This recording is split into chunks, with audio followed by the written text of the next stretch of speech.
What's up, chat? How we doing?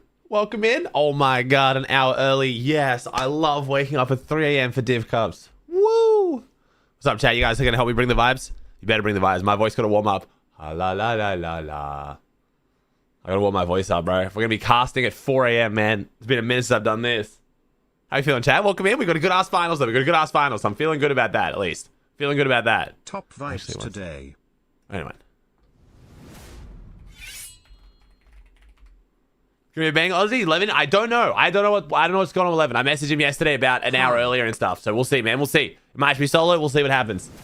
We got good finals regardless, though. It should be fun, man. We got Hari Kami versus iDrop Marius, which I'm guessing they're gonna split this, seeing as they split it for the Eval Cup. Maybe Eval Cup's different because it's like victory format, but I think they're gonna split this because they actually like iDrop Marius especially did really well with splitting it. So I know they're gonna want to split it. Then we got Ghost and Tayson versus Hyper and Jewel. I guess see where this Ghost kid's actually crazy. We've got Akira and Rax versus Zangy and Velo. Sky and Scroll Uncon. Nice. Shura Pairs versus Use and Ritex. Then we got Specs and Zolks versus Skyjump and Zhu. Triple Con Sandy, which is really rough. Chino and Pablo can't split it like last week, I'm guessing. Unless it's going to be like Effexy versus Shaywaz on the west side. And Chino and Pablo get to split east, but I doubt it. Then we got Ziffy versus Druxies over on this split. Kenrop versus Wox and Vanya over on the golf course. Interesting. Prism versus Tripburn, Lixium versus Van Gucci, and then Dandapuzo versus Dexy versus Rigby. And Ping and Kira versus Pix. So I feel like this is more than 50 teams, but it's not. I think it's because all the really good PYs are uncon. Like Swizzy Pixie has Labs, Shark Teeny has Wonky Land, Vico Mally have the Mountain, Darm Damas have all of Clawsy, Yapko Panzer have, I never understand what this means in the drop maps. I swear Yapko Panzer end up getting all of the loot anyway. Pradaj Gonzo uncon though, Karama Weric's unconned. Okay. Nevs Nathan, okay. Hey Aussie, what you thinking ABT nah and any top teams conned? Yeah, NA's con later. We'll talk about NA later. But yeah, there's some good spawn fights today. So EU's an hour earlier, chat, because there is an event today, apparently. There's some kind of like in-game event, and I think it's causing a power hour, and they didn't want the chance of this Div Cup finals to be messed up by it, so they moved it. So NA's fine because NA happens after the event, you know? So it's one of those situations. Sucks a little bit, I'm not gonna lie. Don't want to have to get up early, but it's all good. It means we got like an hour to watch YouTube before I do my sponsor stream as well. Because we got EU finals today, and then I'm playing some Marathon. Never played the game before. Checking out a new game just came out, and then we've got NA finals too. So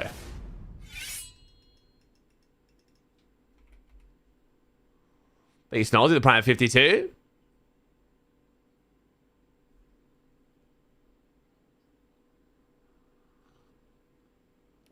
Booga is in Dallas. Booga's in Dallas.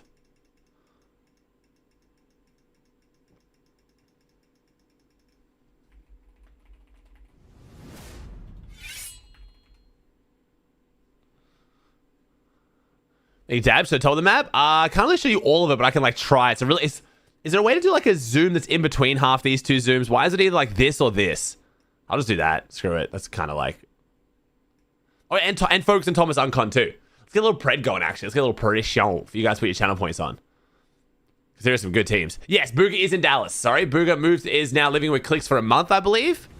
And he qualified out of heats yesterday. Someone doesn't watch my YouTube videos. All right, let's do Sharktini, Sky Scroll, Pansy Yapko, Malabuka Vico. I hope Malabuka Vico keep up their streak, bro. But I'm not going to gas them up because when I do, they do shit. Swizzy Pixie. I wonder if Swizzy Pixie are going to do well from all of Labs uncontested. See how that goes. Let's do Chino Pablo, even though the triple conned. We might as well do Hari, Kami, iDrop Marius. We're missing. Oh no, we do have Chap and Flixie. That was the Eval Cup. We didn't have Chap and Flixie. All right, I think that's my 10 teams. That's 10 good teams. I can't fit everyone, so chat, you have to just deal with that 10 teams. All right, what do we got? We got 15 minutes to do for the prediction. All right, chat, 15 minutes. Who plays highest this game? Go. Your mouse pad speed or control focus? Speed pads, bro. Speed pads.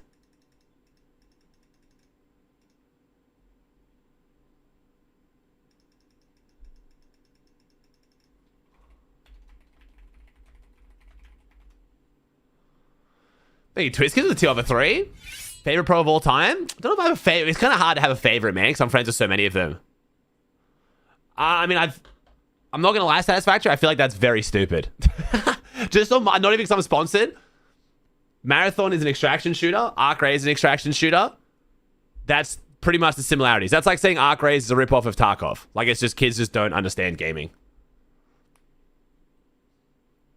It's the same type of game, but then by that logic, every game with guns is ripping off Call of Duty World War One. What's up, Velo? How's it going, dude? Oh, really warm up here. What's up, dude? How many of you guys, like, is boarding school very common in the US? Did I do a top 5 pred? I didn't, but I can do a top 5 pred. Let's see. What am I thinking top 5 pred here? Let's go with... It's going to be very boring, though. It's literally just going to be Sharktini. Actually, I'll do numbers. People like numbers. Now, oh. Okay, so I think... Sky and Scroll, a little bit of a slump, but I think they're still definitely, like, top 3 favorite, in my opinion, just based on how they have been playing.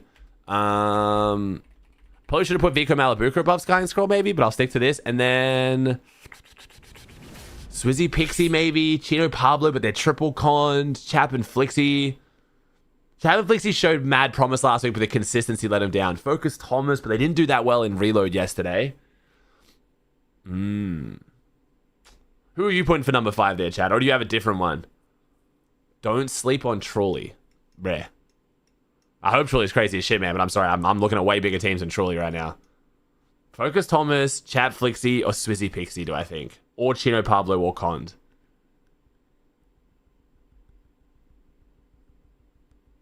I think Chap... I've just got to go with Chap and Flixie and hope they keep the consistency, bro. They won 2 games out of 6 last week. They just shit the bed after that.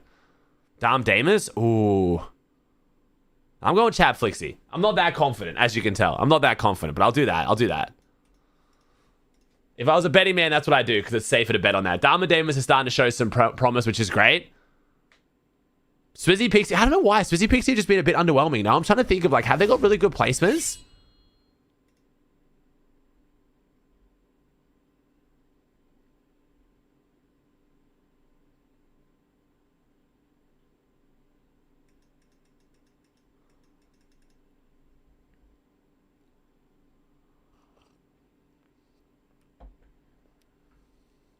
So actually was the kid that was camping in the game. Peterbot and Poyo dropped a bomb back in Chapter 5? Maybe? I don't actually know. I never watched EU. Who's the highest placing team currently? It's so Shark and Teeny right now. So it was Shark and Teeny and Sky and Scroll. And then Sky and Scroll have been struggling a little bit as of late. Like I say struggling. They're still getting like top 10s and like getting around there, but they're not like looking like they're winning. And then Yapko and Panzer won finals last week. Chino and Pablo did really well last week as well, but that was when there was only 2 teams at Sandy, so it's East versus West split. Now that it's 3, it's going to be a little bit rough. But Shark and Teeny have been the most consistent team on EU now that Sky and Scroll has stumbled a little bit. And then Vico and Mally have started to find their form in the last couple of weeks, which is good because they started off a little bit slow. And then Chap and Flixie have been contested down here at Classified Canyon, but they were contested by Mumsy and Sato. They ended up doing an off-spawn token against them, winning it, and now Mumsy and Sato have left, and now they're doing a lot better. So it's been interesting, man. It's been interesting.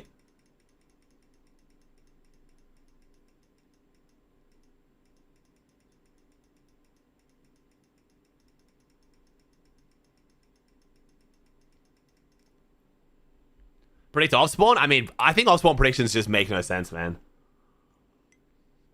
I feel like doing off-spawn predictions before finals, like it's just like a guess, man. Unless it's an off-spawn you've seen a bunch, or you even know what's happening. I don't know. It's just I don't find off-spawn predictions fun, dude.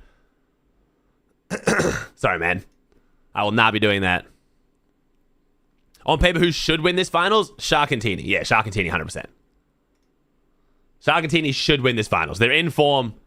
Best drop on the map. Playing crazy as shit. Like, they just 100% should.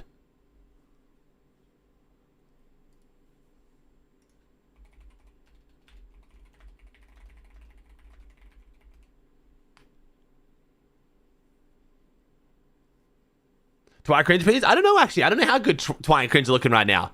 I think they did really bad yesterday in Heats, didn't they? But again, that's Reload, so it's like... Sky and Scroll? Yeah, Sky and Scroll should definitely win as well. I think their drop's worse than Shark and Teeny. And right now, they're slightly more off form, but we'll see if they do really well today. Yeah, Kieran, 2 on 16. It's just Shark and Teeny have been very on form. Also, this team, I don't know too much about this team, but I don't think they're too crazy, and Shark and Teeny is going to key the shit out of them. And the fact that Wonky is conned, so not Wonky, Tip Top is conned is even better for Shark and Teeny. Like, drop map right now, Shark and Teeny are loving life. They've got a team trying to take this factory, which anytime a team tries to take this factory, they just literally get farmed. And then they've got 2 teams conning at Treetop, like they've just got Tip Top. Chamflix got this, hopefully. Chamflix, he won 2 last week in the finals, so.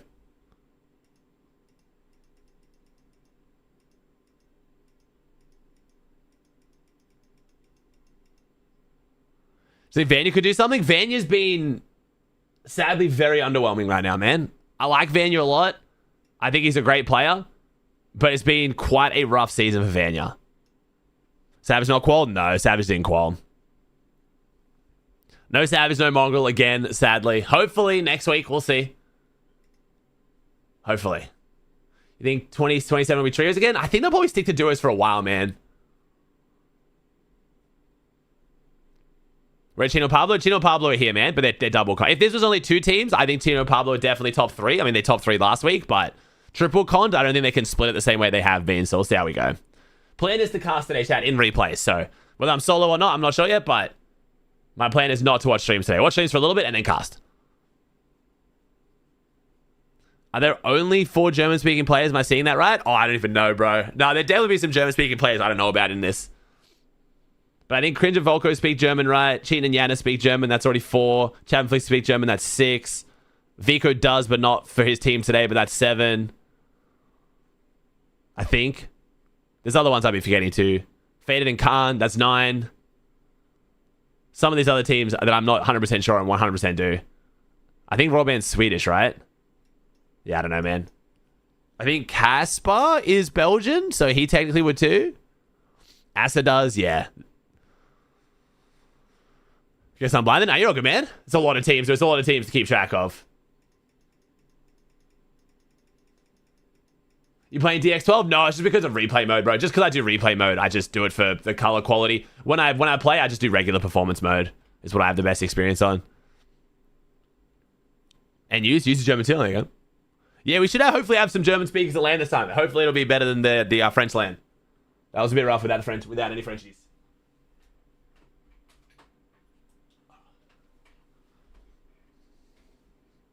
When's a live event? Don't know. Don't actually know. What team do you think is underrated? Underrated's kind of a hard one, man. Underrated depends on who you ask. I would say underrated teams I've got eyes on right now. Maybe Cringe and Volko. I think Cringe and Twy could be a decent one as well. Both Cringes are pretty underrated. As and POTUS have been looking pretty good too for an underrated team, honestly. Really depends on how much you're following though for like what you consider underrated, you know? Live event is in 3.5 hours. Gotcha. Okay, so this finished right before that. Okay. Gotcha. So yeah, that's why they moved it. So it's going to be right at the very end. Overrated right now is Dharma and Damus. I wouldn't say Dharma and Damus are overrated. It's just they had a phenomenal last year and then have struggled at the start of this year, but now they're finding their form. I wouldn't say like overrated. Because like the reason people are hyping them is because they played phenomenal for an entire year. So it's like they kind of earned their rating. It's just they're not living up to it right now. It's kind of like saying Vanya's overrated when he just had a crazy year. It's just not really his season right now. But we'll see. A lot of people obviously saying that's because of surge changes or meta changes. And, you know, they got carried by surge trading and all that bullshit. So we'll see how we go, man. We'll see how we go. I'm very excited for next season. I would say about 2 weeks into next season. If teams are still shit, you can call them shit. I don't think we're allowed to cope anymore. If teams haven't like whipped themselves into shape by the start of FNCS, they're just shit now. You know what I mean? But I think for now, I'll give teams a pass. There's no FNCS. The meta's about to completely change. I'll give them a pass.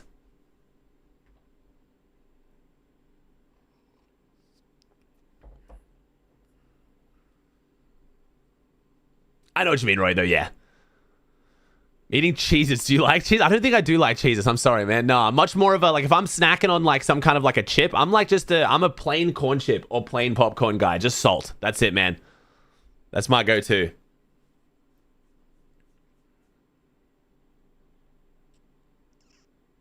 You give a pass for everyone but Fred? Oh, never lucky. I don't know how I ego you every day, bro. Have you played a little bit of Midnight yet? I have. I'm like halfway to 81. I only got to play for like an hour. It's pretty cool, never lucky. It seems like the leveling experience is a bit different now. It's very like feels like I'm playing like a campaign story game. I'm kind of on rails and I'm like this area and then I'm going to this area and I'm flying to here and then I'm going to this area. It's very like not the exploration I'm used to, but I'm enjoying Red Paladin though. Thank you, Torpedo, team number 33. Think you did? Oh my god, we got the pizza ad, chat. Pizza. We finally. You're gonna see that in a little bit, chat. I think it's that and it's like a Hulu ad. Unfortunately, it's on the side of the screen that my face cam is, but that's fine. It's nice and short. There you go, chat. You're gonna see a lot of Fortnite streamers have it. I think they've reached out to a bunch of people, but hey, it's like a 10-second ad. I hope you guys don't mind. Why is everyone got the pizza ad? It's like a CPM deal that a company that's like big in the Fortnite scene has reached out to a bunch of people for, and it's basically like extra ad revenue essentially. Like based on how many people watch that ad, I get X amount of money, and it takes like 10 seconds on the screen. So it's like I thought, hey, why not? I'll say yes. I haven't really done CPM deals too much before, but it was an overlay. Takes 5 seconds. You know, it's not hurting anyone.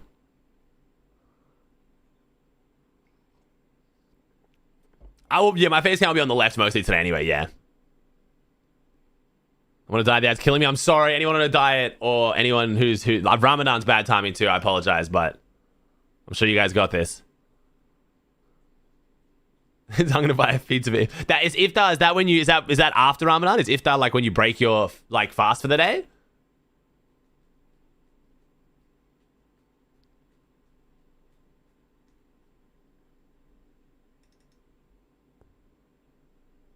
Yeah, nice, man. It's true. When you break fast, cool. It would really be a live stream if it wasn't music. Back City.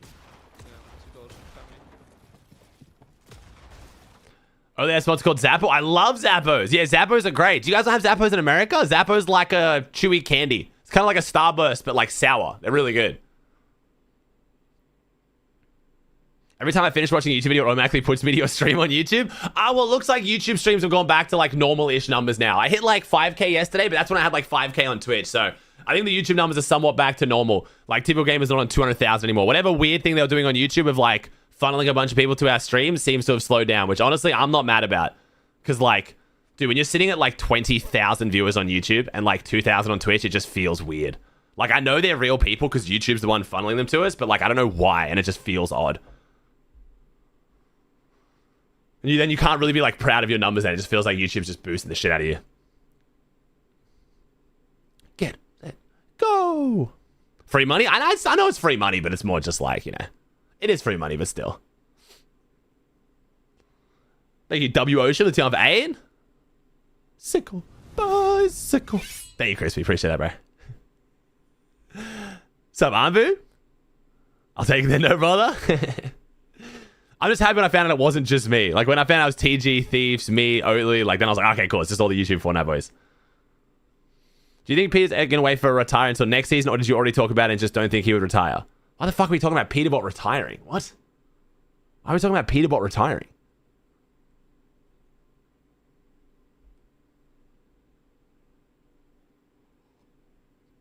His tweet?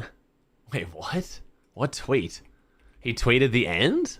He tweeted something like the end or something? Wait a second. Let me see. Oh my god.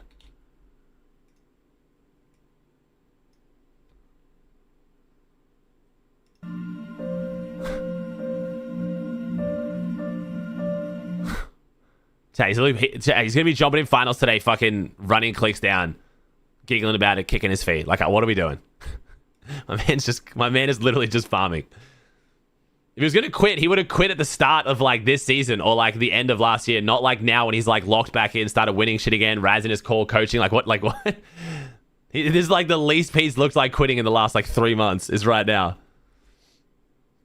It's the end of clicks. I mean, it genuinely might be what he's referring to. I don't know. We never figured out what his like Aura Farm Crow tweet post was about anyway either. We never actually figured out what that was about. So.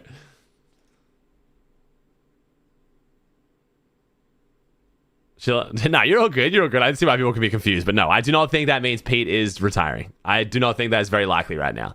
He's already qualified to a land that's in like 5 months, bro. I don't think he's retiring. 3 months? Oh my god, it's March. How about I just looked at my calendar? It's March, bro. What is happening? How are we already in March? Rare.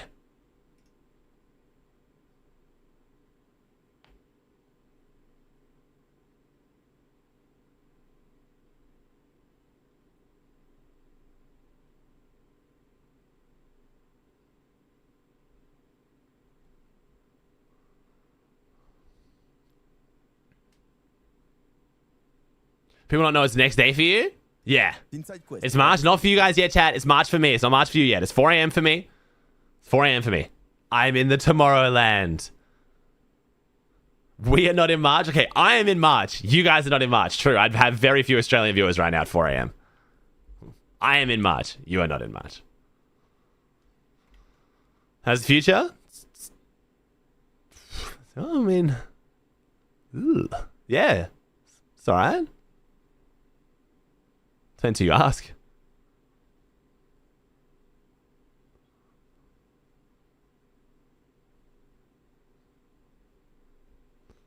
Yeah, Christmas before us? I do. I get to see Santa first. Fuck you. Okay, I've told this story before, but funny story. We were actually the guinea pigs for Y2K. It's crazy I have to explain what Y2K is to kids in chat. They actually like weren't alive for it. To be fair, I was only 7, so I didn't really... Basically, Y2K was this huge fear, like an apocalypse. Basically, a lot of people thought that all of the world's technology wasn't ready to be like turned over the calendar year, like to a new millennia, to like 2000, and that would break all technology and planes would just fucking fall out of the sky, like things would just start exploding. Like people thought that just as soon as New Year's hit and all like the, you know, machinery calendars would hit 2000, they just break. And we basically became the guinea pigs for that because us and New Zealand were the first people to hit midnight. So like Americans were like watching Australia with cameras like, are their fucking planes breaking? Like, is all their shit exploding? Like we were the guinea pigs because we actually were in the future. We hit the new millennia before you guys. So we were literally like the test of like, oh, are they all going to fucking die? Who knows? It ended up being absolutely nothing. All of the clocks just ticked over and every piece of technology kept working fine. But people were genuinely scared. Like it was one of the biggest apocalypse theories of a very long time.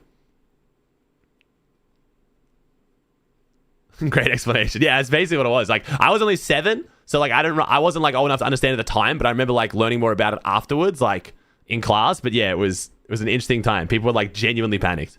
Do you have repairs? Maybe not. Let's see. Yeah, if you got POVs, chat, let me know. Repairs. I'm watching replays, I think, is the play. But it's nice to watch some streams a little bit here and there as well, especially for off spawns. But big overreaction, huge overreaction. Yo, Miss Lars, 22, bro. Today's gonna be fun, man. We get to see whether Pete's actually looking good from Mountain today. I'm actually quite excited. Prism I've already got. Yup. How's family? Good, man. Good. Family is good.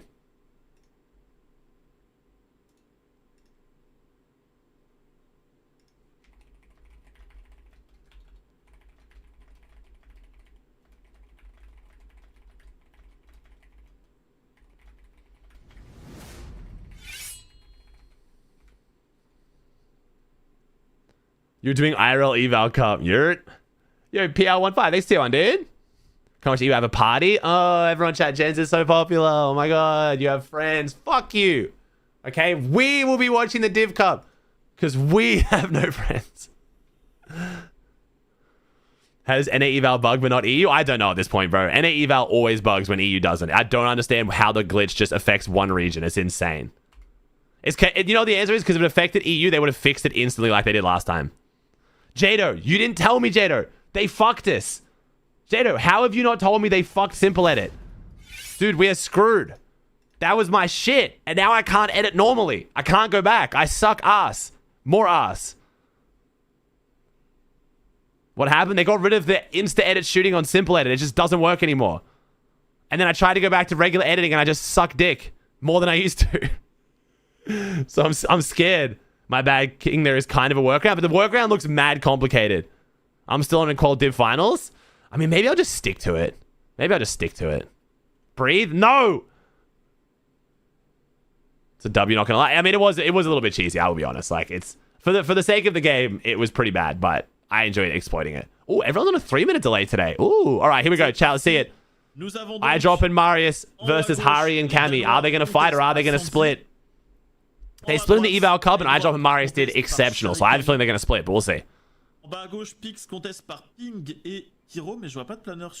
Pixie and Swizzy are still uncon, which is nice. iDrop's in the top right of your screen here.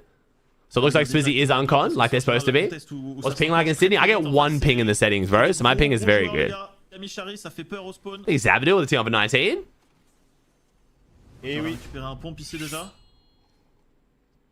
COC today? I don't follow OC at all, man. No. It happens when I'm asleep. Nice. Good luck, Malcolm. Good luck. Thai Lions, my dude. Rappelle-toi quand on a vécu Wox. Ouais, ça date, hein. Crazy how much difference in performance when Raz is coaching again. Yeah, man, that's what I was saying, bro. You could feel something change with Pete, and then all of a sudden Raz was in their call yesterday, and I was like, that'll do it. Pour l'instant, All right, looks like they're not fighting. Oh, Prism and Casper go down out of the sky, I think. Wow. Okay, Prism and Casper go down. Wait, Dynus and Seti go down too? Dynus goes down too. Wow, that's really brutal to a broadcast for one team and they instantly die. Is Pix fighting? Wait, Pix is fighting. Parce que 120 c'est les... On a toujours été à 120 sur les diff finales. Audio feels weird. Why am I hearing Pix get cracked, but he's not even getting shot? Non, never mind. il a un pompe qui spam. Trix.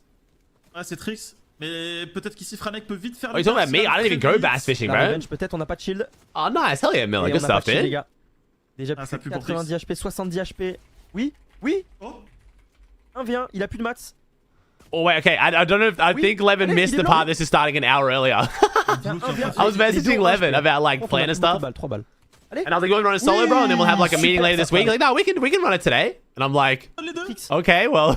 Trix et Karma. We're currently rolling. Trix et Karma, les gars, ils viennent de se manger. Oh, I dropped... Wait, they're actually fighting? Polonais. Okay, wait, I can jump into replays now, but I want to see how this plays Je out. sais pas c'est quoi le nom. Voilà, Polenta ou la 1v2. 1v2 sans shield, sans rien. I think Ben Sim in the prime for 18. I think he did. En fight, le Franek. Maintenant, j'ai une preuve. Allez, Pablo Chino. Super, on récupère le kill ici. Est-ce que c'est sur Dela? C'est un skin Dela ça quand même hein? Eh non, c'est Shaywoz. Non, c'est pas Dela, c'est les deux autres randoms. Are they being the people of OC right now? Pablo. Sure. Ça dégage. Oh, Pablo Chino fighting too. So Pablo Chino Je sens win. que c'est pas les derniers points de la soirée, donc on les remercie d'avance. And iDrop's actually fighting? Wait, why did iDrop Mario split in Eval Cup, but they're going to fight in Div La Cup? Bumpy Bay. I guess because Hari and Cammy did bad when splitting, so they want to fight maybe? I don't Là, on know. va pas la jouer aussi safe que d'habitude. I almost forgot to start earlier. A lot of people will. I guarantee viewership will randomly just spike in like 40 minutes. Et on voit hein, la stratégie de iDrop et Marius. Marius qui est toujours très agressif, qui passe de l'autre côté. Pendant ce temps-là, iDrop qui essaie de mettre la pression au niveau de la porte. Marius, je le vois vraiment comme une fourmi à chaque fois. Tu sais, il se faufile partout, il met des gros claquots. Ah, Marius, c'est trop fort. Kill points? Ah, 3 points yeah, per kill, man. Is it 3 or is it 4? No, yeah, 3 in this, right? Yeah. And then 4 is grands. Is this 4 now as well? I've confused myself. It is 4 now, isn't it? Yeah, because 4 used to be grands. Now it's 4 in this, which is crazy.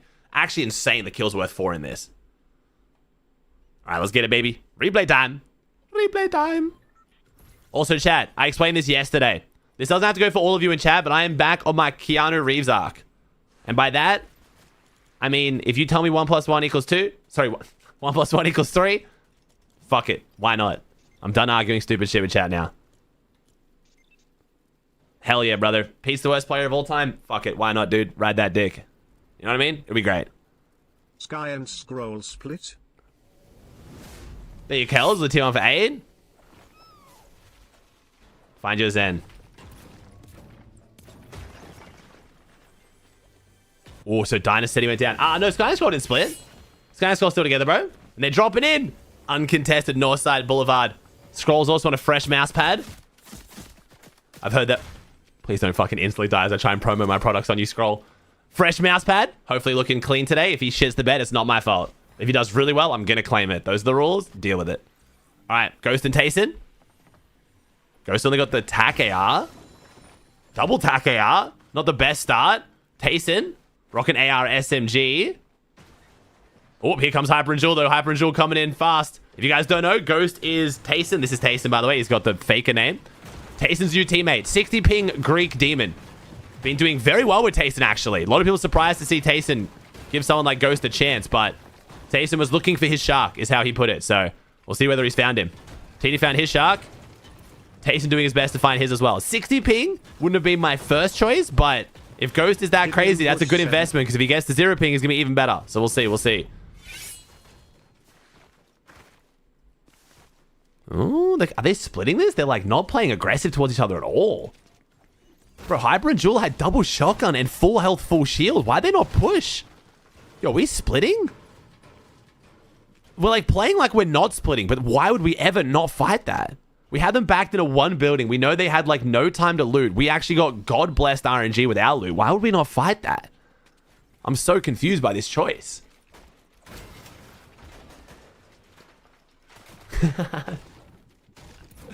Alright, one second, call Mr. Levin.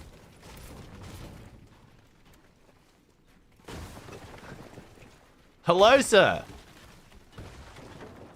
Let's see if I got this right. What did I miss? Nothing. Literally, first game, Ghost and Taste and Job Sus Studios, and I'm honestly at the point where I feel like they might be teaming with Hyper, but I don't think they are.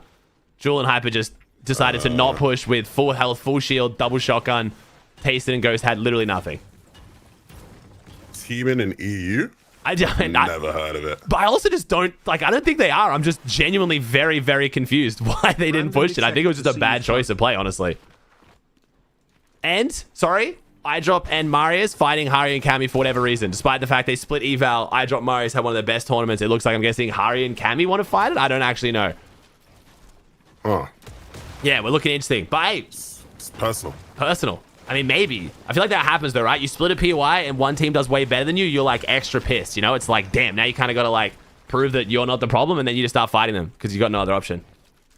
Yeah, no, we have some. We got some petty people in these duos, so I can see that definitely being the case. Wait, really? Who you calling out for petty on these duos? Are we willing to name names? Oh well, Cammy's the petty king. You Okay. can't get more petty than Cammy.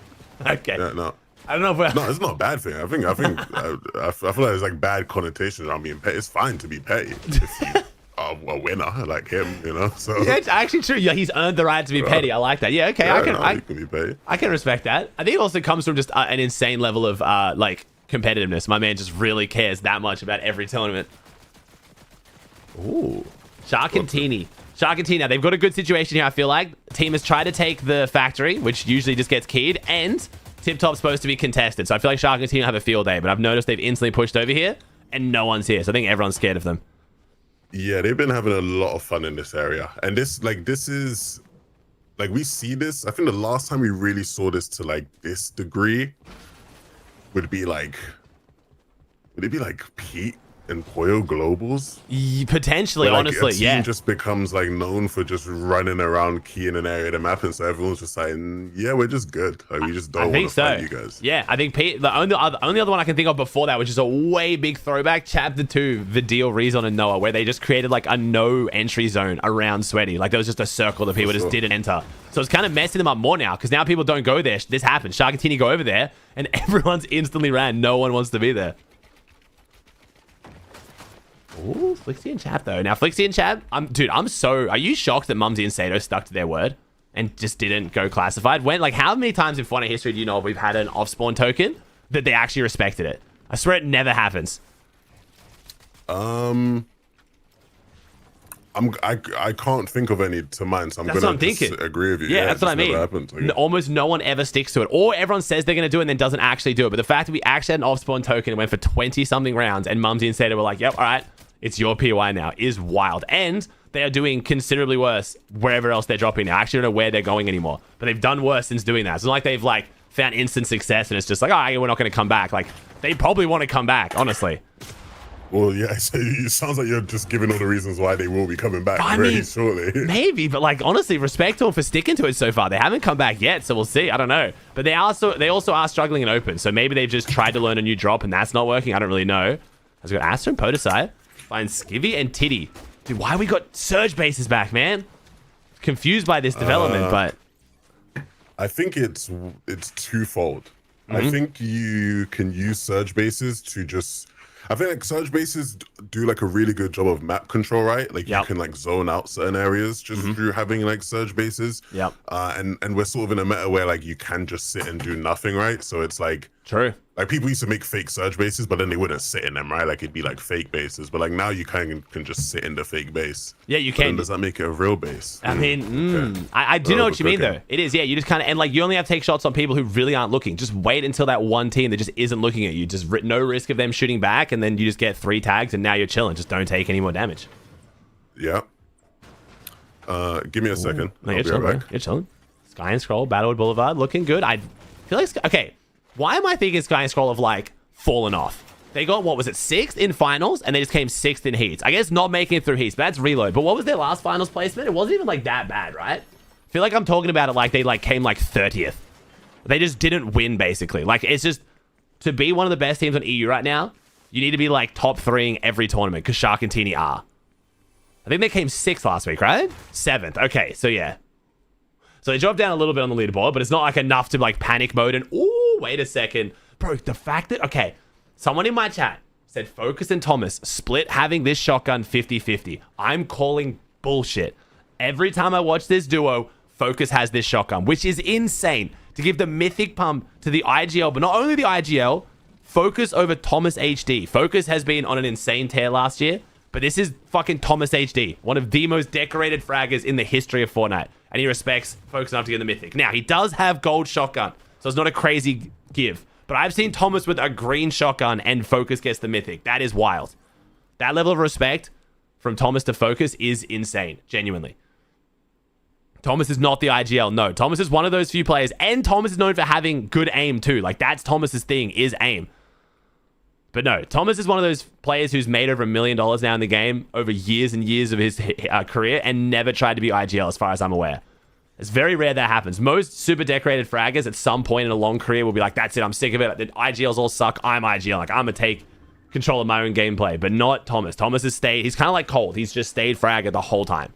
Two of the most decorated, but two of the only ones who have actually stuck to it and never tried to IGL. I guess you could say Poyo, but then Poyo's had periods where, like, Pete says he's kind of IGLing a bit in the team, so I don't really know if that counts, but Poyo's really been like a thing for mostly 2 years. But Thomas has been a top comp player since World Cup and has never IGL'd as far as I'm aware, which is crazy.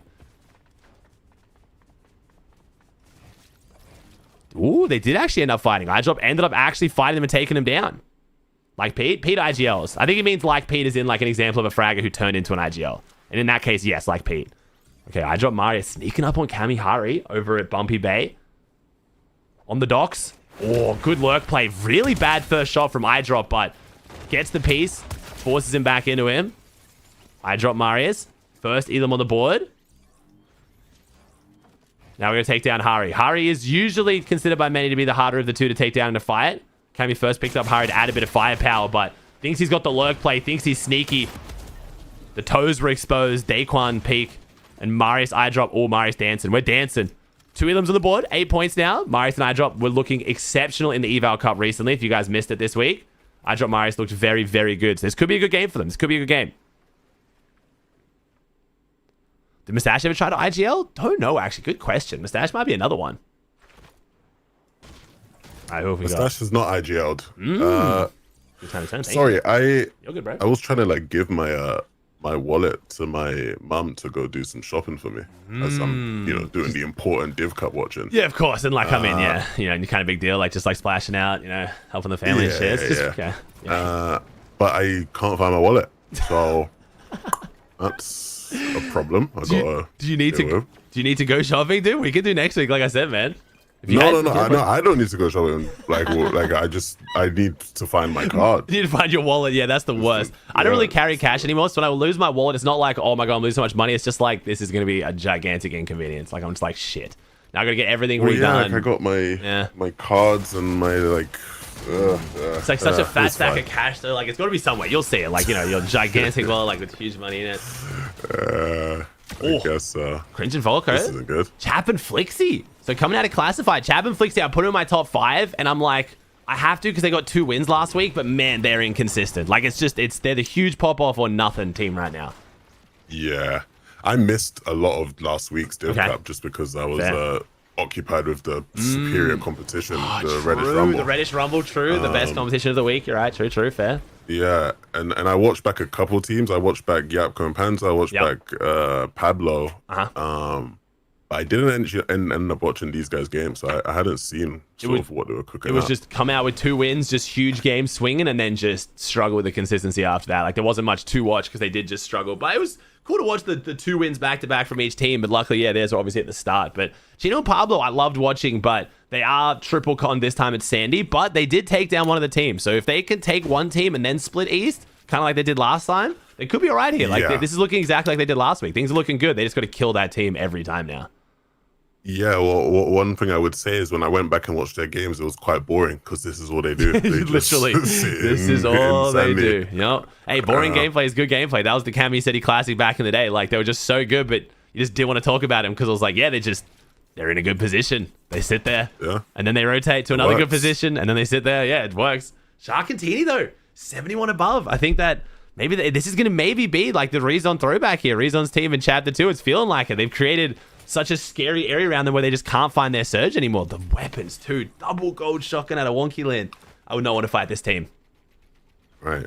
So it's interesting here because they instinctively you want to see them like fighting people, but right now it's more just about, you know, looking for people rotating out in the open. Ooh. Gliding like this. Yeah. Nice. Good position too, though. They put themselves least on the edge zone. They didn't pull this zone. I feel like this position would have been a little bit sketchy, but now with zone, this would be great. They can get so many tags on the way in, but 73 alive. Passive first game here in the Div Cup. This looks like a good Div Cup, honestly. We got a pretty stacked one. You worried about Queasy? Is that... You worried at all? Yeah. Okay. Yeah, I am. I think he's made it quite open. He's struggling a bit with this season. Yeah.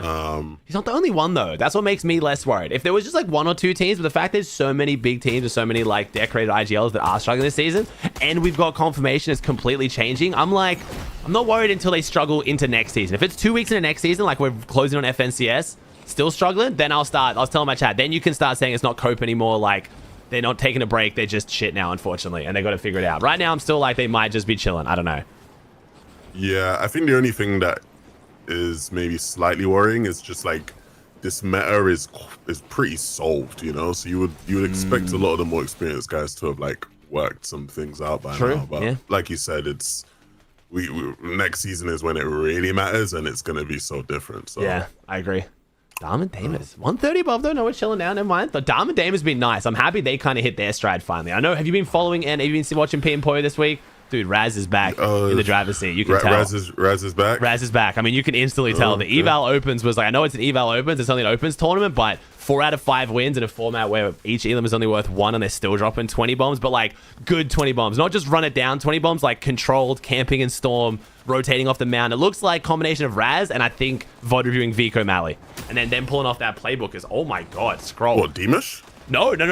Pete and Poyo. Pete and Poyo hitting the VOD review. I was about to say it. No, Dom and Damus looking good though too. No, Dom and Damus looking fantastic. I don't know if that was Sven jumping in the driver's seat too, but they've looked much better. A Sky and Scroll needed that pump for Surge. They weren't looking great at all before this, and Pixie's on the wall now solo. They also have Labs uncontested today, so I'm a little bit worried.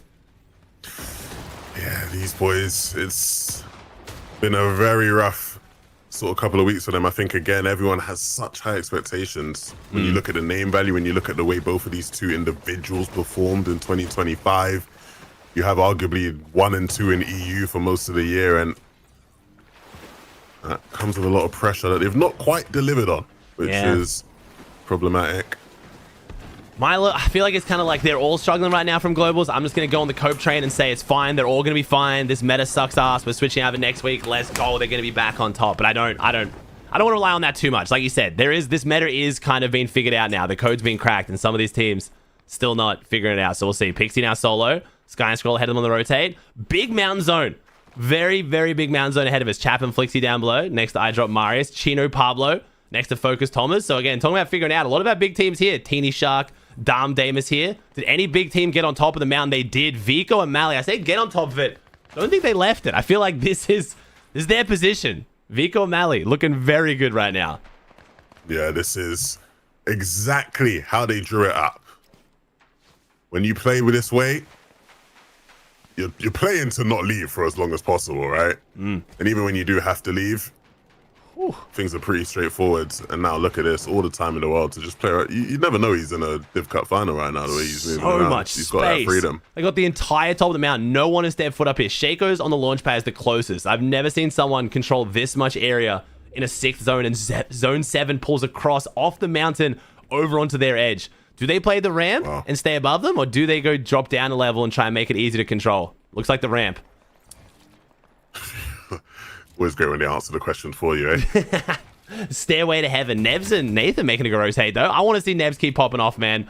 Nevs and Nathan. That's a double. That's the UK boys, right? Those are your boys out there. Yeah, man. Okay. They're bringing the feeling back. Let's go. They're bringing the feeling back. UK Fortnite, we're alive. You know, we have a couple good people right now. One of them abandoned you, but it's good to see these two. You know, we don't talk about him. It's right. Dominates NA. It's kind of even more bragging rights, right? You know, he gets to claim the one UK player in your NA, and he's popping off. Well, hopefully he'll be popping off. We'll see. I was gonna say, I don't know if this might be early to say dominate NA. We'll see. I'll get called out for that one. I won't claim that part yet. Okay. Soon, hopefully, soon. First week was looking good. One zone pull difference. I think Venom could have won that. Chap and Flixie, they go front side. 81 above. Last week, if that's anything to go off, when they made endgame, they win. We'll see. It was kind of hard to live up to that much pressure, but they did make 2 endgames last week and won both of them, basically. Panzer gets another Elim in the feed as well. And it looks like all of our big names made it here, except for we lost Swizzy early on. Oh, and while you were gone, iDrop and Marius did kill Hari and Cammy. They took him down. They took a proper fight, lurked on him, and killed him. So we're missing a couple big teams, but for the most part, most of them are here. Oh. I'm just... replay mode, bro. Replay mode. Yeah. Oh, wait a second. So Vico Mally still up above. Cringe Twy on a second high layer. Maybe looking up. Shark and Teeny way down below with Sky and Scroll. I think these teams right now banking on that south or even potentially west zone pull. If this goes east or northeast, I'm a little bit worried. They can jetpack up, but I think this mountain is actually too high for the jetpack. But they are saved. We have a full west pull and Shark and Teeny, the first ones to get there, instantly moving. A great timing. And so hopefully they can use this to propel them into a winning position. 44 above, though. 6 players have to go down. Surge looking pretty good. Rotating back on top of the building here. They might try and go for like a bit of a high ground here, potentially, because you're going to have a lot of players way more above them, but they got to land on something as Vico. And I'm wondering how Vico's going to make this rotate. He's got last chance. Vico just jumping off. Oh, and Teeny takes down Lixim on the way down. Vico might land on someone. Hits the grind rail. Bit of style points here for Vico and Mally. Starts to rotate, but Mally tries to fight high, potentially gets beamed. Shark takes down Zangy. Teeny takes down Robab. So Shark and Teeny on the front side managed to pick up, I think, 3 eliminations on the way through there, and they are going to take the high ground build up for it. They get 2. Still waiting to get the finish on one of them potentially, but Shark and Teeny claim the high ground from the ultimate low position, and they're looking very, very good now. Surprise, surprise. They're up where they like to be. And the great thing is, they were able to save a lot of mats on that previous rotation, right? So they were able to hold on to it for a minute here, but the job's not done. There's going to be a lot of teams looking to try and take it. Cringe and Twy, one especially, and so the pressure will continue on towards those guys. You see Shakos down below. Sky and Scroll, they won't bother with it. They're going to keep moving down this hill. Ooh. And Nathan and Nebs need to be careful because they are not the only team that wants to play for low in this lobby. And Zone's pulling across open territory. This is a great time to take low. Sky and Scroll's going to keep dropping down here. Every time the elevation pulls further down, they'll drop down, kind of even go into those half boxes. Just prioritize getting the space first. Even flipping the ramps out ahead of them to claim it because they see Chap and Flixie right now. Chap and Flixie doing their best to try to drop those builds in front of them. Maybe get any kind of piece control to force them off that low ground, because right now, this is the place to be. Shark and Teeny looking good on high ground, but I feel like this is the consistent play to be right now. Is Chap and Flixie forced to go up a little bit. Give Sky and Scroll the ultimate low. Cringe and Twy in the mid ground as well. Shaco's here. Pablo and Chino have another good game. Potential winners of last week. Again, bit unfortunate in game 6. Almost took the toy in their own hands as Pablo jumped in on Marius. The Dane's getting active right now as iDrop and Marius do actually both survive this aggression. And Pablo and Chino need their refresh. They've got about 50 builds left, but they're trying to force something. And iDrop Marius not looking too healthy. iDrop re-swings the left hand, but Pablo just keeps slamming him. And now Chino steps up and gets a piece of it. iDrop goes down, and now Marius is solo. And Pablo goes down. Pandemonium in the mid ground. I wanted to say never punished, but unfortunately Pablo will be. And so it's up to Chino now after some good intentions. And he actually will be able to pull this off. I mean, I guess so. I mean, it's getting the res here. Nope, has to give it up. I was going to say no white heals either. They got shield, but no white heals. Sky and Scroll, though, based on the feed, took down Chap and Flixie, controlled that low, but now Zone's pushing up. And I have to imagine, when I do this drone shot, I don't think we're going to have a change in hands on the high ground. I can imagine the Zone pulling back here. Shark and Teeny, they're loving life right now. Still only the 1 extra Elim, though. That's the problem with the high ground this meta, though. This entire zone, they've only got 1 extra kill, but the win's looking good, Levin. The win is looking good. Another good zone pull for them might just be enough, but they are running low on materials, right? And so you called out them for only having the 1 extra Elim. They're going to need a couple more. At one point, you've got to think Shark with his gold pump's going to have to drop down and get more aggressive. Right now, it doesn't seem like they want to do it just yet. They still want to hold on to what they have with the mats they have.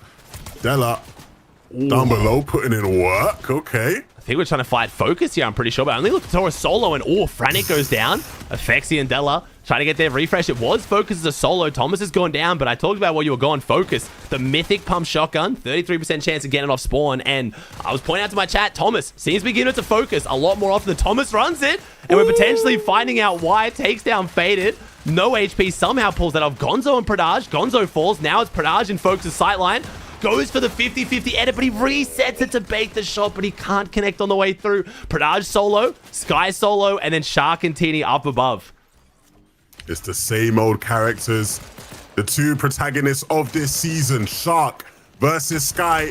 We've seen this fight. Shark will win it this time. Pradaj has no chance of stopping the young prodigy. Shark and Teeny take game 1. Looking good, Shark, Teeny. I mean, I was a bit worried. I was talking about their surge early on, talking about how they kind of had maybe some issues with teams rotating around them, but nah, they took that high ground early. That was a beautiful call by Teeny. And again, I don't know if you watched, have you watched Reese Hub's video? Your goat and friend Reese Hub, the controller video yet? Are you No, I've not watched it yet. Not a Reese Hub. Not a Reese Hub Nody gang. Okay, well, I watched yesterday, being Reese Hub's biggest fan, and he did a great interview with Reed, and I feel like it was quite interesting the way the conversation around control players has shifted. Reed said the reason why him, Teeny, and a lot of the control players are succeeding is because they're just smarter. And I will be honest, Teeny right now is playing some phenomenal Fortnite. I know that's not historically what we think of controller players. It's not normally the intelligence that was first thing to come to mind, but Teeny is playing very smart Fortnite right now. That was very, very good high claim very early. That was nice. Yeah, these guys are prime. Props to Teeny. Getting the respect he deserves, I hope, even when playing with a star like Shark. Dude, if Shark steals the spotlight from like, there's no way we're at the point. Maybe he is actually. Honestly, Shark might be at the point where Teeny like getting carried, bro. Like, Shark has $3 grand earned from FNCS, by the way. 3,000 earned from FNCS. That is it in his whole career. Teeny, like, there's no. If we start getting Teeny's getting carried by Shark claims, I'm gonna be pissed. Khan in second though. Khan and Faded. That's an underrated one. 7 Elam fifth. Sky Scroll 5 Elam third. Pradaj Gonzo 4 Elam second, and then Focus Thomas 4 Elam fourth. So no really high Elam affairs here. 7 Elam's the most we got, which is actually not super crazy based on our last few weeks, but still solid. That game could have been a copy and paste of almost any game this season from any div final, and I would have believed you. Yeah, true. Standard stuff. We've seen that game before, it feels like. Very true, very true. We get to see iDrop and Hari go at it again. Do you like this when this kind of happens, or do you get to the point like me where it's like, I just wish iDrop Marius and Hari Kami were kind of uncon? Some of the spawn fights are spicy and they're fun. I don't know why I'm just not that excited for the iDrop Cammy spawn fight. Maybe it's because both of them haven't gone on to do that well afterwards until iDrop recently, so it's felt like it hasn't really mattered. Yeah, that never helps. I'm not a fan of either. I want to see both of those teams like just play out games, especially because you know I think we all have a lot of questions about Marius in particular, right? People want to see. He's, one of the 3 from the Globals trio that came second that everyone's like, oh, what's going on? Like, the results ain't been there, So True. I wonder how much you can hold that. Like, I think the IGL has obviously taken a lot of that criticism potentially of the Surge trading versus now more skillful Surge. Are they handling it? I feel like the fraggers are kind of getting off the hook a little bit there, but there is a lot more skill in having to be able to deal damage without taking damage compared to obviously just being able to sit up and just like deal a bunch. So I feel like the IGLs are maybe taking too much of the criticism potentially from their teams underperforming, and some of the fraggers in those same teams are now also underperforming. I don't know. We'll see. So is this how did this go in game 1? So it was it like this? Was it slow like this? It was slow. It was fight a little bit, and then it was disengage. I think Hari and Kami got lulled into a false sense of security because iDrop and Kami have been splitting so much. Then it was Hari and Kami looting over near the like the dock, and iDrop Marius is lurking on them, and then picking up Kami, just boxing him, and then pushing on Hari as a solo. So it wasn't like a straight fight. They definitely I think Hari and Kami were like, all right, cool, we're not fighting, we're splitting, all right, and then just kind of let the defenses drop a bit, and then iDrop made him pay for it. Tournament is an hour earlier today, chat, because of the Rocket event, which is taking place later today. We have an in-game event that has now made it. I think it's going to have a power hour attached to it, and I'm guessing the Fortnite devs are sick of the game being extremely bugged, and we're like, hey, let's just not risk that event somehow ruining competitive. So they then moved this an hour earlier, and NA's on at the same time. So, yeah. I think last week we had the same event. It's like the rocket landing or whatever. Over on the map, I don't know. I missed that. Yeah, was it good? Not particularly. No, I mean it just bounces around. It's kind of like what the chapter 1 was, but the game's progressed so far that like that's not cool anymore. You know what I mean? Like it was chapter 1, I would have been hyped as shit, but it's chapter 7. I kind of expect a bit more now, or I just don't care. So yeah, like I mean it looked cool. Don't get me wrong, but it was like it didn't really change much. And I think oh my pigeon.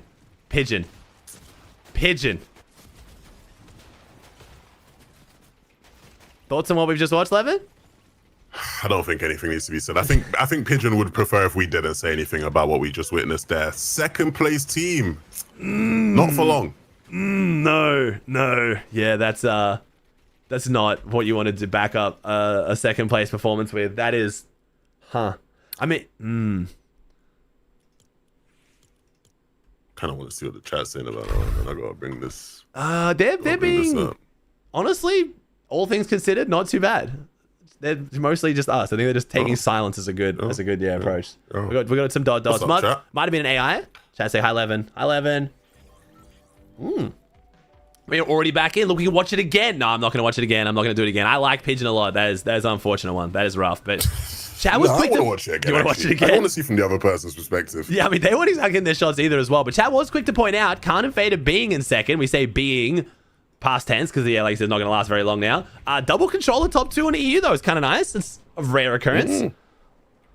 It's kind of nice to see. When was the last great double control? There was one, I think, during Duos in 2024. That was double control. I can't remember. We had Akira, right? It was like Akira was kind of up there. Yeah. Okay, I mean, the double console finals qual was disgusting. No, I know, chat. I mean controller like Teeny and then Khan. We don't mean which. Let's talk about 2 controller players. Okay, chill. Controller haven't seen the most representation on EU. We know Pigeon's not controller. It's more Khan. But as Teeny's kind of been pulling it off. Do you think Teeny's going to get his FNCS win this year? First ever EU FNCS Grands win on controller? Do you think so? Oh. Giannis. Out the sky. Wow. Oh, gosh. Okay. To take down both the teammates of the one duo and then the other duo takes 0 damage is crazy. Now, Giannis, I was thinking if he had to have a preference, probably would side with Tayson, ex-teammates at some point. Don't know. I can't remember how well that ended. No? Okay. But I don't think it was deliberate either, but that looks insanely sus. To have one duo land untouched and the other duo to get completely wiped is wild. It wasn't just Giannis, though. Giannis only got 1, so someone else took a shot. It was Volko. So Volko and Giannis combining there to make sure that Tayson and Ghost have an absolutely disastrous game too, unfortunately. I think they'll be happy with the job they've done there. Tayson? Don't want them 2 in the lobby. No, they're good. Thank you, credit to them. You know, they're good. TMS, Bry, Yuki, Salted, Cosmical, Mentrix, Sam, Alex, Ollie. Thanks, subs, chat. Yeah, sure. Tripburn and Lunex. Tripburn's just kind of still being there, man. Tripburn's holding the mantle right now of the old Danish, the Vanguard. We got Revsguard and Fred kind of just only calling on NA, funny enough. Don't call on EU, but only call on NA, and then just be the complete dickheads that they are. Just dropping on feed and clicks for content. I want to see Fred come back next season, man. He's one of those pros that I actually genuinely believe doesn't care about the game right now and will be back next season. A lot of them I think are coping, and I'm like, yeah, okay. But Fred, I actually do believe he really doesn't care right now. But I don't know if he is going to care, you know? Like, is he going to get motivated when FNCS comes back? I don't know. From speaking to him, I don't get that feeling he will, unfortunately. You think he's just fully tapped out on Fortnite? You know him better than me. I feel like I knew him better. Like, if I reached out to Fred right now, I'll get a straight, honest answer from him. But we had a period of him jumping in calls and vibing out, and it was great fun. But that was, again, before he just was like, yeah, I'm kind of, like, over Fortnite right now. So I'm hoping it comes back next season. But Fred's always been a pretty, like, different character when it comes to the way he plays the game, the way he practices, the way he goes about seasons. I think losing Chino and Pablo, I think, has really kind of slowed him down. Not because they're just phenomenal, because they were friends that he played with. And I think now trying to match that energy is going to be near impossible. Someone that you enjoy playing with that is also extremely good is hard to find at times.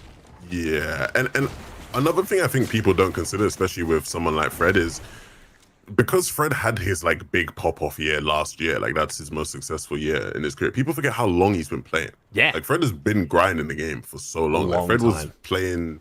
He made an FNCS in Chapter 2. Yeah. Like he made a final in Chapter 2. You know, like he's been around for ages. Just didn't make too many after that, but yes, I do. Yeah, he's been playing with less success, but he has been grinding. That is true. And oh, here we go. Yes. This is from Spex's POV. Oh, it doesn't look much better, I'm going to be honest. It doesn't look much better from Spex's POV, especially considering this was also a 1v... Oh, no, it's not. Never mind. Replay selling. It's not a 1v2 at least. But wow, yeah, that didn't look much better. But yes, Fred has been around for a long time. I think it was just also like kind of went on that zero build tangent for a fair bit, which maybe like slowed him down. But did kind of go from, yeah, made it finals in Chapter 2, then didn't really do much, and then just started out of nowhere, just had a crazy year. And then I think it's also because he became such a big fan favorite with the way he played. People just want to see it again, so the pressure's on now. Like, it's just, you know, got to try and find consistency with what is a very, you know, uncharacteristic playstyle. As Marius and I drop now, roles reversed. They're the ones on the dock, and Harry and Cammy's the one key, and I think he's kind of pissed after last game. He's not going to be Ooh, we're not going to let that happen again, but I'm seeing double Sovereign Shotgun. I don't want to be taking this fight. I mean, we already saw how good the Sovereign Shotgun was in that last Osborne fight, so... It was looking I'm very excited good. for this one. It was looking very, very good. Hari and Cammy, though, gray and green. I drop Marius definitely have the fighting loadout advantage. Flex SMG, tack assault rifle. I'm giving this one to Marius and I drop off loadouts right now, but it looks like Hari and Cammy are the ones playing defensive, so I drop's got to try and find a way to open up first damage on this, but Hari and Cammy just seem to be holding fast, holding their angles, so I don't know, actually. I don't know who's taking this one. It's all about those openings. Wait. Can you force the mistake? Wait, what? Vico Mally go down? Oh my god, they do. My apologies, chat. I didn't even see the feed. What has happened here? Vico Malabuka go down on the mountain. We've got Shaywaz nearby. They're taking a straight fight too. Malabuka pushes up. Potentially getting doubled right now. He is getting doubled. Only 8 builds. Vico got to back him up. Vico's trying to apply pressure, but he's weak as well. There's a bunch of people in this fight. Malabuka jumps in, goes down, and Vico instantly gets taken out. Vico and Malabuka finally finding some form this season and instantly stopped here in game 2. And that's really alarming to me because, you know, ultimately they didn't have a lot of mats, it looked like there, but, you know, you don't expect these guys to lose straight 2v2s. It didn't look like the fight opened up with a crazy big beam, right? Those guys just sort of just ran at them and just mowed over them. I think so. That's very rare to see Vico and Malabuka just pushed over. Vico was in my chat saying yesterday that Malabuka back on 0 ping looking different. I didn't realize this whole time Malabuka hasn't been on 0 ping. Maybe like gone back home, I guess? I don't actually know there, but I feel like a lot of the NA pros, we track their movements a lot. We know who's on 0 ping, who isn't in EU. I kind of just forget that there are players like Malabuka. If he goes back home to Russia, I imagine ping is not going to be too fantastic. But yeah, that fight was not a good display of that. That is definitely a duo that should be holding their own. As Shark and Teeny trying to maybe get their get back here for the big boys for Shark. I'm not sure, but interesting. Vico Mally going down early, man. As soon as I start gassing him up. Rough. As soon as I start gassing him I feel up. terrible. Because I when we did week 2, was it, or week 1? A lot of that was happening as well, right? Yeah. That was when they were getting bossed by I forgot who it was. Oh yeah, I forgot who it was as well. They were actually, yeah. They've started to find it. They last week I know you didn't watch too much. Last week they looked. It was the last 2-game win. Game 5-6 obviously brought it back, so I wasn't paying as much attention to them throughout the tournament. But I feel like getting 2 wins in finals back to back. Like now you know you can do it. I wonder if it's even more frustrating if you then come back and struggle next week rather than just like having that straight struggle all the way through. Like does it then have that element of like, damn, we are better than this. Like we've shown it. What ended up happening with the oh, okay, wait. Okay, that makes sense. Wait, what? So I was just looking at the drop map. Oh, yes. Yeah. Oh, wait. Well, that's great for Chino and Pablo and Della Yeah. and Effexy. Chino Pablo. They're doing the same thing. It looks like Chino Pablo got their east side. They take down their duo, and then Effexy Della just go west side, it looks like. So this could be a potential top 3 again for Chino Pablo. Chino gets the mythic assault rifle, and we got the double purple pump. Didn't get the chug jug though. I feel like that if you got the mythic AR, don't you always have the chug jug? Maybe they're storing it somewhere. Maybe they're saving it somewhere. It's just chipmunked away. I thought the bosses always drop the chug. Maybe I'm wrong. Yeah, they probably just have it somewhere. Just squirreled away. Save their other meds to maybe take damage and then carry it with them. Scry and Scroll, 72 points that first game. That was a good first game. That was great for them because they've gone a bit quiet. I don't know if you, again, were following the heats yesterday. They did not qualify for finals for the Reload Elite Series heat. Yes, So from LAN to no finals. Yeah, it's brutal. I mean, to be fair, they were in the hardest heat, but that's still a bit of an underperformance. I did like Scroll in my chat, though. No excuses, just we didn't play well enough. I was like, okay, I respect that. I like that. Yeah. There was a couple people who missed that was a bit disappointing. They were the main Cammy one. and Hari. Yeah, Cammy and Hari missing was a bit sad as well. Yeah, especially because I feel like if you're struggling in one of the game modes but not the other, like if team's doing well in Reload but not Battle Royale, that's where I will give them a bit of that cope of, it's this season, meta's changing, off season, blah, blah, blah. But I feel like if you're struggling in both game modes, that's where I'm like, can't really give it to you because the Reload meta is chaos, but it should be like controllable chaos that you're somewhat used to. You know what I mean? Like it's shockwaves. It's these weapons are very, expected weapons you've had before. Yeah, it's like with a lot of the players who aren't doing great, because it comes down, especially with Reload, it comes down to just being good at endgame, right? Like Reload meta is very straightforward. It's just about being a good endgame player. Like you can skip most of the mid game in Reload fairly straightforwardly. Agreed. So if you're just struggling in end games, it's like, yeah, man, you gotta sort that out. It's chaos though. I love it though. Do you like the current reload meta? You liking reload as a comp game Yeah, mode? I'm enjoying it. I'm enjoying it too. I'm looking forward to it. I like it too. We got a fun show tomorrow. Yeah. So wait, you allowed to say? Are you on the show? So I was not supposed to be on the show. Okay. I was on ready to kick my feet back up and just chill this weekend for the first time in forever. But I am doing the show, and we got a special guest tomorrow on the broadcast. Oh, is that? Wait, have we had that special guest announced? Shay, is that start with a B? We have not. We've not had a special guest announced. I feel like he may have announced it. Is this not okay? Because okay. All I know is, again, you don't have to say anything. So my chat, what I'm saying, chat, is Blake has announced that he is now an analyst for the EWC, but I don't know if that's the actual broadcast when it gets down to the actual EWC in the finals, or whether that's tomorrow. You don't have to, you can keep silent if that hasn't been announced, or if that's not, or is or not right. But that's cool. You're on the broadcast. Did Blake say that? Yes, Blake has announced that. Is that what it is? Well, Blake's on the NA broadcast. We got a guest for EU. Oh, guest for EU. Okay, I'm excited. Interesting. Okay. I'm excited. Should be a fun one. Tomorrow finals will be sick to watch. Okay, there you go, chat. We got Levin on the mic. Let's go. The last EWC final is probably my favorite tournament I've watched, I think, so far, like this year. The EWC finals just feels sick. I mean, I think it's just land qual. Makes everything just feel so much better. I'm so excited for tomorrow. But that'll be good. I said Stakes B. are higher. I had to say Blake there, by the way. I said B, and some kid was like, Benji Fishy. It's like, oh god, I gotta like, I can't let the hopes and dreams go too long. You know what I mean? I gotta be able to squash their hopes and dreams, not let the kids get too excited for something that chat, unfortunately, is just, it's not gonna happen, chat. It's not happening. I'm so not gonna sorry. lie. When you said B, I thought you were asking if it was Blood X. I was like, what are we cooking up here, bro?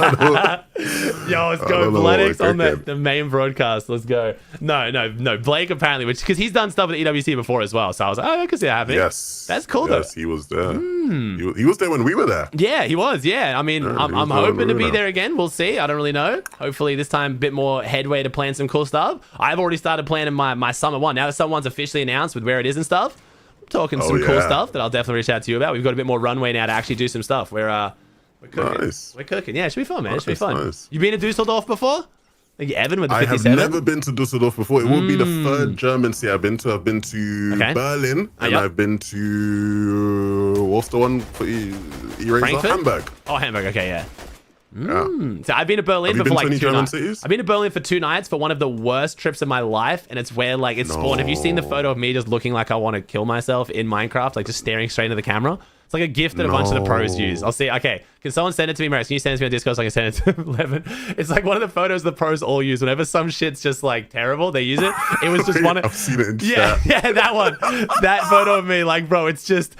It was like... I've told this story before, but it was like a last minute trip that was kind of to punish me for pulling out of another trip for like very good reasons. And it was like a 2-day thing. And all I had to do was like make 2 Instagram shorts, and I've flown like 30 hours. Globals in like a week. It was bad. So it was one of the worst trips of my life. So I'm excited to go to Dusseldorf and hopefully have a better experience of Germany, because that was not a great one, but it was not Germany's fault whatsoever. It was just, it was just shit. It was just shit. Yeah, I'll see if I can send it to you. Let me see if I can send this to Levin in full screen. Here we go. Do we have any, native Dusseldorfians in the chat? Like, what's Dusseldorf like? Yeah, well, I'm kind of curious myself about what it's going to be like. Yeah, I'm excited too. The venue looks sick though, and I mean now, like I said, it's been announced. It's so funny to hear us announce, and I'm saying like I have so much time, because Global's obviously announced venue so much time, but I didn't have like the ability to reach out to Epic to plan anything. But now I can plan more things. But yeah, that's it in full camera theft. All the pros use. Just so you chat, you can appreciate this full beauty here. This is what I've just said. That's the image there too. It's the most quintessentially German looking living room as well. Just so much brown. Yeah. Why is it so brown? They love brown. They love their brown. They really do. We got Sky and Scroll, center of half. This is one of our top placing teams right now. They're looking good. The Yadfest, the mid game is over, chat. Shark and Teeny also making what I think is going to be a similar rotate though. 38 teams, 75 players. We're going to have a pretty heavy surge here. First 2 teams looking like they're in a similar spot. Fader, we still go down early. Pradaj, Gonzo, no placement yet, no Elim, so they're still technically behind them. Looking good. Focus and Thomas also in a great spot, looking good. Wait, we got a lot of our big teams making this endgame. This is going to be a fun endgame to watch. We got Stacker, Della. Another opportunity, right? We saw them make it really deep into our last one, and it just sort of ran out of steam just towards the end. So yeah, unfortunately. 27 above, ooh, 11 below now. Come on, let's put that Enforcer to use, Della. Yeah, gold Enforcer. Good weapon to have right now for the Surge, but looks like they don't have the best angles, but they will have the best angles now. As Frosty and Trash make a rotate pass. Replay moment, but we get 100 damage off that. I was about to say, as long as we come out of this and we're looking good. But as we've kind of talked about, I'm using the word tempo a lot. Kind of comes from a lot of other esports. We don't talk about tempo too much in Fortnite, but I'm using tempo now when it comes to like the way the surge currently works. Like, yeah, we've now stayed here. We've got 100 damage, but we've given up the early rotate, which means now is the other team's chance to get their tempo on us because now they're getting damage, and then we got to stop, pause, damage on them, then we can trade it, and then we can rotate. So it's kind of interesting to see how it plays out now. The more you stagger here, the more damage you get, but presumably the riskier position you put yourself in to take damage. But Della, good job recognizing the bridge here will cut a lot of line of sight. So I like this rotate. Looks like Della and Effexy handling the pressure. Yeah, this is, I think, the classic conversation. Think your counts? Think you I don't think a lot of people use tempo. I use timing most of the time, right? That's sort of how I refer to that. Yeah. I know Reese obviously always talks about zone priority and losing that, and right now they are behind on that, right? But they've sorted out some of their surge issues, and so that gives them a freedom in some aspect, but less so by positioning. You see Jerdy and Ziffy in the middle zone, are they able to just run in free, right? They have much better timing than these guys. Sky and Scroll will have a good timing as well, right? They control that access to leave off the side of the hill. Chino Pablo, good loadout, making their way in from Sandy again. I'm loving this team finding their form. This is great to see from, again, we see a lot of double fragger duos kind of form coming into this year, and I was a bit worried how some of it would go, but you know, we got some of the most legendary IGLs on EU struggling, but like you said, there's a bit of a game plan going that people should have figured out, and it looks like Chino and Pablo have figured out, looking a lot better now. Shark and Teeny pull the zone. I'm starting to get real suspicious of Teeny. I'm going to be honest, my man's almost IGLing too well at the moment, if you know what I mean. Like, we are pulling a lot of zones. We just always seem to be in that position where, like, they either get zone or they've got the first priority on the zone. I don't know. I'm starting to get suspicious. Thomas and Focus, though, in all sort of good spot. A lot of our big teams looking very, very healthy now. I did see a zone hack TikTok about a week ago. Okay. So it exists. They know. So maybe there's something there. Maybe there's something there. I don't use TikTok at all, but I kind of want to see what that is now. I want to hear what TikTok's cooking up for predicting zones. What do they know? The pros don't know. I think it's something to do with like the flag. Like, you can predict where the zone is gonna pull on like half and half with like the flag on the map. Oh, really? Oh, interesting. Okay. Something to That'd be kind of cool. I mean, to be fair, there's been some crazy things in the past that have like been zone indicators that like I never would have thought of that ended up being true. So at this point, like, I believe it. You know what? TikTok knows, bro. Hey, you trademarked 5 gifted. Thank you, homie. Oh, zone pulls off, unfortunately. Zone pulls away from the flag on this one for Thomas Folks. I don't know if that was the TikTok. I haven't seen it myself, but a lot of our big names that had this early rotate last time now have to figure out what they're going to do. Try and make this next rotate. Get high priority. We'll stick with the resub terminology. Flixie solo, though. So it looks like Chap has gone down. Hari Kami in the back of his tab. We've got Zhu right now, who's got that priority on the high ground. Pixie Swizzy also here. Again, Labs, you'd hope so. This is their POI. And Sky and Scroll also on that south side. I'm guessing coming out of Battlewood. Kind of rotated, kept themselves on the southern side, and they get a really good pull here. We got, again, Sky and Scroll second place with a beautiful zone pull. And I want to see how Shark and Teeny make this rotate because, oh, they're already there. See what I mean? I assumed that Shark and Teeny would be over here somewhere because why wouldn't they be? No, Shark and Teeny are already in the best spot of the next zone. I don't understand how Teeny is IGLing this well. Honestly, can't say anything more than just I'm impressed.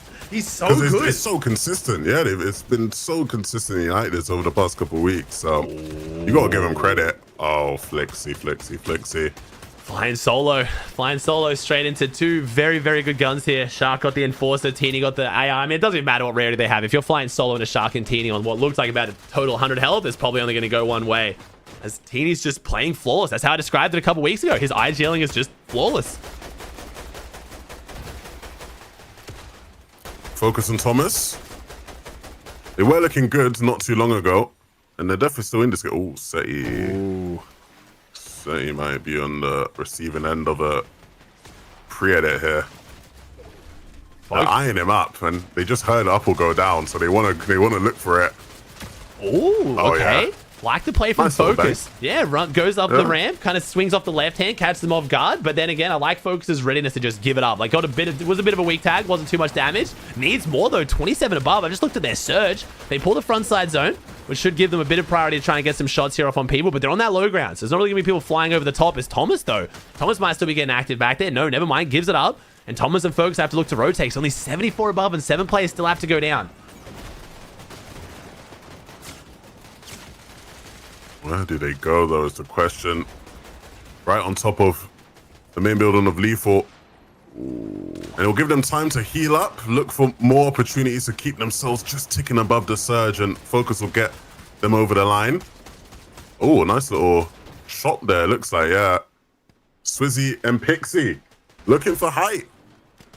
Swizzy finds it. I was about to say, only Swizzy though. Pixie, I think, was the one that got chopped out there. He had the Fizzberry going, so Pixie gets chopped. Swizzy's still up there, and Swizzy, Pixie take it. I mean, one of the main complaints about this kind of surge is the zone pool priority. If you get zones, it just feels like you have just an insane advantage. So Swizzy, Pixie got to kind of take advantage of that now. They're at Lethal Labs, their home territory. This is their turf. Don't have too much gold left though, but Pixie doesn't show. I'm wondering if potentially any player with this pulls back onto the vending machine. We'll see. Focus and Thomas down in that mid-ground layer. Dharm and Dame is still in here as well. Shark and Teeny in the mid-ground. Sky and Scroll next to him. So first and second right now, right next to each other in the tops. Both playing these kind of like mid to lowish layers as Teeny elevates a little bit, uses the wood to get frontside, and then switches back to the hard mats. Just looking, again, flawless. We saw how clean their last game was playing on height. This time around, not as early as they did it the game before, but Teeny has his eyes on it. You saw him scouting it there. But with how Swizzy and Pixie are holding it right now, he's going to have to keep waiting. Sharks still got 46 builds. Teeny with the 65s. They've still got 100 builds, so no real pressure coming out for them to try and take high ground earlier. Sky and Scroll get their big refresh on the low ground. 3 elims. Sky leaves his shotgun behind, though. I think a bit of a misclick it is. Goes back and grabs it. 2 heal grenades, 1 med kit. Got the Fizzberry jar. You have to keep popping that for the mobility. This was a discussion when this got added last week. How many pros were actually going to carry the Fizzberry jar to be able to pop it for the mobility versus the triple heal grenade? It looks like Sky and Scroll said, you know, why not both? We'll just grab both. And now they've got the ability to have those big meds to pop for both of them, and they still have the mobility aspect. As Shark and Teeny, they're looking for 11. They want it.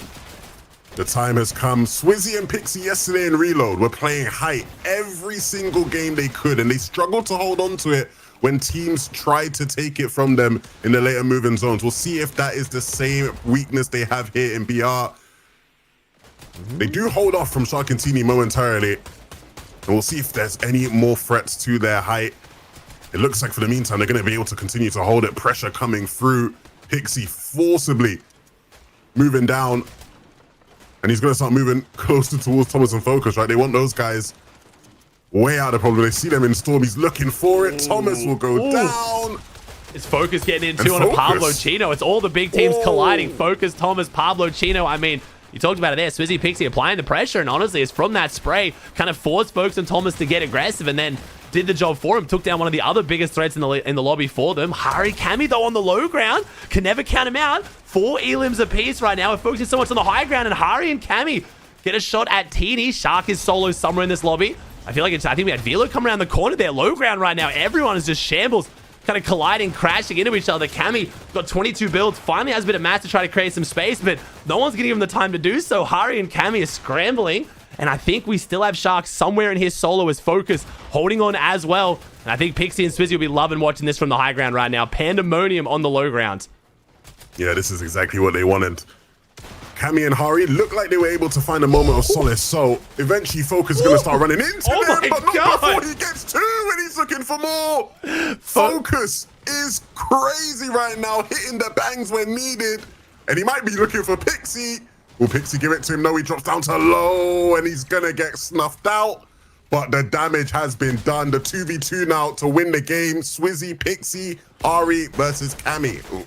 2 of the biggest teams here right now, but Hari and Kami need this. I want to say more, actually, but then again, wait a second. Kami and Hari have ended up on more points. Swizzy and Pixie only got 3 eliminations off this high ground, where Hari and Kami 10 elims right now. If they make it off spawn, they're looking different, but 0 builds. Kami needs to make something happen. Hari goes down. Pixie, Swizzy, they sat on high ground the whole time. You talked about it. When they get challenged, they potentially can't hold it, but no one challenged. They close out the 5 elim win off the high ground, but if my math is correct, I believe Hari and Kami actually had a higher point game, though. Big games for 2 teams that really needed it. Yeah, really impressive stuff. I've been one of the biggest reasons why I've not been a fan of the whole Kami Hari off spawn thing is because when I have watched a lot of their end games, they look like one of the best end game teams in the region right now. Honestly, some of the stuff I've seen from Hari and Kami this season has been some of them in a season filled with, you know, Sky, Scroll, Teeny, Shark, Glaze. When it comes to endgame fundamentals, I still think there's no one that does it better than these 2. So really nice to see them have such a big game, especially when, you know, we know they have their struggles with their limbs. Yesterday, that was their problem in Reload. They just weren't getting enough kills or 10 got him on the low ground, get Hari moving. I mean, I think Cammy does get slept on a bit for that as well. We always just pretend like Cammy's like just, you know, just doesn't have any mechanics. It's just not as flashy as some of the other players. But Shark and Teeny, consistency right now. 3 Elam 7th though. Teeny and Shark did look a bit split in the end game there. I'm not sure what happened to split them down the middle, but Folks and Thomas, speaking of consistency, 5 Elam 3rd, 4 Elam 4th. Sky and Scroll again, 4 Elam 8th, 5 Elam 3rd. Afexia and Della, a 6th and a 9th, and then Hari and Cammy. So Hari, Cammy, from a 0-point game 1 to top 5, showing you can do it with a big game, but they've got a lot of consistent teams to deal with. And speaking of consistency, got Pablo and Chino. We got the 4 Elam 11th back-to-back. The perfect consistency. Unfortunately, not as many points they would have hoped for, but good first 2 games. I think we're in for a good Div Finals here. Everyone's showing up. I think the meta's getting sorted right before it completely changes, apparently. Yeah. Just to beat of the game, eh? Thank you, Don. Thank you, Dallas, Tanzan. Oh, I love Again, me some DJ, French. accounts, Jen. I mean, it's I need just... to get my boy Play Quartz on the commentary. Yeah, no, wait, why do I know that name so well? Play Quartz is he was our producer. Yeah, I for was about Hotline to say, FM. yeah. Come on. So we get him on the Remember. broadcast and like, is my man like, he's like observing or like, what's my man doing these days? So Quartz is a producer and Okay. observer. He does like a lot of tournaments will have him doing. And right now he works for Havoc basically. He does Okay, all of their cool. streams. Are you rising with the Prime for since they 6? started in Fortnite, he's been the one doing all of them. Oh wait, he is. I heard it. That's his voice. Wait, really? So, what's funny with Quartz? Wait, he actually, he talks as well? Yeah, so this is the thing. Quartz is just like a behind the scenes guy, right? He's just like an observer, just a producer, like he does the shows. And I remember one day I was watching Havoc and I'm like, I don't speak French, but I know that's Quartz. That's his voice. Like, yeah, I why can is- hear him. Yeah. Okay. Like, why do they have Quartz commentating? So shout out to Quartz, man. What a legend. Yeah, I mean, that's interesting. These kind of behind the scenes. 'Cause I always wondered how like that comes about with all the French broadcasts. Because it's a lot of like, it is a lot of manpower you need. It's not too bad when it's just obs, obviously just switching between the few POVs rather than like, you know, like in replays and stuff. But it's crisp, man. The way, even the leaderboards updating, like the APIs and stuff, they do a good job of it. I realized that yesterday when I was watching Heats, there's like 8 different French orgs that do this. There was like 2R Esports, KP Esports. Like there's so many that do it. It's like just the whole French community. I'm like, how many French viewers are there? I don't get it. To be able to have this many orgs. Just way bigger than you banned with the 12? You know? I guess so. There must almost be. catches me off surprise. Non mais Yeah, must be. Adonis quand même pas. Ooh. Cher parce qu'après c'est pas pareil Harry's les gars. going down. This might be really good for Harry and Cammy. Cammy and Harry's consistency right now. Looks like they win off spawn, I think. I'm guessing. iJob's disengaging solo, which means that Hari Cammy might have the POI. And like you said, if they make endgame, they're looking good. This could be very, very big for them. Attends, mais drop. Oh, here we go. This is the Tayson off spawn. I want to watch this before jumping in replays. This time, Tayson and Ghost actually get down. Now, my chat was pointing that out. Are we at all suspicious that this is X Trio? It used to be Hyper, Jewel, and Ghost, no? Yeah. Okay, so that call I had earlier of them just suspiciously not pushing with shotguns might have... But they look like they're going to. And who's trying to split Sus Studios? This is not a very splittable POI. So what makes me think that it's just... I think they're not really like... I don't know. Ghost also, not same nationality. I feel like they're probably not friends. I mean, yeah. I don't think, like, Sus has not been split this season at all. It's always just... It's a fight. fighting, but, it's a straight fight. And Pink didn't make finals though. That means I've just realized. Pink's usually the one trying to hold this down. He almost been out of heats as well. Your boy 6th place. That made me sad too. I had Pink and Chris picked and so close. It is tough. It is tough. They played for a long time. They did play together for a long time. So I don't know, but it's just like I said, it's not the PY you'd look at to split, but it could explain why they're maybe not being as aggressive. But no way they were like, yo, let's split Sus Studios together. Like that'll be great for both of us. I don't know. I just don't see it, especially from Tayson. Tayson would be down to do it if I feel like it was a bunch of loot and made sense, but it just doesn't look like it makes sense, but I might be wrong. But I want to see what happens to Hari. I want to see if Hari and Cammy can win this again, because I'd love to see Hari and Cammy make a run for this. I'd love to see a last game where it matters for Hari and Cammy. That'd be very exciting.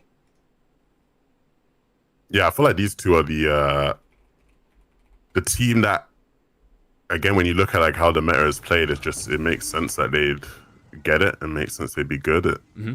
Definitely suits what we've seen Cammy and Hari do for quite some time in Fortnite. And it's good to see them potentially dusting off the off-spawn fraud allegations, you know? True. They've been following Cammy for a very long time. Yeah, Hari kind of, I think, got attached a little bit into Cammy's. trying to think of what's Hari's off-spawn rep like.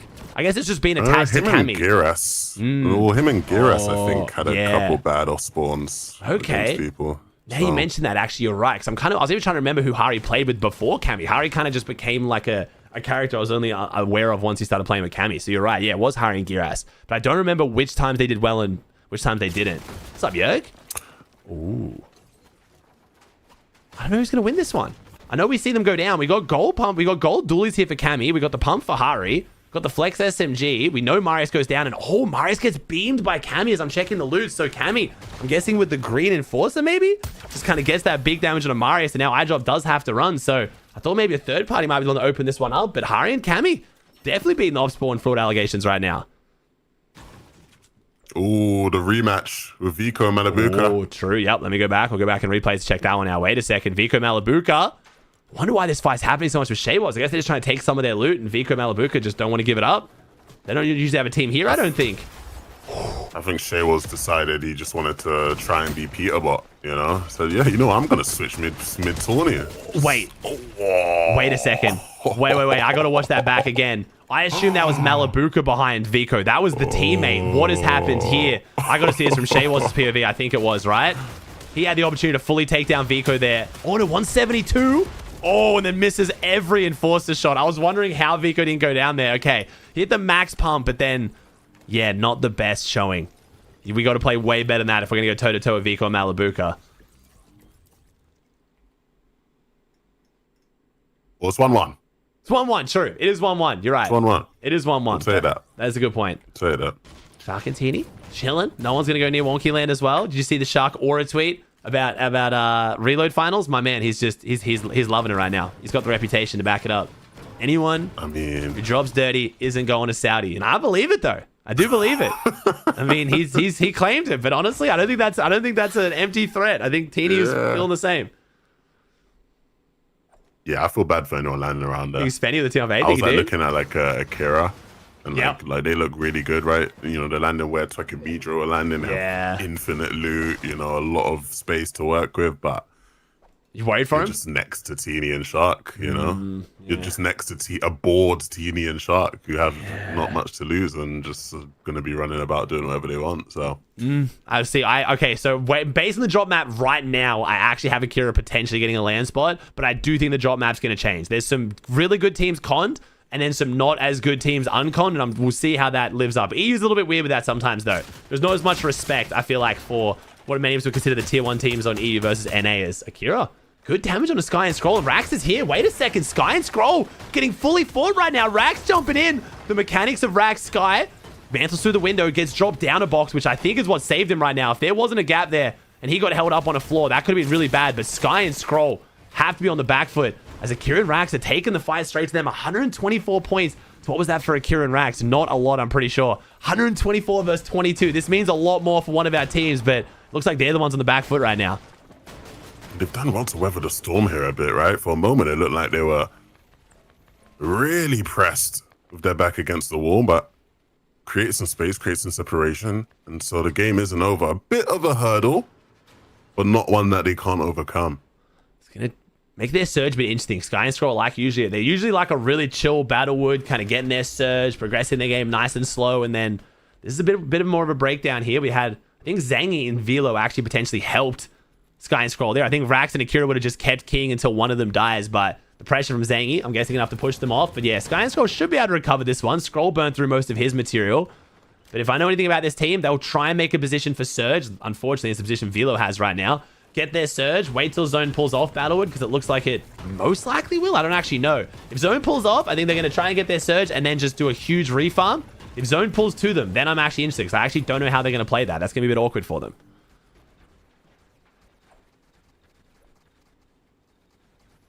Pixie Swizzy, still inside labs. Haven't left yet. Looking pretty decent right now. Haven't seen them play too much with the entire PY Uncon. I feel like it takes a lot of time to get this loot. And Shark and Teeny have stopped pushing over towards the northwest. Left Frantic and Pix. I think the team stopped dropping on the factory. I wonder if that's going to affect Shark and Teeny. I mean, they had a great game one, so I don't think it'll affect them too much. But their early surge plan is very different this week. Yeah, it's an interesting change. I think, again, even as good as they did in that first game, right? it was a bit of a slow, a bit of a behind the curve when it came to surge and damage. And so I think opting to go into the zone, try get a position where you maybe have a bit better priority on teams who are trying to rotate into the zone and avoid you in that wonky land area. It's working. It's working. So we'll see how it plays out. Labs has gotten a bunch of people going into it. I don't know if this is like extra loot or if it's kind of like maybe a play for the mending machines. As yeah, Sky and Scroll still getting held down now. This is going to be interesting for them because the best refarm they get is in the buildings, but no, they made a play up onto Zangy. So Sky and Scroll, I talked about how this is usually their surge position, and Sky and Scroll have missed it. Looks like they've taken it by force. They've somehow gotten up here onto Zangy and Velo, pushed them off the high ground, and we still have Akira and Rax lurking down below. We're going to try and get a piece of however this plays out, but this is going to be a make or break moment from Sky and Scroll, but I like them having the confidence to take this. Like, this is our position. Yes, we're in a top position in the leaderboard right now, but they don't want to give up. They're not kind of getting pushed around, which I like from the young duo. Yeah, they're going to need to try and really make the most out of this damage-wise, right? Because regardless of what happens here, and depending on where the zone pulls, they're going to need the time, to be able to get stacked again, right? Like, you can't play this game out of 24 bills. They're going to eventually have to start farming, but they can't do that unless they're good on damage. And so Sky, it looks like he's putting in work. That's it. And Akira and Rax, their Velobot has to drop down, so maybe potentially Velobot and Zangy not aware that Rax and Akira were still lurking around, where maybe Sky and Scroll had a better beat on them, so they knew if they pushed them down, that'll be enough to let them do the dirty work, and it is. So Sky and Scroll get their position. But you talked about it very well there. The material. Damage. Good damage, but like, how do they get their mats now? I think this will be like a maybe keeping a track of where Akira Rax are, waiting until they push out and then drop down refarm. The zone pulls off them. So I think this actually plays into a Sky and Scroll's strength. If they got their damage, they'll happily get early damage now and then trade that time to refarm. One of them will probably drop down and start refarming pretty soon once they figure out the threats around them. The other one will just stay up. We'll see though. We'll see.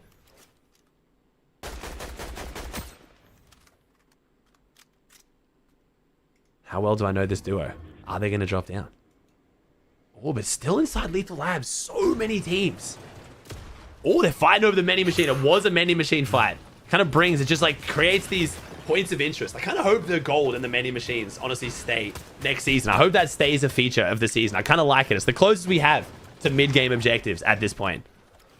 Would you take caches back? I would take caches back. And I talked about it recently, though. I want caches the way they were right at the very end. When it was legendary slurps, I didn't like that you didn't have to rush to caches. Because even if you got it at the lowest rarity, you still got 2 legendary slurps, and that was the main value. I liked it when they came back where the meds scaled down based on rarity. Where it was like, if it was, legendary, you got like a chug jug. And if it was green, you got like mini. So it really forced that, like, we need to get there now, like a bit of urgency. I like that, because I think that's what opens up those cool mid-game fights and really like rewards teams playing the high risk versus reward. So yes, I would very much like them back. How about yourself? Yeah, I miss them. I feel like we don't get enough. Okay. We don't get enough good, even-handed mid-game box fights. Okay, I like that. Like now, like I feel like back when we had caches, there was so much more depth to the opinion of like who are the good like in-game fighters, because we would see a lot of like even 2v2s between people, whereas like now a lot of the fights you see mid-game are just like fights are always started based off someone having like some crazy advantage, like you get like a sneak pump or like a beam or whatever, and so it's like it's not as straightforward as like this team is just better, right? It's like they got the better opening and so they did better in the fight, whereas like back with caches it was like two teams would rock up, we're both just scrap it out, scrap it out, And then who gets the spoils of war? I do agree with that. I do like that as well. You're right. It was just straight 2v2s where that could start to reward some of those teams with the better fighting ability as we get what is actually right now a pretty even 1v1. iDrop wants to reboot. I'm guessing Gonzo wants to reboot. Pops the med kit, so Gonzo has the longevity right now. I want to see if this turns into a bit of the reboot rule out. We've only seen it happen once. It's one of my favorite features. When they added the timer countdown on the reboot where if you let it go, but the opponent can steal it. Vico. Shout out Vico, one of the only players who kind of was rare enough and finally pulled off the play. But iDrop and Gonzo aren't even going to go for the reboot. We're using this as kind of like just to apply the pressure. But iDrop wants to take the fight against Gonzo. Gonzo now on the back foot, needs to open this up. As soon as he hears that reboot going, that's the clock that ticks down, and Gonzo has to make the move. And iDrops is using that for pressure, but Gonzo, wait a second. Oh my God. We have, I was going to say, the past versus the present here, potentially. The battle of the Norwegians, and Gonzo takes down iDrop. That looked easy. 11. He made it look very easy. Excellent piece, even fighting a box away. And iDrop scrambling. I make fun of him for his editing ability, but he panicked a bit there. You make fun of iDrop for his editing ability? Yeah, no, he's really good at editing, so he does it too much a lot of the time. Oh, gotcha. Okay, I thought you were gonna try and pull out some like, yo, he's like mechanically slow. That's where I was like, damn, I gotta hear this Levin take. No. Oh, you think he's like tries to get a bit too fancy with it? No, yes, this is a bit of fun, but yeah, iDrop is known for over editing sometimes, you know. Okay. Oh, Yapko. Wait, maybe the 1v2? Walks in Vanya, another one of those players. Vanya, unfortunately, a little bit on fraud watch. He's got a lot of pressure on him again. Another high placing global player team, IGL especially, so even more pressure on him. And him and Walk's not looking too great here. They took down Panzer. If Yapko's the 1v2, it'd be pretty bad. But no, Yapko's going to disengage, but he gets shot in the back. No, there's a third party. It was Ping. Ping and Kira were lurking. And now we have Walks in was looking like a pretty disastrous 1v2. 82 builds, though. Hits a bit of damage. Gets shot in the back, and no. Kiro and Ping going to come through, play spoiler, and take down both teams and get all the remaining loot. You've got to think Wox and Vanya are fighting to keep the dream of them playing together alive, right? After missing out on Reload yesterday, if they dud this final, you've got to think they'll both be looking for options. I mean, Vanya's running out of options at this point. Vanya's gone through a lot of people this season. He's struggling. The stocks have got to be going down and down, dwindling. I mean, like, obviously, the year Vanya's just had, but it's hard to not...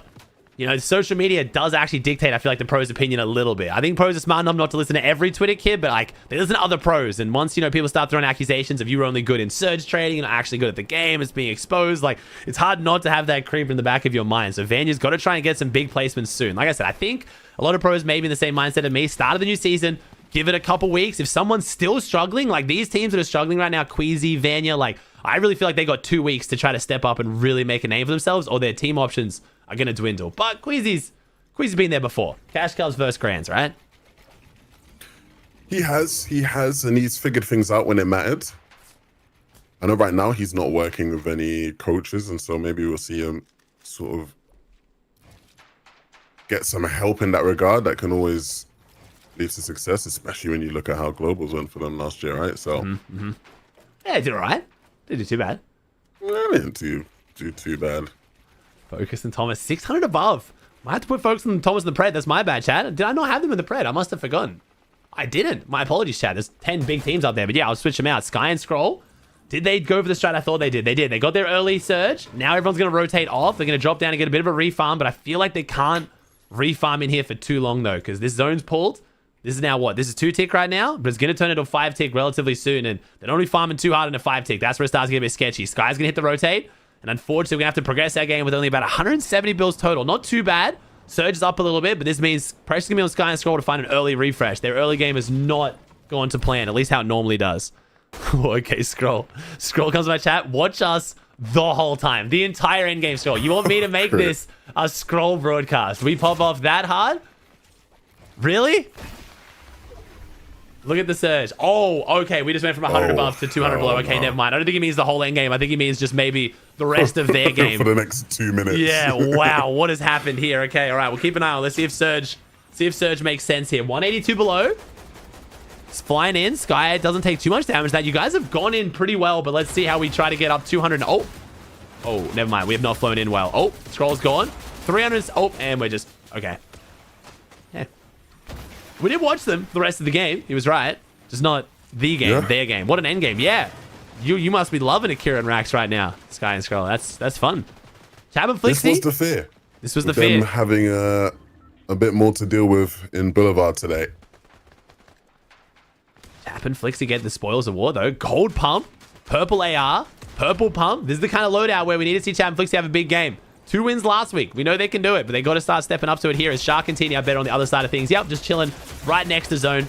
I would love to see some Kinch stats of like zone, maybe 6 onwards, 5 onwards, which team stays the closest to end zone or the edge of it? And I swear Shark and Teeny, you just never see them. They just never seem to get those max pulls. We watch Chap and Flixie, they're going to fly like 300 meters straight into teams. Shark and Teeny, they're always just right on the edge or on dead side or just somewhere near it. It is insane how well Teeny is IGLing right now. I'm sorry, for a second I didn't know if you were being serious. I thought you were about to just fool me like, Teeny just has to be hacking. He's I mean, I don't know if he's pulling them or if he's just predicting them or if he's just rotating well. It's just there is something Teeny's doing right now where I even told it to Sky and Scroll the week they came second to Shark and Teeny, said it straight to Sky and Scroll, like, Teeny just looks unbeatable. He is playing flawlessly, and it's just week on week. Their zone rotates are so good. Teeny has figured something out. Don't know whether it's just good priority, but I'm getting real suspicious.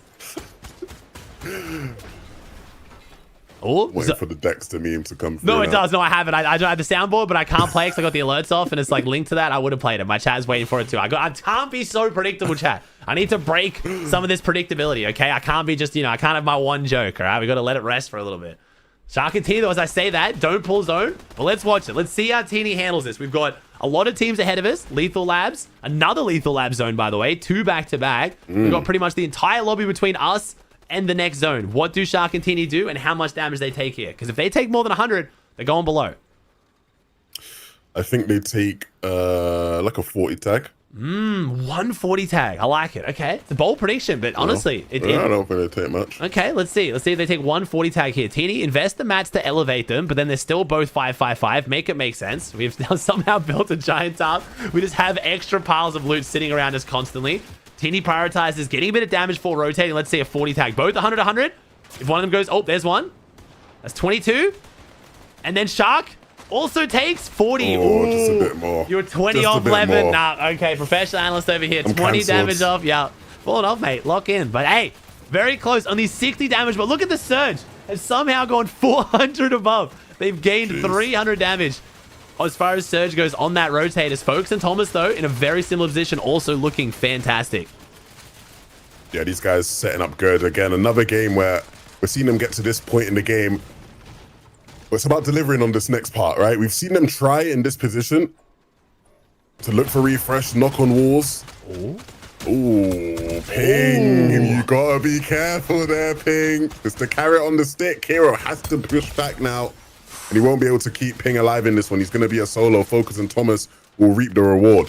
I mean, triple refresh, I think. I don't know if Thomas fully committed to going into that box that last refresh. I think he might have given it up. But one Elin, but they get both the refresh. Because like you said, the carrot and the stick, which means that Focus right now gets both the carrots, gets the refresh and the refresh they were going for.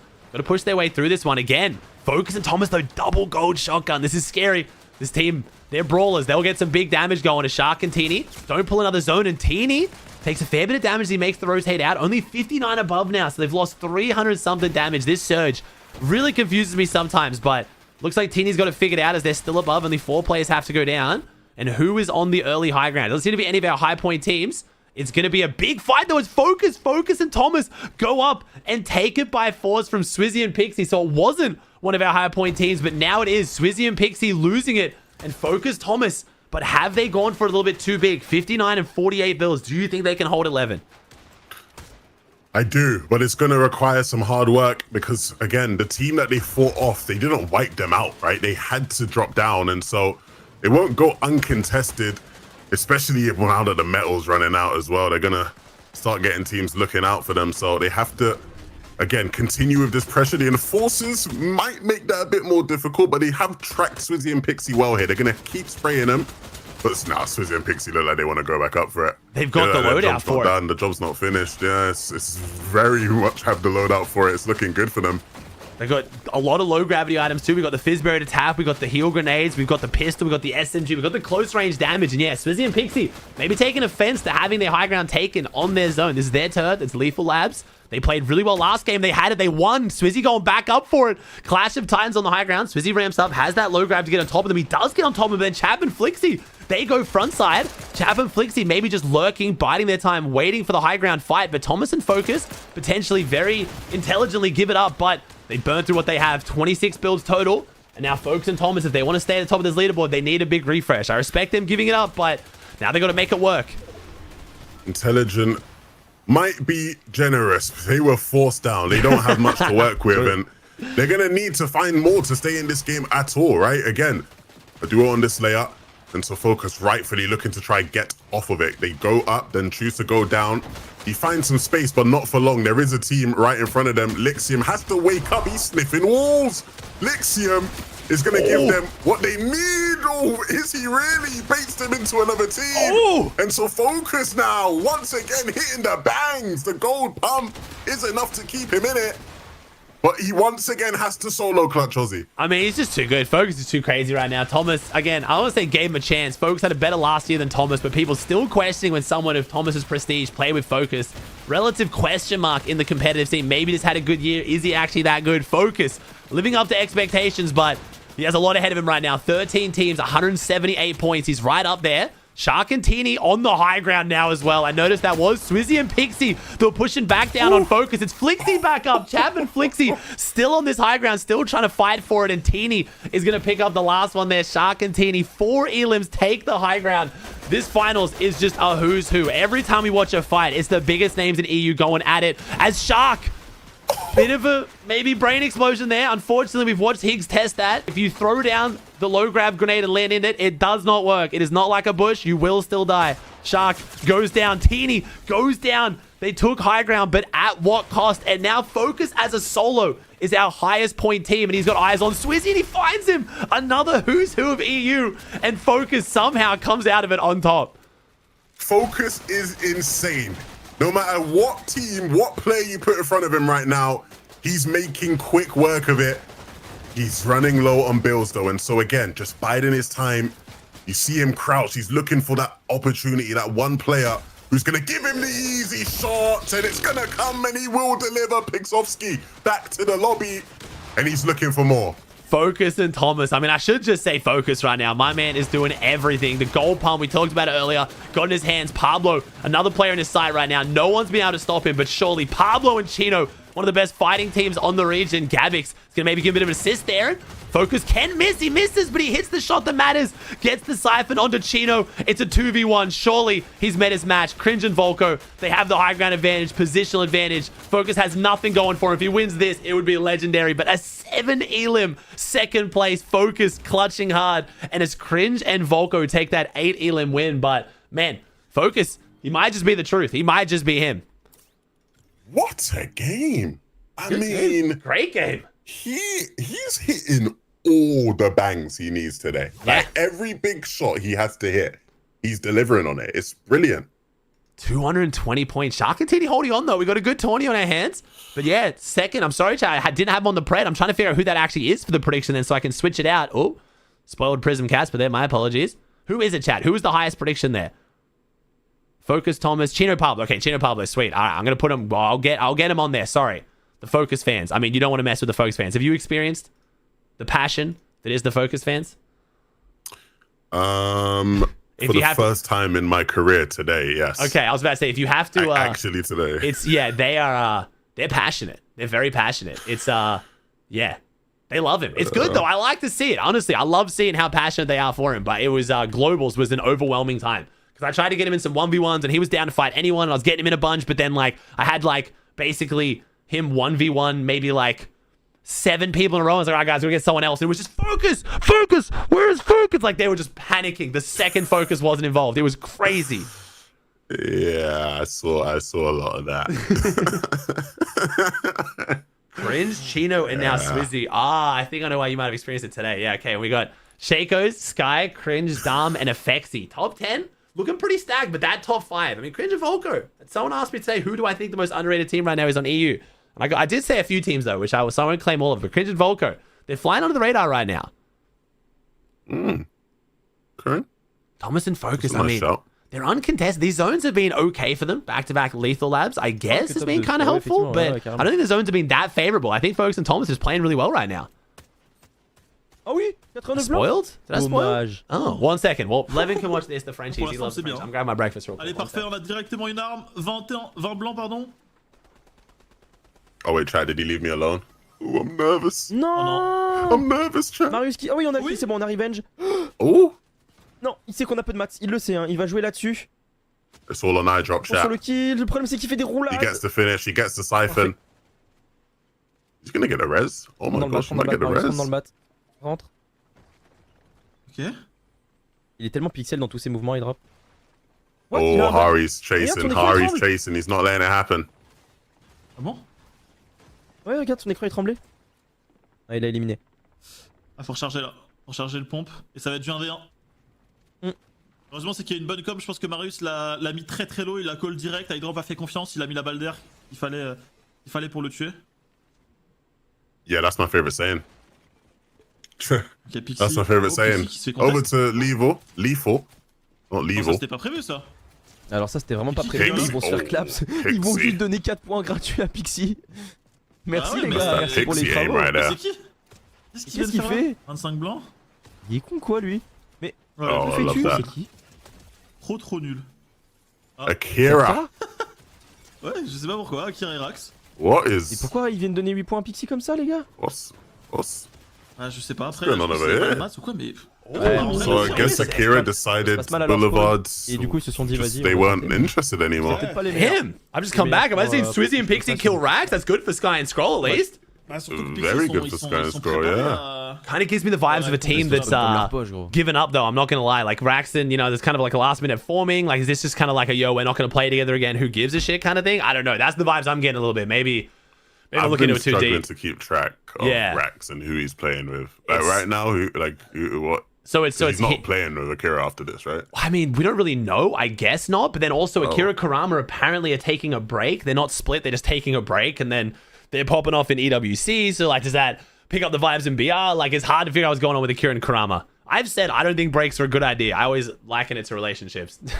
Chad always laughs at me, but like, I think taking a break has just never really been that healthy as far as duos go as well. You can get back together. Sky and Scroll, for example, they split, didn't work, went back together, but this whole like, we are a duo, but we're not just feels really odd. And then it just creates bad vibes for anyone you play with after that. So you don't really get a good chance to actually give a duo a chance. I know this sounds way too much like relationships, but it's kind of how I see it. Like, I mean, no, that's what it is. You know, that's ultimately what it is. I mean, if we're gonna continue to compare, Yeah, do it. right. You know, whenever you do see, you know, the typical, yeah, we should take a break. You always got to be careful. Like who's the one? It's never like mutual. They always act like it's mutual. One person wanted the break first, and the other person was manipulated into wanting it too. Yeah, usually, almost always. And then like you have now as well, like now for Rax's standpoint, so like, yo, I'm just the side bitch. Like you're just playing with me for now. Like I'm just, you know what I mean? And that creates some animosity there as well. Like, are you going to try to your full extent? Because like, are you trying to impress them, or you just know they're going to drop you anyway? Like you're the duo for now. That doesn't feel good either. So it just, that feels terrible. so Yeah. it's like, I don't know. Yeah, I'm good. Thank you for backing me up on this. My chat laughs at me sometimes, but I swear the comparisons are really good. But ooh, I drop, gets the first gun. This could be bad for Hari and Cammy. They've done pretty well today, 100 points. It seems like we never see both teams at this drop do well in a tournament. It really does feel like one or the other, even when they don't fight though. But they're definitely fighting now. It's Hari versus iDrop. iDrop still probably upset after going down to Gonzo last game. Hari tries to loot the chest, but can't grab it. Oh, he does. Never mind. The loot comes out. It might be a replay moment. It's getting more SMGs, and there it is. There's the shotgun. Hari finds the weapon he needs. But right now, iDrop has the res potential on Marius, and that gives him a big priority in this fight. Hari's going to have to push up, try to stop that, and I think he is going to cancel it. iDrop's going to try and take the time to farm a bit of mats to help him in the fight. Going to give up the siphoned mats to Hari. I feel like that's a big misplay. Gets the 10 builds, 18 builds now. So Hari will have a bit of an advantage. As iDrop, never mind, we're going to disengage? What? Okay. Huh. What are you thinking there? Boo, I'm thinking pussies. But I mean, that's just because I want to watch. It's just for excitement. If I'm one of them, maybe, honestly, yeah. I feel like they didn't have... Both of them pretty even. They're both one pumpable. There was no, like, clear advantage. I guess I can respect it. The boss spawned here as well. So that does give a big priority on, like, getting this loot right now can be very favorable, even if this early game's a bit scuffed. But yeah, I don't know. I wanted to see them fight, but I can understand why they didn't. Are we gonna see Vico and Malibuka fight again? I see the arrows at the top. Oh, good comms. Good comms. Are they gonna scrap? Do they know that the other team is here? Do they think they're uncle? No, they know. They know. He was blocking They off. He know. knows. He knows. I What are mean, these guys doing? I think they might just be grief, and I'm going to be honest. We might just be going for the grief Search- play now. We might just say, search fuck you. practice. Yeah, pretty much. Going for the Kovacs course.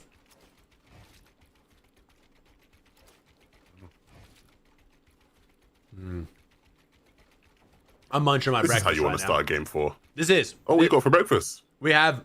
Oh, I'm sorry.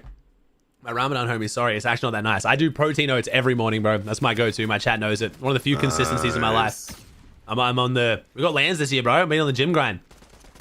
You gotta send me that recipe, mate. I will actually. It's literally a command in my chat because kids ask so much. Oh, brilliant. It literally is. Just because I have it every single day. It's not the tastiest thing in the world, but a very amazing macros. Chat again. Every year I have to explain this, chat. The sun is up somewhere.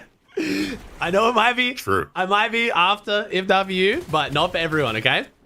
But it's fine. We've got the pizza right now and everything. I'm sure that my Muslim brothers in chat are always very, very understanding. Vico, Mally, who wins this? It's 1-1 right now. Do you think Vico, Mally take it? They're the ones who pushed up into the fight, so they put themselves at a disadvantage, but they've pushed it confidently. Yeah, who do you think takes win this? Fight. I think they got way more mats than them as well. Yeah, I kind of want to check Vico Mally's mats, but I mean, yeah, nah, Mally had to burn a lot. Sovereign shotgun too. I hate it. I hate it so much.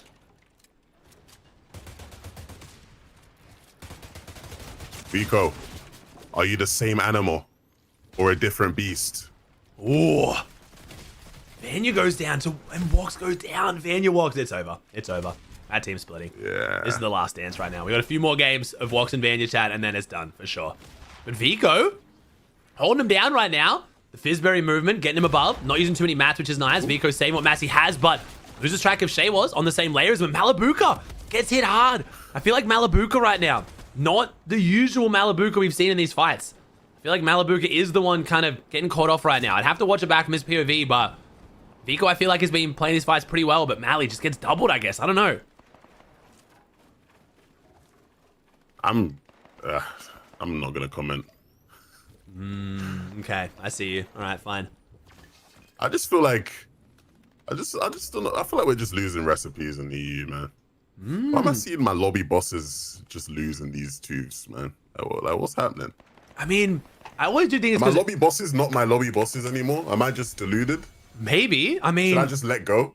maybe. I think you got to like jump on the new gen, bro. You just got to start hyping up Focus and Shark and stuff, man. You just got to. I don't know. It feels like that on EU though. NA still, you kind of got the same names. NA's pretty consistent, but EU just so many pros, man. Maybe this Shay was like, maybe this guy we're gonna find out in like 3 months' time is like the greatest wager player on EU. I swear it just changes so fast on EU. You know, like it just happens. There's kids you've never heard of who are just nuts.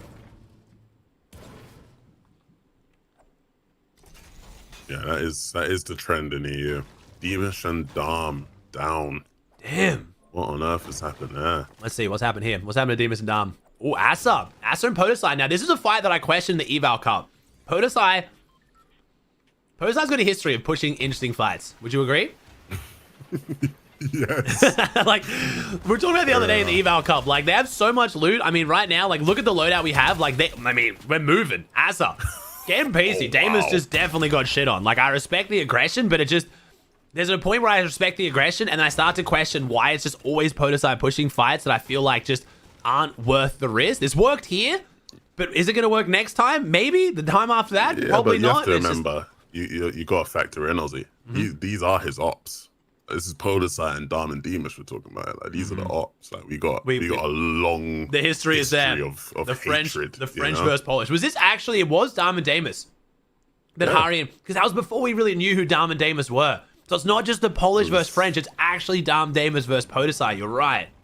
That was the twisted off spawn where Cammy's team had trained the team that Podosai was conning, and then also trained Dom and Deemish to third party the fight. Are we just saying that 100% was a thing? Like, it's not even a suspicion. Just that's what happened. I mean, that's just what happened. I mean, it is, like, yeah. I thought we all knew that. Yeah, I feel like we've definitely agreed on that at this point. At the time, it was kind of like maybe they just want, but yeah, no, I agree. I agree. That was twisted, truly twisted. You know what that was? That felt very Blood X. I didn't feel even that much Cammy say. That felt very Blood X. I feel like. I would say the other way around. Oh, you think it was actually Cammy? You think Blood X kind of like so you agree with the Blood X morals of my man wouldn't do that? That was a Cammy and Seti taking on their own. I mean, I don't know about people. I don't know nothing about all that. But specifically, that instance felt more, I mean, what you called it? Most things like that are player led. No, true. And you did, to be fair, Blood X, my man does hold to his morals, and you did call Cammy literally the petty king today. So if anyone's gonna coach two teams to just guarantee screw a team, it's gonna be Cammy, I guess. Rapid left Zen. Ooh. I mean, to be fair, chat, Zen is like less an org, more like an agency almost. Is right. An agency. Yeah. So they get deals and then they give you the deals and like they take their percentage and stuff. So it's kind of like I'm not surprised to see that. I called that from the start. The only thing is why? Because Twisted Minds already has Bolt Acorn, and I don't think they're gonna want to sign a second person. It might be Rapid joining an org that isn't to do with EWC because Rapid's just crazy. I could see Rapid just joining an org just because Rapid is nuts and he's just someone that teams want. Again, we focus so much on EWC, we've forgotten that orgs do just sign players to have them on the roster. So I guess we'll see. But I don't think we'll get like Twisted Minds Rapid because then that gives them Cold Rapid and Acorn Bolts. But that's kind of them just announcing Twisted Minds being like, yo, we don't think Acorn Bolts are going to qual. Like that's basically what that's saying is like, yo, they're not going to qualify because you can only have one team. So we'll see. Rapid to dig? I don't think so, but I deliberately don't get told these things so I can talk about it and not leak, which is great. So I don't actually know. Yeah, it's great knowing more dig leaks than you do. Really? And you're on dig. You probably do, actually. You probably do. 50. He's just a leaker, bro. But that's also why, like, I don't... Like, I could be told if I wanted to, but I choose not to. Because that's why, like, it just... And it makes it so much harder to talk about. It's like whenever there's announcements. Like, I hated Clix's icon skin. Because since I was in the announcement, I knew it was coming. So I couldn't sit here and, like, theorize and stuff. So I never lied to my chat. I hold true. I never lied to my chat. But I also never said that I knew what it was. That was the thing. I was like, chat, what do you think Clix's announcement is? And then people will be like, icon skin. I'm like, oh, okay. Okay. I never said what I thought it was. I deliberately avoided that, and I still hold true to that. I wouldn't lie to my chat, but if there is a topic that I would normally speak on and I just choose not to, just be suspicious. I'll just tell you that much. Yeah, you're better than me. I lie on the podcast all the time. I just go on the podcast and lie. I'm just like, I really wonder what they're gonna do for Summitland. Like, I really wonder where that is. Thoughts? I don't know. Where could that be? I don't know. Meanwhile, Homer's already got a plane ticket booked to Dusseldorf. Nice. I love that. Yeah, I do lie on the podcast, but it's fun. Sometimes I catch myself out though, because sometimes I'm like, I can't remember if I lied or said the truth. And I've accidentally leaked something. That's perfect then. That's the perfect spot to be in because then if you just gaslit yourself, you can't even get in trouble because you actually don't know what you've said and what you know and don't know. Yeah, sweet. Okay, that's cool. What is going on here? Shaykos and Gabbix, they're doing well on the leaderboard. That's why I watched. They're actually quite high up there as Shark is taking some damage. Wait a second. Shark Tini getting forward? No, I think. Oh, wait. Yapko. By Panther. He's getting chased. Is he getting chased? Pansy Yapko? No, never mind. They're going to leave it. Okay. Shark and Tini hold the high ground position. Good zone for him. Great zone for Shark and Teeny. Yeah, okay. Aussie. I'm sorry. Yep. No, go for it. We have watched this exact zone 8 times. I'm sure of it. Yeah. Yes. I swear we get this zone every other game. You know what's crazy? We get it a lot on NA2 to the point we made the joke the other day that Peterbot just happened to pick the drop that now pulls every single zone. We've talked about it. Yeah, trust me. We've talked about it. I mean, it's just too much for Epic, right? We got Clicks and Peterbot dropping there, and then we've got Shark and Teeny and Vico Malley. It's just like, Epic's just like, we have to put every zone there. It's the boys, you know? I guess. But unfortunately for Thomas and Focus, they've got a good rotate up this western edge for the most part, but I mean, everyone's doing the same thing. Sky and Scroll kind of a similar position, but yeah, Shark and Teeny and Vico Malley would be loving life, but Vico Malley just, that fight, man, this would have been their tournament. It really would have been their tournament, but that fight is just messing everything up.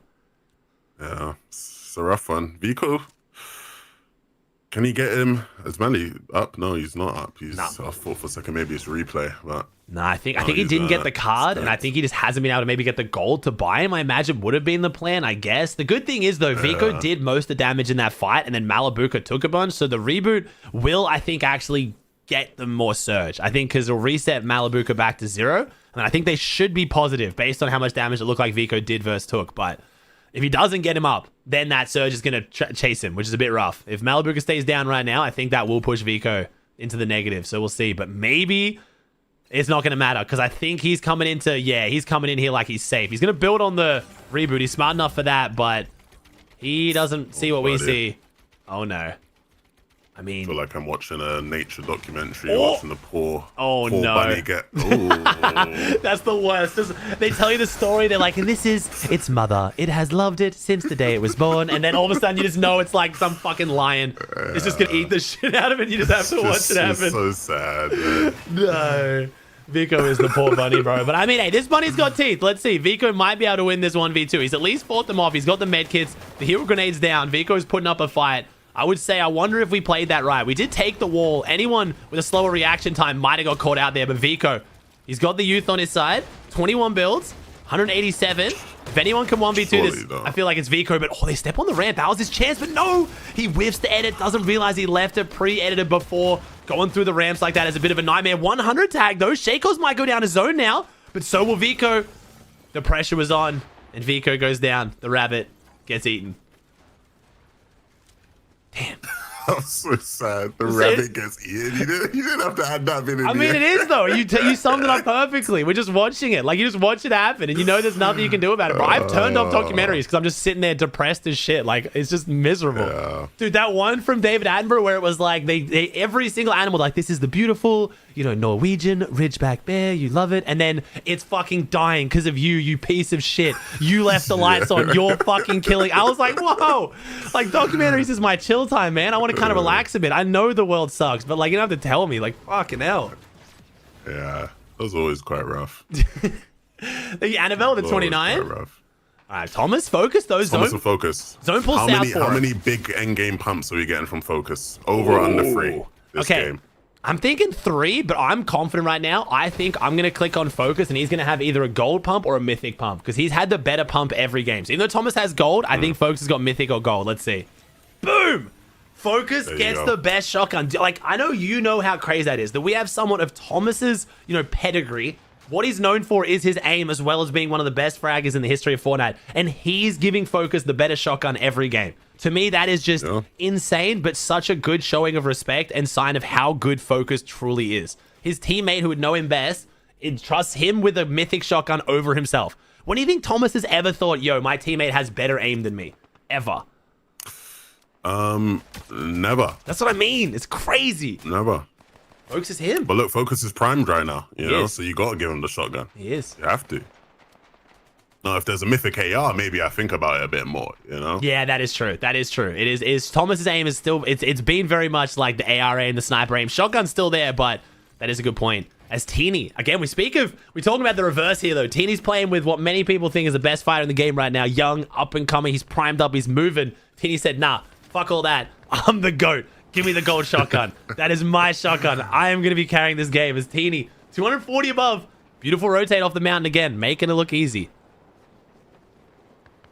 Yeah, I mean, this is a great sort of test of how good these guys are, because again, they've played this zone so many times. They've played so many games just like this one this season that they'll know exactly what they need to do. It's just about the execution, and the execution has been near flawless for most of the season.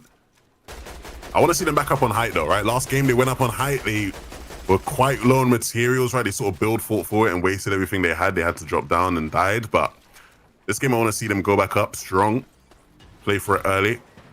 It was good. That was a good last game. That was really a who's who. It was like we got Swizzy fighting, you know, Shark and Teeny, and then we've got like Pacino and Pablo on the Focus. Like, that was a who's who of an end game. That was crazy. I'd love to see that again. As we got the wonky land. We haven't had too many of the zones pulled back. Well, we did. They usually pull here. If they go south again, we might get some differentiation in the zone.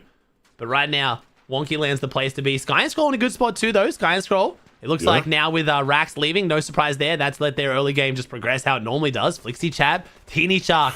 This is a rough corner of the zone right now. I would not want to step foot in this zone right now. Probably a good sign of where you should be, right? If you're watching that game, you probably should have been here with these guys. I mean, just follow Shark and Teeny. If you can track Teeny, if you see him coming off the mountain, you know that's Teeny. You know the skin. I feel like you just got to follow him. But no, zone pulls opposite. Never mind, unless this was all part of his master plan. Hit some perfect rotate over the top. Zone pulls away. And am I seeing Dynast below Surge? No, never mind. Seti's down. Thought he might see him taking some Surge damage there. Yapko and Panzer on the low ground.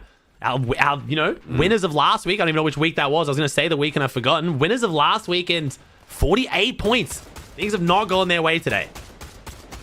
Yeah, and that's quite surprising to me, because when you watch back their games from last week, it felt like they really had gotten to almost a point with like Sky and Scroll and Teeny and Shark where they felt like they had the meta figured out. The game plan was very straightforward. They have had a couple rough games as far as like off spawns and teams being weird in their area, and so maybe that's had a part to play, but hopefully this game they can get back to their previous week's form. Focus, Thomas. Ooh, they don't want to Do they want to play for height again this game? I wouldn't be surprised. Maybe. They might be looking for it. This zone's got a fair bit of Wait, verticality someone's in up it. there. Yeah, it looks like someone's already up on high. Let's check who we've got. Who's making the early play for high ground? It's Jerdy and Ziffy. Good spot for it too, honestly. Gonna be pretty hard to land on them. They've created a giant runway though. I feel like a lot of the high ground IGLs would usually avoid trying to make this big tarp until zone actually fully opens. Maybe confident no one can jump up that high. They do have a pretty high ground. Guessing they're gonna have Fizzberry Jar or some kind of Fizzberry grenade. And oh, they do not. They have double jetpack though. So if they get fully chopped, they can save themselves, but it's gonna be a little bit risky. But Jerdy and Ziffy, I don't know if this is a position if they want Hyatt, or do you think they just had a good zone for it and they're like, we may as well play it, you know? Yeah, I think they played it circumstantially, and so we'll see how ready they are for it based off of this pull. Flixie Chap's still down below. Swizzy, I think Swizzy and Pixie the ones I'm keeping eyes on and maybe try and go for a Pablo Chino. We're playing aggressive to the mid ground and they get a decent zone for it. They pull the perfect zone. So Ziffy and Jerdy, I mean, there's just no reason not to at least try and hold it, but I think they're going to be the kind of team under any pressure to just instantly give it up as wait. The pressure's coming out. Chap and Flixie, they've spotted the weak spot. One single build is what's holding up right now, and it's going to break. Flixie and Chap, are they going to... Oh, they're going to edit themselves out as well. They notice they connect to them. Man, Flixie and Chap have just flipped Ziffy and Jerdy's game on his head. They went from being in such a good position. Now they've wasted all those hard mats, and they're down back with the plebs in the mid ground. You do get punished by the good teams. It's not straightforward, and yeah, these guys took the opportunity. I saw Focus and Thomas somehow up there on the top of the screen, and they've somehow taken it with like max material. We've got 200 builds, and we're already on high ground. Focus and Thomas, I think they want to take this. They didn't call yesterday. I was wondering if the momentum, you know, does it make or break you? Do you underperform and then you just crumble, the confidence is low, or do you get angry? Do you try and like do better, prove you still got it? I think we're seeing the answer, especially with how they've already played thus far. But there's still work to be done, right? They have a lot to hold on to it, but there are quite a few teams in this lobby that still look quite stacked, still look prepared to maybe make a play for it if they leave the opening. So the pressure has to be relentless from them. Pixie Swizzy, one of those teams, 100 builds, not the greatest, but they are still staying on those mid-ground layers. There's a lot of elevation, a lot of up and down here. Now we've got a bit of a water zone as well. We're going across Clawsy, and right now Pixie chasing Pix, I believe it was. Swizzy was actually the one chasing him. Gets a bit of a refresh on the way through. He's going to top up their mats a little bit, but they rotate right now. Looks a bit sketchy, but Pixie follows him in. Swizzy backs him up, gets him in, kind of escorts him in as Focus and Thomas getting fought for the high ground. It's CZB. Now, I'm trying to struggle to remember. Is it CZB and Dexy right now? I think it might be, right? It is CZB and Dexy. Dexy loves his high takes. If you watched any of Dexy's YouTube videos, you know my man is a very, very high ground focused IGL. And that's what he wants right now. He's sitting underneath Focus and Thomas, but he's not dropping down. He hasn't given it up. And he's put a lot of pressure on Focus and Thomas. And it's actually Asa and Podesai are going to be the ones who take it in all that action. Yapco and Panzer now on those mid-ground layers, and Focus and Thomas. Storm Sickness, active Storm Sickness. Focus, the last one left standing again. Thomas is down, but I think this might even be too bad odds for Focus 11. As I say that. We said three big shots. You said 3 big shots, Aussie. Don't count him out yet. He's giving us every reason to believe that if anyone in this lobby can do it, he can. I mean, the 150 tag instantly. I have one chance to get a refresh there, and unfortunately the player was full health. Della now, the next target. 4 builds in a dream. That mythic pump, that's another one. I'm going to count that as a big pump. The player only had 80 health. He hits it. That was a long-range pump shot as well, but can he play for the refresh? Right now, Focus needs to focus on the layers choices, because if he drops down with only 3 builds and gets caught out, doesn't matter how good his mechanics are, he's just going to get sprayed down. His player in the cone. He can't see it. Performance moment, but he does. He gets him. He reacts in time. That's another big pump. Focus is doing it. 13 builds, 3 eliminations. No, he misses on a Dexy. That would have been the 3rd. And he goes down. No, 1 pump short. But hey, honestly, given the position he was in, does pretty well. But Shark and Teeny aren't doing much better. They go down too. All our big names are falling. It's just up to Pablo. He needs to stay alive in this game. Just 6 builds remaining. He wants to play in the cone, but not much longer. A player spots him out. That's a Fexy. And so Pablo, once again, going back to the sneaky game. He needs to be careful. There's still quite a few duels in this lobby. Chap and Flixie on the low ground looking good. He's just going to have to skirt and skate around. He eventually gets caught out by Dexy. And now it's Fexy to solo 154 points. Right now, this is keeping our leaderboard very close. All of our big names are struggling. Chap and Flixie, one of those big names, not too high on the leaderboard. Trying to jump up there, though. 2 elims to Flixie, 4 to Chap. He goes down, 1 build left. Flixie needs a big refresh. 6 teams, 10 players. Pradaj solo now because Gonzo's gone down as well. That might be Flixie's attempt at a refresh. Zone pulls back. Pradaj Can't go back onto that loop pass. So we got Journey and Ziffy as a duo. Repairs and Shura. Drops in on a Dexy. Gets the finish. Podesai and Ass is still on that high ground. Running out of material, though.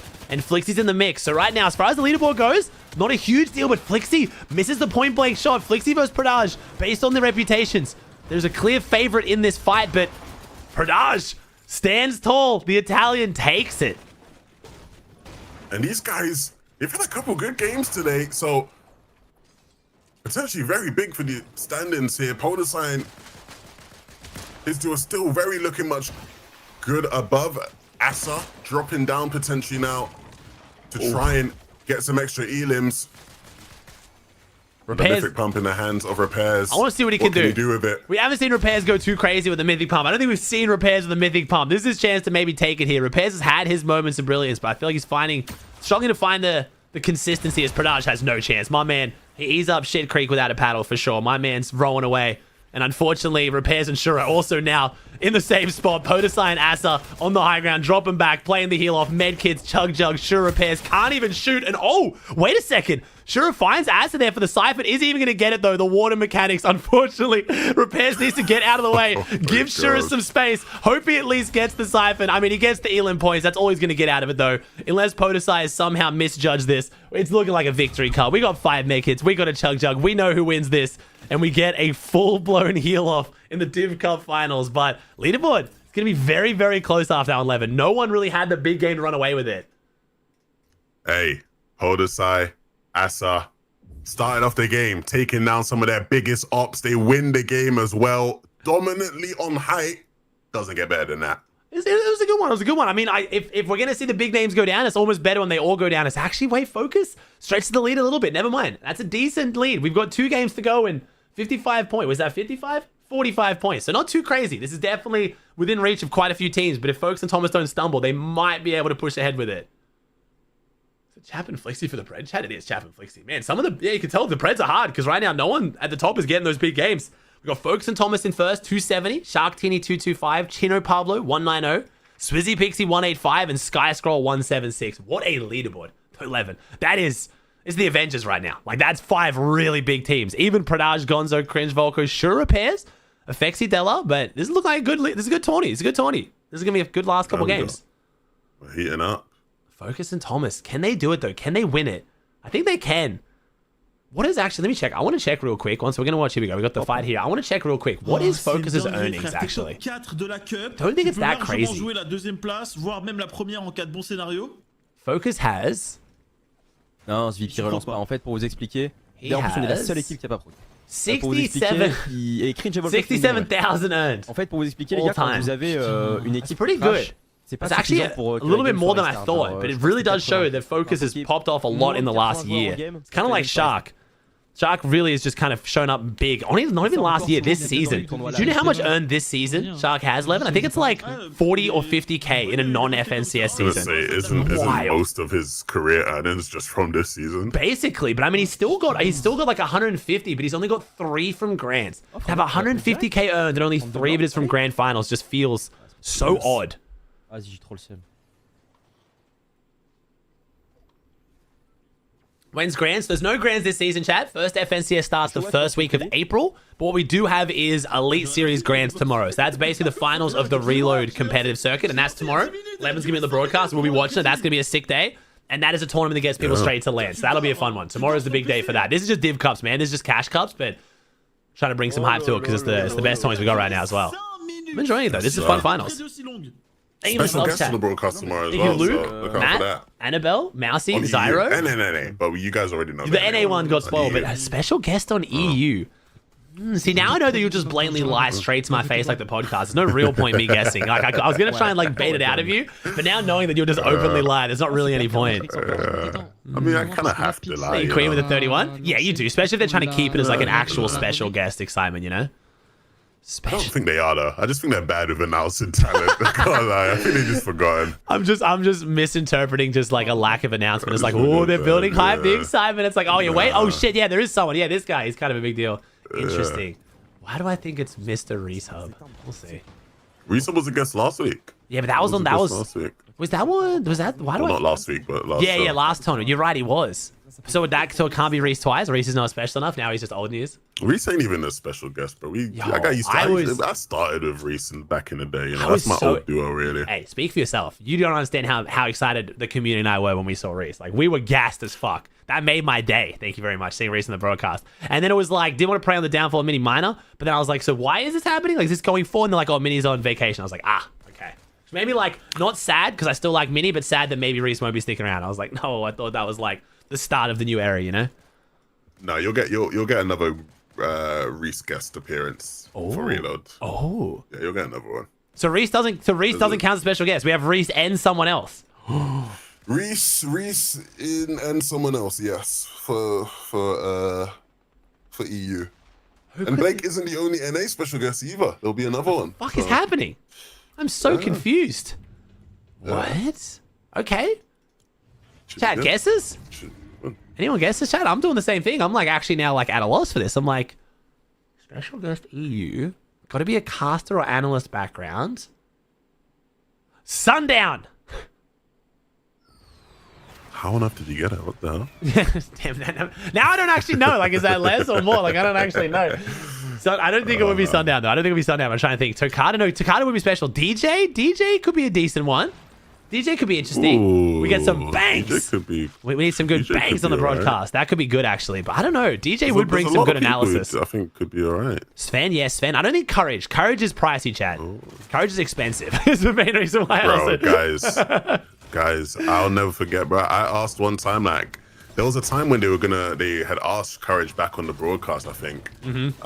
You made the mistake of asking what his check would be? Yeah, I think I asked, like, how much would it cost for you lot to get Courage? And, like, they told me, and I was like, so I need to be asking you guys for a lot more money than Yeah, exactly. Like, hello? if he's asking for that much. That's what I mean. Like, during World Cup, the amount, like, so Courage, Courage is one of the biggest streamers on Fortnite during World Cup. So I know how much he would have needed to then not stream himself so he could do the broadcast. So I know Courage was on, like, a good amount of money, chat. Someone did tell me what he was on during World Cup, and I think I forgot it. Well, no, I think I forgot. I have forgotten it, but I remember someone did tell me. It's crazy. There's a lot. There's some sickening amounts of money out there. The oh wait, Malibuka and Vico. If Mali dies again, I swear, like this is bad looks for Mali today. Okay, all right, Mali and Vico win it, but seems like with an assist, only one kill. Vico, of course, he danced on him. Vico will never miss a chance to dance on someone who's been creeping him. Vico and Mali win it, but yeah, with a helping hand, they've only got one kill, so they must have gone down to someone else. And Pix and Frantic still pushing this little factory area. I'm wondering why Shark and Tini aren't playing more aggressive around this fight. I think they maybe get in on it a bit. Swizzy Pixie didn't load in. Damn, that will affect the leaderboard a little bit. Where were they coming into this? I know they were up there somewhat. They weren't top 3, but where were they at? They were 4th. Okay, so 4th place doesn't load in. Brutal. Sorry, chat, I did miss that one. That sucks. Damn. Hate to see it. Yeah, brutal. Div 1 NA is today, chat. This was an hour earlier because there is an event later today. They didn't want to clash with this because it'll, like, cause issues with the power hour. But we do have NA later today, and NA's looking like a spicy one. We get to see Pete on the mountain. Was his eval opens a fluke, or has he actually figured out the meta? Is Raz back in the call? Is he going to grief clicks? That is also a very valid question to wonder. It's going to be fun finals. NA should be good. It should be me and Jacob, I think. Thank you, Gudgy, with the TL39. Watching the event on stream? No, I'm actually doing a spawn stream after this, chat. I'm checking out Marathon. So not straight after EU. We're going to watch some YouTube. Yeah, I'm excited, actually. Yeah, we got. I love the variety game sponsor stuff. It's like, yo, pay me to play a game I was probably already going to play. Hell yeah. I mean, don't tell them that. Yeah, but we take those. I'll take those. 100% I'll take those. Definitely. So we got that later today, chat. But that'll end like an hour before NA too. So we got plenty of time to still watch NA. So kind of perfect timing. Just right in the middle. It'll be nice. Because Brazil I like watching, but Div Cup Finals Brazil's a little bit slow for me. That I don't usually like to watch too much. Is Harman Damus. Looks like they're trying to get their revenge on Asa Podesai. They're not too happy about this one. Looks like the Podesai's getting pushed now. He's dealing with the consequence of his actions. Again, a story we've heard before. These things are just too personal at this point. Yeah, genuinely. There's too many layers. The community's going back and forth. I like to stay out of it, you know? Yeah, that's fair. Oh, and Asa goes down. Podesai now got to play solo again. He's got to really step up now. This is him who wants to take this fight. I feel like Asa's just kind of getting dragged along for this one. I don't think Asa was at all involved in the original beef here. If you guys don't know what we're talking about, way back, chapters ago, we had Podesai and who was he playing with? Snazy? No? Sneezy? Podesai and another French player. I can't remember who. They were trying to qualify from a spot that Cammy and Hari wanted to go in finals. Or maybe it was Cammy and Seti still wanted to go in finals. And basically, it was Cammy and Seti. Because it was trios back That's right. It was Cammy and Seti. And Cammy and Seti basically trained Dam, Damus, and the Polish trio to then be able to take down Podesai to then get them the spot in the finals. So it was one of those things where it kind of really skirted the borders of what's collusion and whatnot. So it was just Cammy decided that he really wanted to prepare his Polish friend team to drop that spot to make sure the Frenchmen didn't qual, they qual, and then they would not go that drop in the finals. It was one of those situations. It wasn't just that though. It was the layer deep because there was already another team that was conning Podesai there, and so Cammy trained. Cammy and Seti had trained those guys to con against Podesai, but then also secretly trained Dam and Demas to find third party and clean it up. Yeah. Sorry, you're right. Levin's remembering him better than me. Just Cammy being, again, the petty king, like Levin called him today. Just leaving nothing up to chance. A lot of pros would sit back and just hope the team that might contest him in finals doesn't qual. Nah, Cammy takes matters into his own hands. That's some, like, dude, oh, wait a second. Teeny goes down. I'm sorry. Hold on. I opened up Teeny, but I was just thinking there's no way they lose this or anything goes wrong here. But wait, now we have Gabix and Shaco's lurking. And wait a second, first place or second place now. Down to a solo. Looking good. Shark is good, but does he realize someone's lurking? Trying to get this reboot off is a lot harder than it seems, and they've seen him solo, and they've taken shots. They've initiated the engagement, and Shark has to run. And they just stop shooting? I seem to recall a very tall, handsome Australian man saying he wanted to see them be more aggressive to that area. Yeah, and it's going really well for them. As is what often happens with that tall Australian. He's often young, but his calls are usually pretty good. Clearly, it's gone very well for this team here. I think, honestly, we should listen to that guy more often. This was clearly a great play to make. The worst position we've seen Shark and Teeny in the whole tournament. Yeah, I'm here a week, chat. If you guys need some coaching, I got you. $10 a VOD review. I'll hit you with all the strats. I mean, I mean, to be fair, that's kind of crazy if Teeny going down there. 1v2, just got to sit, just got to hold hands and just find him. Teeny jumps the gun. And usually Teeny would win that, but I think Shark should be okay here. Shark goes back into Wonky Land, reboots him. If anything, they've gained Surge because Shark's the one who got the damage and Teeny will reset back to 0. So it's not too bad. I'm sure he's got a bit of gold as well, but unfortunately that will slow down their early game. But don't worry. Zone's going to pull right here anyway, so it's all good. We don't need much time. We're going to get zone anyway, so it doesn't matter. Yeah. Nothing matters, man. None of this matters. All the early game doesn't matter because they're just going to get zone anyway. Let's see. Maybe it might not. We'll see. But to be fair, Focus and Thomas have had a decent zone. At least they have that straight west side rotate. Sky and Scroll in a similar position. Where is Sky and Scroll leaderboard right now? Oh, actually, okay. They're still inside Boulevard as well. But it looks like we are getting another north zone. I was kidding, but I'm also not kidding. What? There's no. Surely it's not going to go to the mountain though. Like if it's north, it can't go to the mountain, right? We're gonna have to keep an eye, chat. We'll keep an eye on. Is kids still do the zones? I think Asarian does zones. Someone does the zones after Div Cup finals, and I want to see that because this is looking really bad. Why is there literally no one around Shark and Teeny? They've created the no entry zone, bro. Like everyone is scared of them. Like they have just conditioned this whole area of the map. It's causing them issues, but with this surge, because like Levin was saying, you don't need to do as much damage. You can just spend more time doing nothing. As long as no one's in Wonky Land, they can always go back and not a north zone, kind of. Maybe. Still time. Get our third lethal zone. Yeah, that too. Yeah, it's literally either mountain or lethal. Yeah, this is kind of insane. And Swizzy and Pixie don't load in. They're going to be so sad. It's KXR. That's who does it. It's going to be so sad, though. Yeah. That's going to be very rough for Swizzy and Pixie, honestly. Another thing to consider as well, chat, is it doesn't help that where they are is also near where like the biggest forest on the map is, like with the way the meta is this season, like you're already not gonna have many people around the forest anyway. Yeah. And so it just compounds really for these guys. Just ends the lurk place and oops, someone's on the balloon. Is it Sky and Scroll? Oh, it's Zhang in Velobot. Wait a second, Thomas and Focus. This could be dangerous for them. Pretty hard to hit big shots unless they stand up completely, but man, these rotates are hilarious. I love it. Oh, that's going to be their surge. Oh, and they get some good surge. They get some good damage, but not enough to fully mess up Thomas and Focus, but that will push their surge down a bit. Very unfortunate. Focus is still... Oh, never mind. We're going to get our damage back a little bit. They can break the balloon, but I doubt... Wait. Focus is pissed. My man, feeling a bit petty right now. I mean, it could be free damage. They do need to get this damage back now. I think Focus is just playing aggressive to get that damage in return. And Thomas has got a gold enforcer. So let's be real. Are we worried about this team being below surge? I don't think so. Nah. We're fine. No mythic I'm pump, not. though. No mythic pump. Thomas has the better pump. Blue versus green. Never mind. Maybe it's just the mythic that Focus extra solid with. And Teeny's loadout, though, actually... But he loves these shotguns. He loves the auto shotguns. He does. Enforce the meta. mean- It's good. Yeah.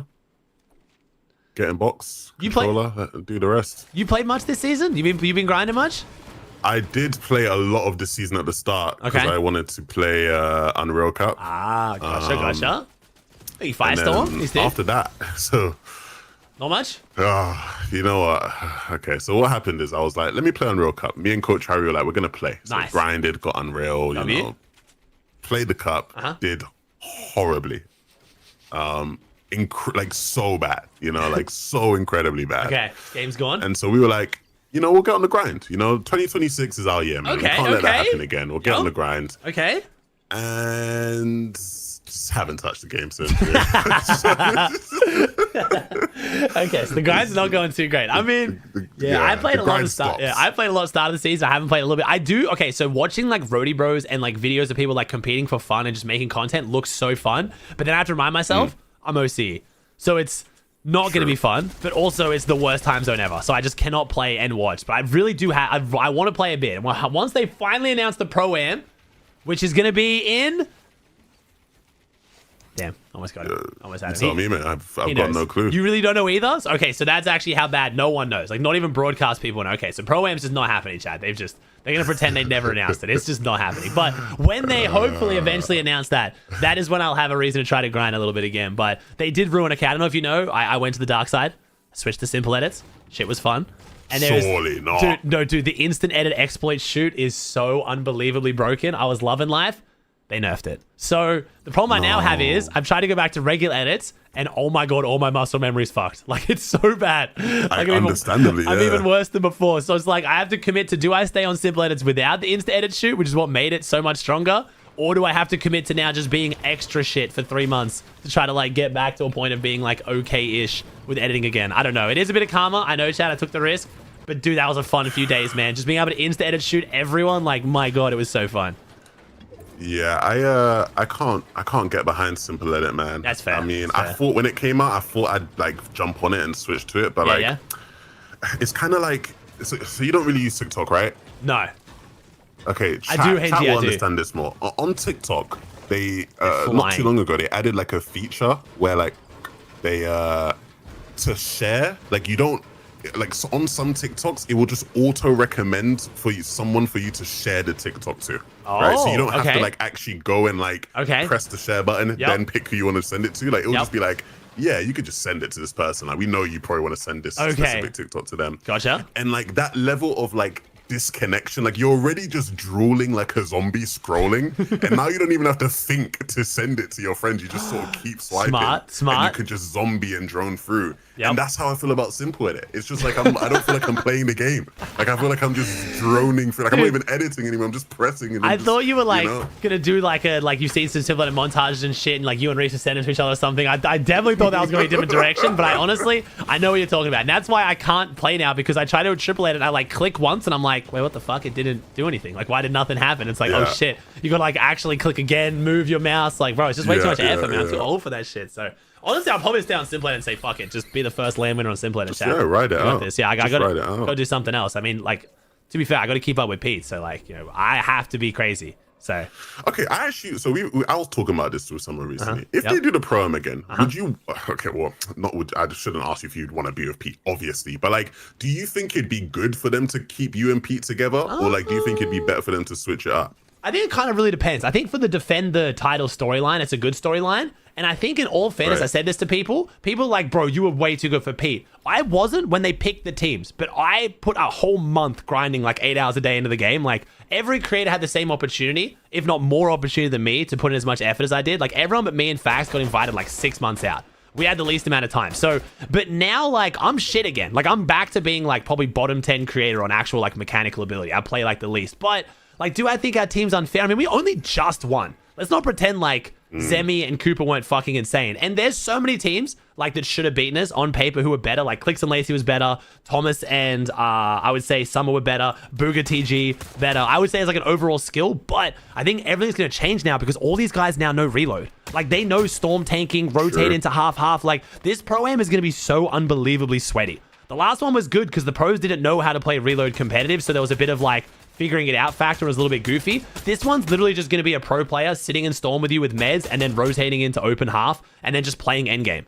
And on that level, we're probably not the favorites again, in my opinion. You know what I mean? So I don't know. If they don't put us together, I'm not going to be mad because like there's a lot of people I'd want to play with just to make some content, have some fun. But if they put me with Pete again, I will lock in just as hard to try to like win it again. Also for Pete's legacy. It was mostly like I cared to try hard for Pete because if we didn't win, it was going to be my fault, regardless of whether it was actually my fault. No, I don't think he would. He would get slanted a bit, but it would definitely be focused on me. So I was like, as long as I do my best and then we lose, it is what it is. Because realistically, I've told my chat this. If I play the best Fortnite I've ever played, I'm contributing at most like a 3 or a 4 out of 10 of what Pete can bring to the table, right? Like if Pete just plays shit and I play the best Fortnite I've ever played, we're nowhere near winning. If Pete plays the best Fortnite he's ever played and I play like utter shit, we still win. So it's like I had very little overall impact on whether we win or not outside of just giving Pete what he needed to thrive. So like now that Pete's locked back in, give me Pete. I'm not gonna lie, but if Pete's chilling out,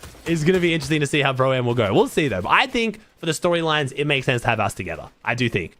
Defend the title, that's a cool storyline. We'll see. All right. Shark's Take dead. that information back to HQ. I'm yapping. Chat, I'm yapping. Shark's dead. I'm sorry. 249 points. Teeny's now solo. Focus and Thomas 278. We've made it to the end game, chat. We've made it through the surge, no surge mid game. But I don't think it's looking good for Teeny Shark. They're going to have to go for a big game 6. This could lead up to a Shark Teeny landing on Focus Thomas, though, so I'm not mad about it. That would be nice. How are Pablo and Chino doing? That's the question, right? They're the third place team behind. Can they close the gap? Yes, they can. They can right now. Good loadout, 198 points, 50 points behind. I mean, it's a bit of a gap, but they're in a very good position. I feel like Chino Pablo haven't had that big pop-off game they've been looking forward to. I think this one could be it. This is going to be potentially a good finals here, but can't count out Teeny. 262 above. He's going to be up to almost 100. I'm scared for the meds. I wonder if there's a world he can make his way onto the mending machine if he has any gold. I don't know. I mean, we've seen people clutch from worse positions. We've seen worse players clutch from worse positions, true. Teeny could do it, maybe. Gold pistol's so nice here as well, as long as he doesn't need a lot of surge. Put himself in a great spot. He's about to pull zone anyway. I mean, yeah, of course he is. Let's see. Let's wait for it here. We got 17 seconds. Does zone pull directly on top of him? See everyone else's position, though. We got Twine Cringe up here. Hari, Cammy. Focus Thomas over here next to Sky and Scroll. So if zone does pull for Teeny, it'll be a double win. It'll be good for Teeny and then bad, potentially for Thomas, Sky, and Scroll.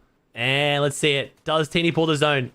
Are mine 11 suspicions correct, chat? You already know what's going to happen if it happens here. Come on. Does he get zone? Nah!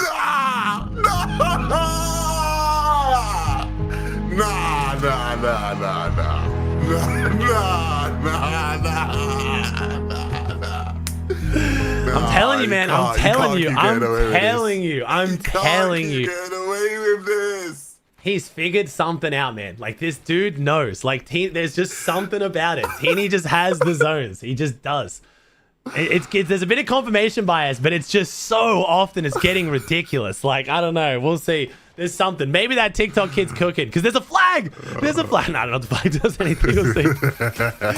Focus and Thomas now, though. They got to try and make this rotate across. Luckily, again, Teeny gets to save a lot of material here, but 900 above. We talked about whether surge is going to be an issue for this team after Thomas took a bit of damage earlier. And yes, the Gold Enforcer in the hands of one of the best AR aimers in the game is going to be a ticket for success. But Focus and Thomas get split right now, and they got to get back together. Yeah, they flew straight through the middle there, right? It was a bit of a awkward, not the craziest timing, and also just where they flew just put them at risk of all these teams.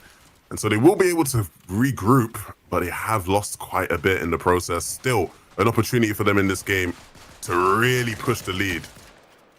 82 builds for Teeny, getting some damage to that gold pistol. I mean, this is the loadout right now for Teeny to just get in box and get some big damage and try and get a refresh. That should be a surge for the rest of the game. Only 4 players have to go down. Chino Pablo did pull a decent zone over here as well now. They've got themselves in a good spot. 102 and 60 builds. Didn't have to burn too many. Teeny's on the south side of zone, so zone's going to pull down. Oh, that would have been too good. Now, we cut that out, shall we? Cut that out. And oh, Gold Enforcer. Teeny probably going to leave it behind. Gold Pistol and rotating zones definitely beats out the Gold Enforcer. But I have heard aim assist with the Enforcer feels really good. So I don't know, maybe. But it looks like he's going to leave it behind. Focus. Setting up now, putting them in a position to be able to jetpack with a bit less friction than last time around.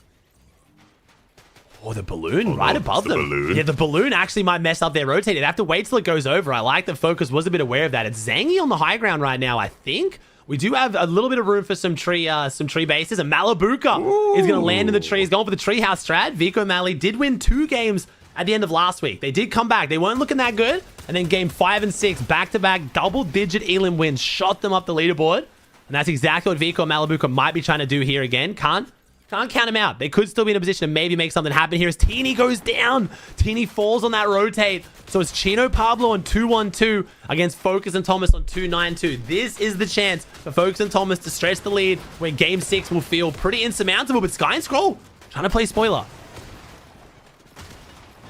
I mean, they went a bit quiet at points in the tournament, so it'd be nice to see them make some more noise here. And if they could do it to block our current first place team from making more significant progress, that would be something. Focus and Thomas ready though for this next rotation. Is that their heal grenade? Did we just pop a heal grenade only for the low grab? That's a bit unfortunate. I mean, it does make sense. They save mats on this rotate, but they've still got plenty of bigs. 5 bigs and 2 med kits, but I think Focus and Thomas popped their only heal grenade just for that one Fizzberry effect to make the rotate. That's how valuable that is for that rotate. The problem is, though, is that they want to use that to get a better time and give them some time to find a refresh, and they didn't really get that, right? So not really reaping the rewards of using it. We'll see how they're able to recover. Chino not looking too strong either. Thomas has very low HP. He needs to shield up. Yeah, it's looking rough for these guys. 2 builds between them. We've seen Focus solo clutching a lot today. Focus and Thomas together. Hopefully guns out. We'll find some magic.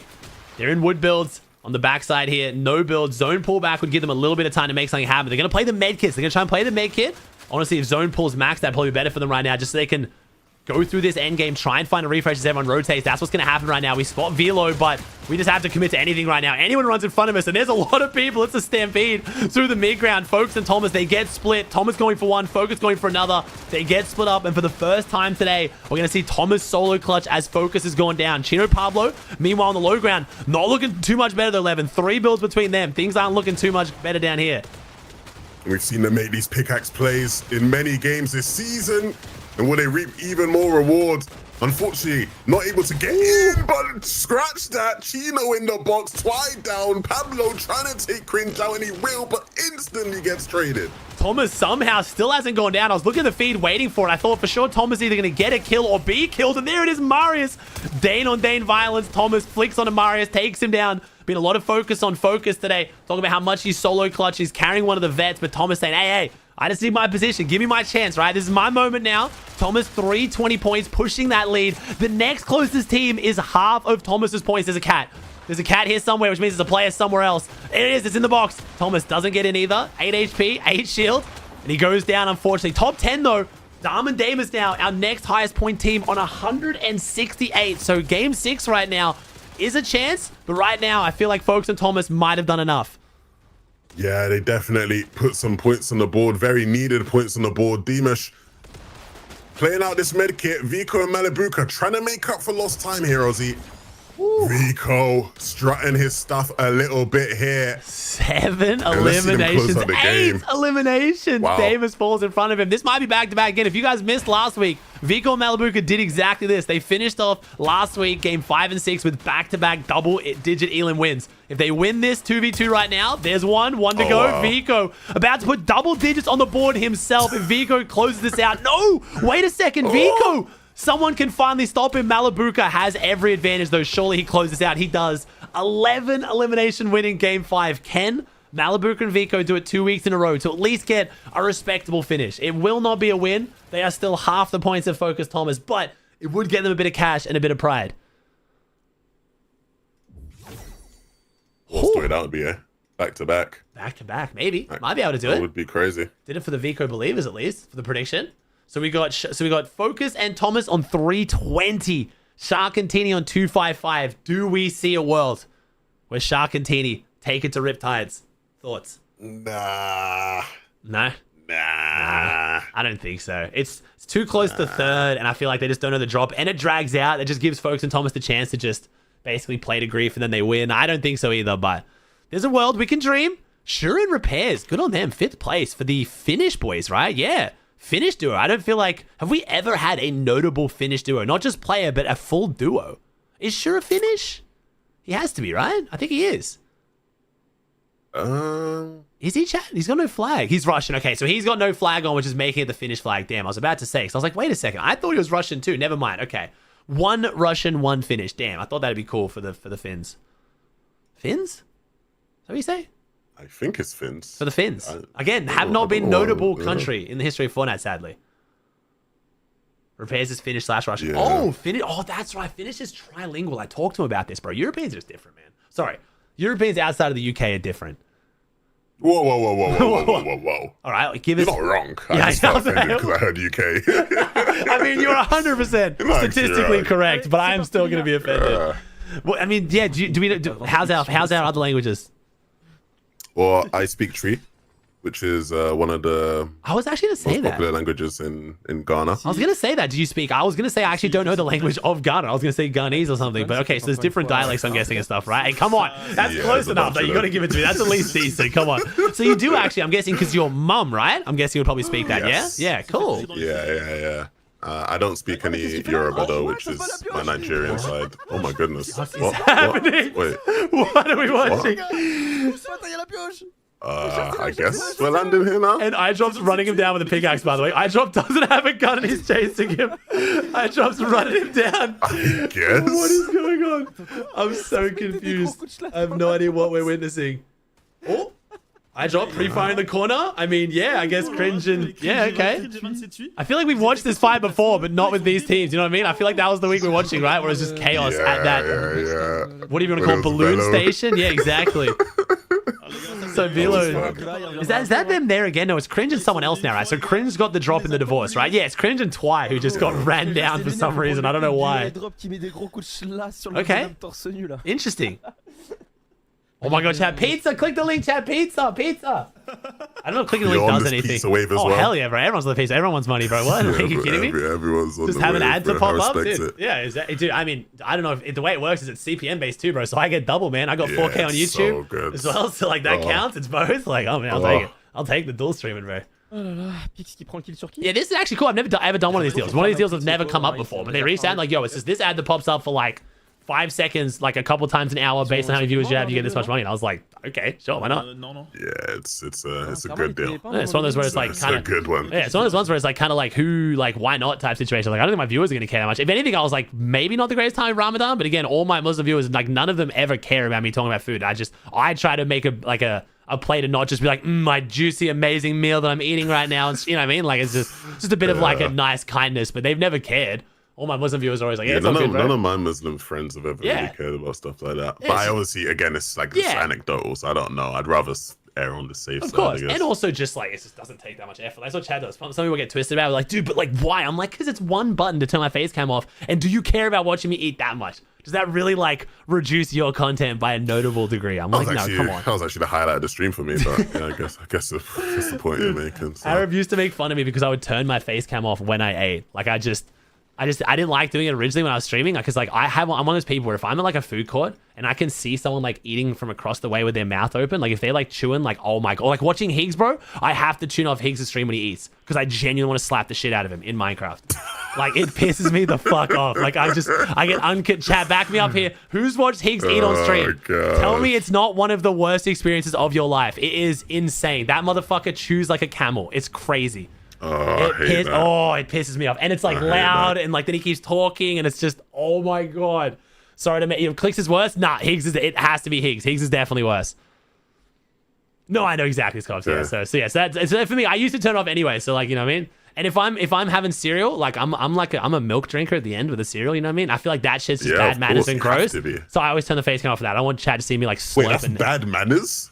I feel like, dude, you're British. You're supposed to be fancy and shit, bro. Isn't it like slurping the bowl? I feel like that's mad bad manners, no? Brother, that's like the best bit of the cereal. I know. Oh wait. Oh shit. Sorry, we're gonna lock the fuck in. It is Shark and Teeny. Wait, we're doing it. We're doing it. It's happening. Oh shit. Shark and Teeny taking the fight to Focus Thomas. Second place, landing on first. It's happening. And Focus, he's like a little bit confused. He's like, wait a second. They are here. But again, the dynamic shifts to 11. Focus and Thomas don't need to win this fight. They just have to not lose They don't. They might just take it to them anyway. They know this POI. It doesn't feel like Teeny and Shark do. They're running about, looking for weapons, looking for floor spawns. Ooh. Oh, wait, yeah, the focus Thomas loot right now is pretty solid. Shark gets a shotgun. Teeny gets a shotgun, though. Wait a second. With the heal grenade down, Shark and Teeny are in a good position to potentially take this fight as well. So again, Chad, the way this normally plays out here, if Focus and Thomas are smart, depends on how they want to play it. Focus and Thomas just have to make sure that Shark and Teeny lose, and then they should win the tournament. Chino and Pablo could overtake them, but they would know that they have a huge lead on third place. So as long as Shark and Teeny die here, they win. But we'll see.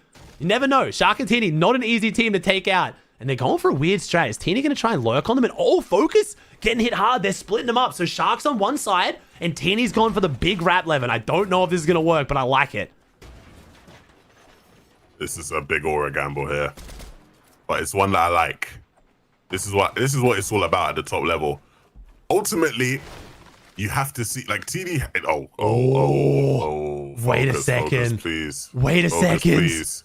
Focus, please. Focus spots him. Teeny almost pulls off the most Teeny-esque play here.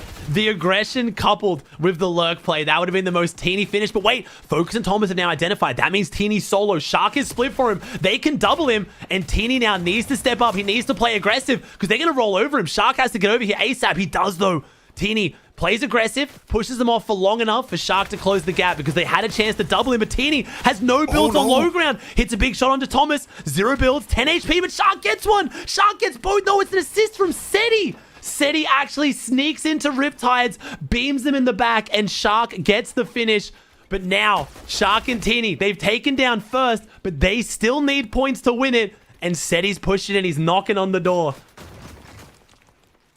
I mean, that is unbelievable. Focus and Thomas have been such a big problem for Seti and Dinas today. And when it mattered the most, they got their last laugh. Shark and Teeny gonna look to get out of the POI, rightfully so. Get out while you can. I mean, can they get back to Wonky Land? I mean, there's no one knows.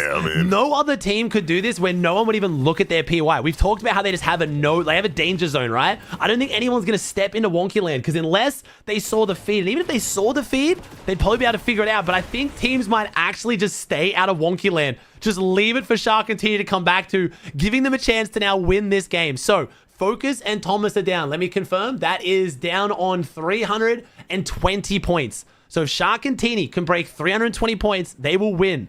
Not even break. They do have the win tie break as well. So if Shark and Teeny get 320 or more, they win this tournament. Chino and Pablo could also do the same, but it would take a much, much better game. Ooh. They're going for it. They're going for that much better game. Taking an aggressive fight at four fields. They haven't done this once today. Pablo on the roof, 80 tag. Misses the full piece, but this is what I love, man. Like, people call it the Pete effect, and I think Pete's definitely had an impact on it, but I love this, man. Div Cup, money on the line. I feel like 2 years ago, 3 years ago, especially 11, I don't think there's any world. Nah, no one did this. This is like, there's still $1,000 up for grabs, but now it's, yo, if you ain't first, you're last. Like, if you can win the tournament, you take the chance, you go for the win. I'm loving it. I mean, that is... You're spot on. It is the Pete effect for sure. Because, you know, nobody was really doing this. Obviously, we had the crazy invitation. The Teeny effect. I mean, this is the Teeny effect. I talked about going back to Wonky Land. I think Teeny's like, yo, we know that, is Hari going to come looted? I mean, it's so tempting, right? It's so tempting. Sitting behind the bed, the chest just sitting there. This is the most Teeny-esque strategy. If you guys didn't watch when Teeny first made a name for himself, it was alongside Misha. It was the Teeny strat, but honestly, a lot of credit goes to Misha there too. But Teeny cooked up a strat where they managed to come, I think, third in a grand finals, dropping 8 different locations. Never before done. They had no draw spot coming into grands. They cooked up 8 different strategies for where they would land and do exactly this, just sitting on people's loot paths. It wasn't so much like a Fred lurking into a fight. It was finding out where teams loot, getting ahead of their loot path, and just waiting, killing them and stealing all the loot that they've built up. Didn't need a POI if you just let your enemies loot for you. And maybe that'll be the ticket to Teeny and Shark's success today. I love it.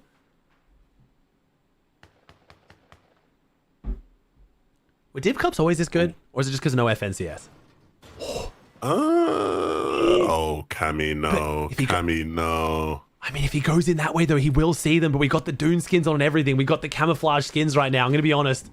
Zendaya's bright blue eyes might be the best chance here, or Teeny's extremely vibrant pink gun wrap. Unfortunately, the pros tending to go for the most vibrant gun wrap they can might play against them here as Cammy.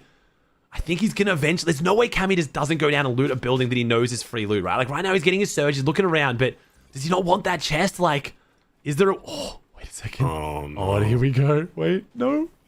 He's coming in for it, and he comes in the wrong door. He goes in the wrong door. He didn't go through the window. Teeny and Shark from around the corner. Oh, my God. We have such a good tournament in our hands. Teeny and Shark, just too fun to watch, man. Hari's got to run now. Taking down Cammy. That's 4 more points. That's free surge. But unfortunately for them, it's actually not the most amount of loot, though. I mean, it's still good. The loadout's looking good. The material's what they probably needed. But Cammy obviously didn't spend too much time this game farming, it looks like. This game.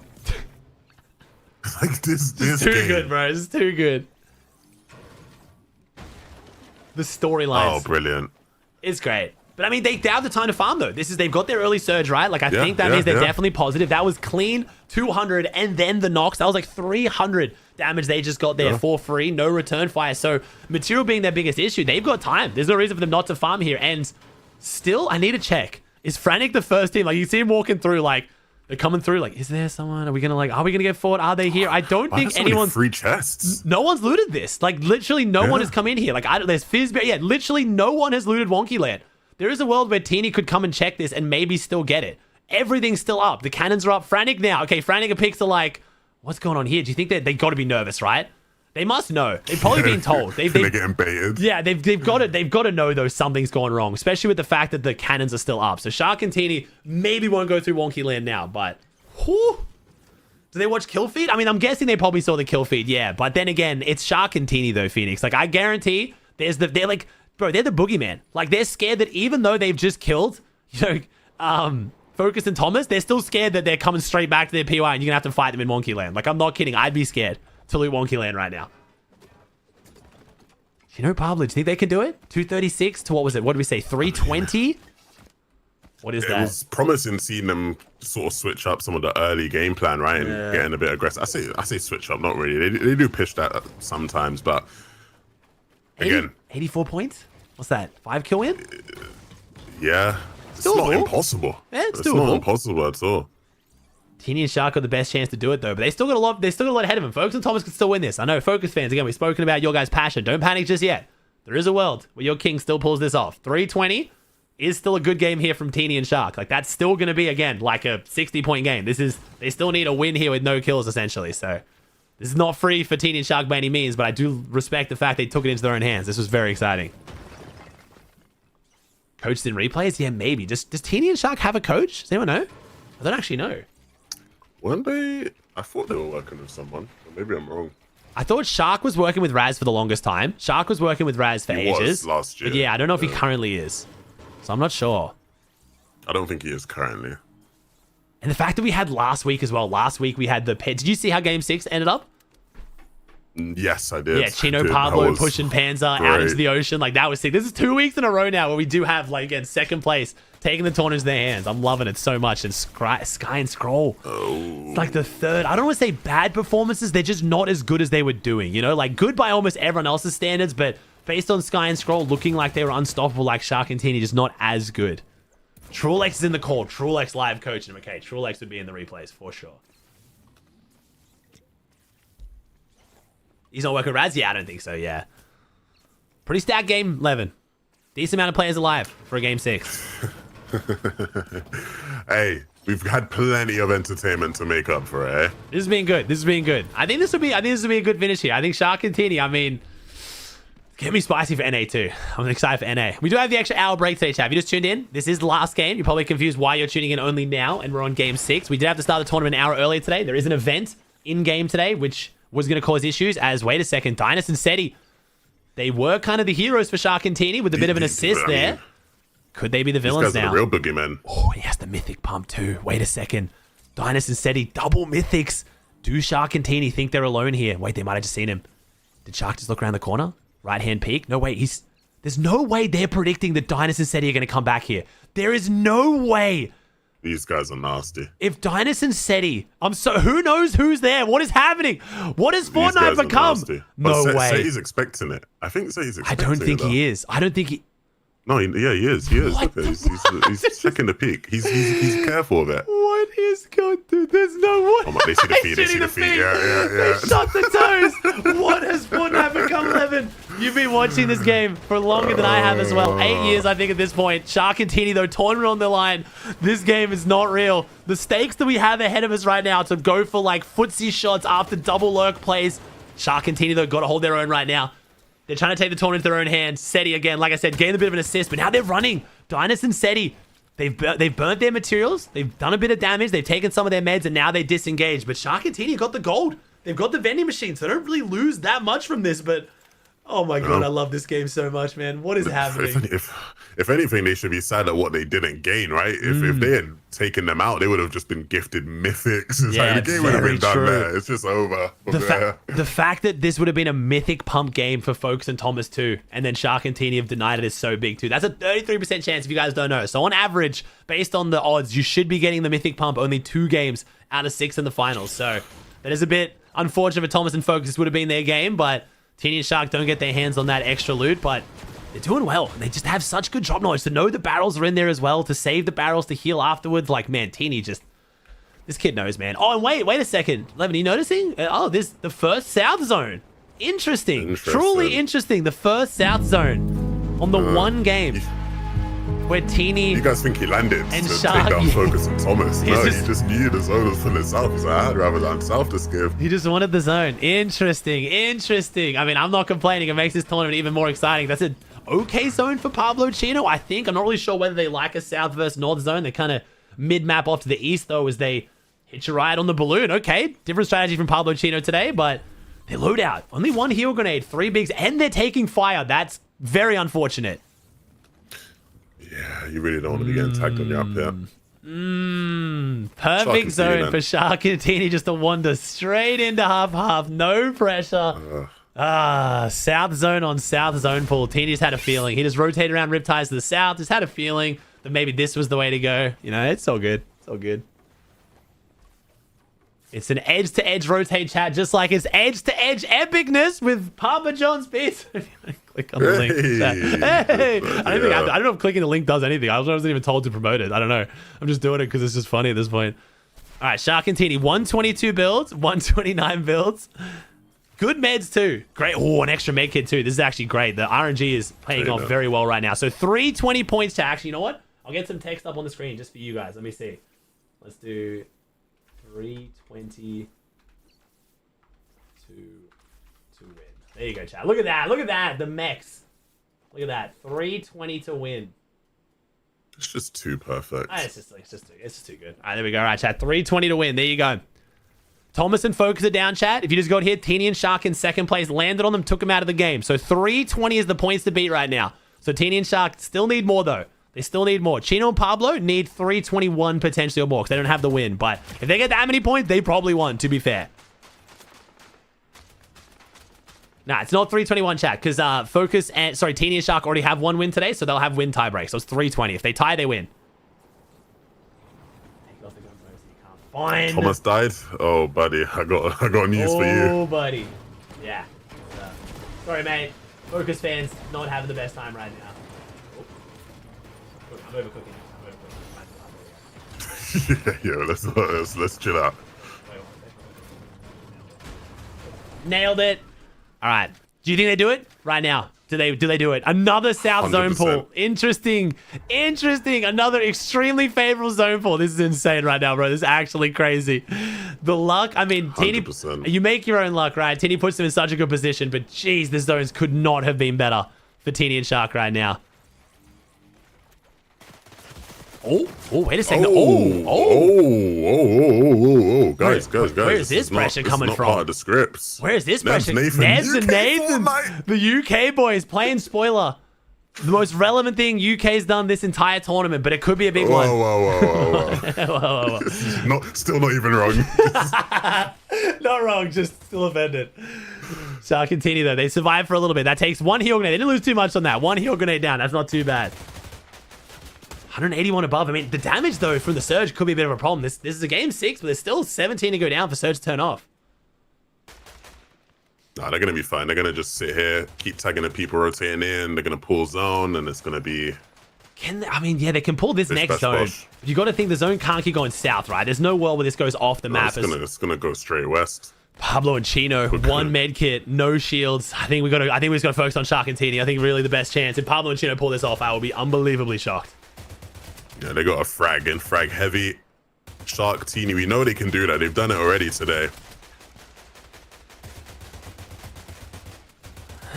It's pulling towards him at least. Like, the teams are all coming out to him. No one's really claiming this space. Seti and Dynas, again, the thorn in their side right now. Almost the ones to spoil the tournament after giving him the layup. Seti and Dynas going to rotate straight under him. That could be their refresh too. So interesting how different Seti and Dynas' game looked from being in identical position to Teeny and Shark. Like, it's just insane. Yep. Shark just, again, Teeny put him in the great spot. Nebs and Nathan setting up for the high ground. I told you, it's just so obvious. Like, you can't even hide it anymore. He's not even trying to hide it. It's so stupid, bro. I mean, come on. If you're focused Thomas right now, you are just fuming. You are just miserable watching this zone after zone. Just everything they need. Oh my god. I know what you are, Teeny. I know what you're up to. Teeny and Shark, they're going to stay on that low ground position, but get to save so many materials just sitting here. Surge won't be an issue now because they don't have to deal any damage because they won't take any. They haven't had to move at all. 51 players alive. Chat, I would recommend this is the time to probably close your chat if you don't want spoilers. Hopefully kids won't be weird. Please don't spoil chat. You will get permaban. It's not worth it, but I think Teeny and Shark, they might be about to do it. This would be very, very big. And this isn't... Was this two? Is this their third Div Cup win? It's definitely their second, but I don't know if it's their third. W.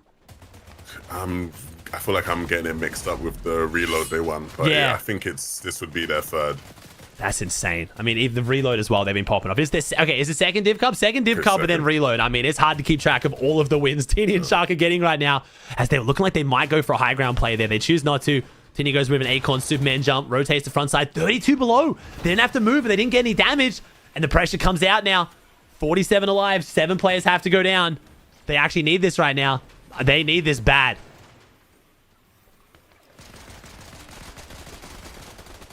Oh, team spraying will give them an opportunity. Will give them a window. Oh, they can't find the angle. Nebs and Nathan coming down. The UK boys might be blessing them back into this game. Barely getting above and right back below. They need to do some more damage. Janice, what do you have for them? The Enforcer shot, that's the difference. Shark would be below right now if he had any other assault rifle. That extra damage on the Enforcer is literally the difference right now for them. The thing is, if they make this next rotate, they don't even need the Surge because they can just throw down that hero grenade out healer for a little bit. Only 4 have to go down.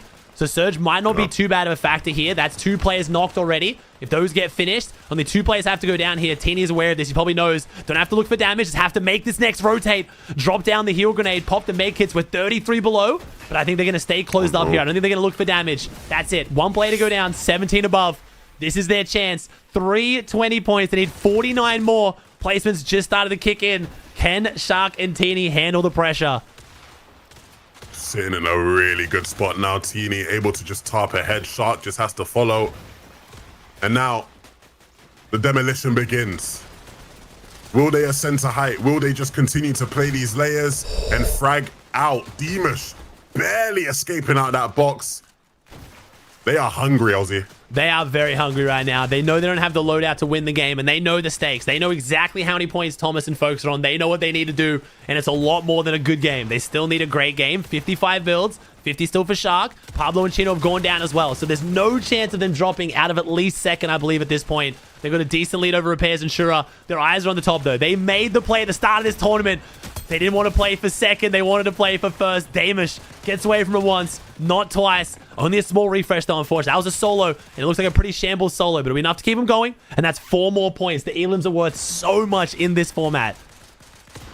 And they're not in the best spot, right? They are sort of lagging behind the rest of the lobby, and it's why you're seeing them in each other's box. Teeny gets caught out on the rotate. Shark, the young prodigy, it all rests on him. Can he close the gap? Can he do enough? It was Malibuka too, trying to finish off their tournament the same way they did last week with 2 big games. Shark now reeling, 17 builds, dropping down, no shield, no health. Held up by many as the best solo player on EU, and he needs to be right now. Solo duoing. It's a different level though. Shark Trying to read where Nathan might go there, but Nathan doesn't come out. He jumps straight in, takes down Sky Jump. But we know it's not going to be enough. 283 should be enough to hold on to second. Got to respect the attempt of going for first. But Vico and Mally, they're actually doing 11. They might be able to do it 2 weeks in a row. Back-to-back wins to close out the tournament. Why can they not do it at the start? Like I said, making up for lost time. They had a turbulent off-spawn experience. Surprise contested in the second game, but it doesn't matter. Vico, once he gets going, it's hard to stop him. He has 3, but he wants more. Almost had the double digit last game. If he was able to catch up to that now, I'd be very surprised. But these guys will continue to fight. He knows his players in that bush. He'll keep spraying it. Can't connect with anything. But it still is looking like it is in their hands, Aussie. Not only in their hands, I've just realized we could get a full back-to-back repeat. If they win this game, they could actually overtake Shark and Tini now. I think Shark and Tini was low 280. There is enough points remaining right now. If they win this game and get a few of these kills, they can jump up and potentially even clutch up the second place, which would be 2 weeks in a row. 265. They're doing it. They're climbing, but they need the kills. That's 8. Can they do it 2 weeks in a row? It honestly feels scripted at this point. Vico Malabuka, as soon as you count him out, you think, oh, this has been a terrible tournament. They're dudding. They come back. Licks him down below as a solo. Skivvy and Tini are in this one. They're all pretty weak right now. I feel like Vico Malabuka win this one. They even get that kill with every remaining kill. I think that is the difference to overtake Shark and Tini, but they have to win this one. 4 builds. Malabuka only has 0, and they don't have the health and shield anymore. This isn't as easy as what I thought. Skivvy and Tini actually have the health advantage. Malabuka lurking behind the cone. Vico putting in the damage up above. Malabuka with the collateral. The max bang, and it's 290. Malabuka and Vico just did it again. What do you mean? This is ridiculous. These two, once again showing you are never truly out of it. That is insane. And they've done it. It is 290. I was hoping my math wasn't wrong, and I was just fake hyping it. Focus and Thomas hold on to first. 320 points. Shark and Tini, unfortunately, they rolled the dice, and they came up with Snake Eyes. 3rd place, 283. The 3 Elam 18th, the difference. They could have taken the easy second, but you got to respect them going for first. The Peterbot play. And Vico and Malabuka just steal it. Look at that match history. 38th, 22nd, 46th, a 10th, but then 11 Elam win, 11 Elam win. Oh my gosh. Chino and Pablo Disgusting. dropped down to 4th. That was their worst game of the day as well. Unfortunately, that's 2 weeks in a row now where, again, history's repeated itself. Chino and Pablo, they stumble at the very end. Shura, cringe. Sky and Scroll, again, 7th. Not bad, but we're still going to say they fell off. Asa, Dam, and then Khan. Good finals, though. My gosh, we're getting treated on EU 11. The Avengers. Who said EU's boring? Who? You lied. Genuinely, it's though. Cinema. EU has been so much fun 2 weeks in a row. This has been good. I think it's because EU, I think EU's just, it's the gameplay, not the personalities. But I feel like, hey, Shark is doing such a good job of jumping into that spotlight. We're getting some storylines again. You know what I mean? Focus doing the same. People always say that, oh, if all the big pros quit, Fortnite would die with them. And there's always going to be new names, man. There's always going to be new stories. Damn. I just need FNCS, bro. We need FNCS, man. Swizzy. We do. Hari, Chap down there as well. A few of the big names struggling. I feel like I dropped Marius here in 30th. Did better in the eval. Yapko Panzer from 1st to 34th. Their best placement being a 16th. Not sure what happened there. Prism's down there as well. Damn. What's on the agenda for the rest of the day for you, Mr. Levin? What are you doing now, man? I'm probably just gonna chill, sit back, watch NA, and get ready for tomorrow's broadcast. Ooh, okay. Do we get any hint of the special guest that isn't? Who's the EU special? What can I give you as the hint? What is a good hint? Come on, chat, it's important. Huh. No, I'm not giving you a hint. This guy. Well, thank you, Levin. Pleasure, my dude. I appreciate you jumping on the broadcast. Hey, everyone say W11. We love Levin. Thank you, dude. I'm gonna go watch some YouTube and chill out, bro. And I'll talk to you soon. We'll have a meeting like this week or whatever. We'll figure something out. Oh, yeah, absolutely, man. Thank you, bro. I appreciate it. Thank you, Levin. Absolute pleasure. Thank you, See dude. you guys later. I'll see you soon, man. Ciao. What a go, bro. I love Levin. What a go. What time is Central? So Central's same time as usual, chats. We have 4 hours until Central starts. I know, a little bit brutal. So plan of action. We have 1 hour now until I'm starting my sponsored segment. I can start it now, but I'd rather actually chill and watch some YouTube with you guys. I feel like that's going to be better. Chill out, watch some videos, vibe out. Then we'll play some marathon for a couple hours, and then we'll watch NA. Because my sponsor stream's only 2 hours long, so it'll plenty of time in this 4-hour gap. So, yeah. Vico did it again. I know. What a tourney. That was fun, though, chat. That was fun. I feel like me and Levin getting in the groove as well. That was very fun. The storylines just are too good right now, dude. Hope you guys are enjoying the casting again. It's very fun. I'm sorry I don't read chat as much. Obviously, in alerts, I'm so bad at keeping up on them. I got to try and figure out a system where I, like, maybe, like, tell the guys I need, like, a 2-minute break between games, but... Thank you, homie. Random guys. Zeke, Tries, Helix, Phantom, Batman, Choppy, Henazay, Chino, Splash. Oh, yeah, I got to call the prediction as well. The Vico, Mally predictors are very happy right now. Oh, you guys believed in it. You knew they were going to go back-to-back as well. EU's good. EU's good. Repairs is looking very good too. Repairs is doing very consistent in lots of different events. Lots of events. What have we got here? Yeah, 5th. Eval Cup final. So what's the earnings recently right now? That's solo series. How do I do like this season? Is there a way to do this season? He's doing well though, man. He is doing well right now. He's doing very well. But it was good, man. It was fun. All right, plan now, chat. You guys said PK video. Is that the Clicks Higgs one? Is it solid? Dude, Repairs was streaming too. What a goat. Dude, chat 7 season 1 at the top. Oh, gotcha. Okay, because I want to see, because I swear Repairs is like actually doing well. I want to look at that real quick so I can like start paying more attention. It's Repairs. Wait, did I just have Repairs right there? Recent players. Oh, recent. Sweet. Perfect. Rodyvid as well? Yeah, okay, we'll see how we go. So what do we got? We got events. And then we got all this grief. And yo, Vico, you guys are crazy, man. Good comeback, bro. But yeah, that sucks. Oh, here we go. Chap 7 season 1. Here we go. So right now, this season... He's earned 1,000 in solo series finals. He came 5th in that Div Cup, $500 in Unreal Cup. He came top. He got a Reload Victory Cup win of Dura. I feel like it was better than this. I feel like Repairs. Is this not including Reload? I feel like he's been doing better than this. Maybe I'm wrong. I think he Portal with a tier 1. Thank you, dude. I thought he was doing better. I've seen him on top of a lot of things. Okay. Oh, we also have we have a Fortnite Season 2 Everything We Know video from Top 5 Gaming.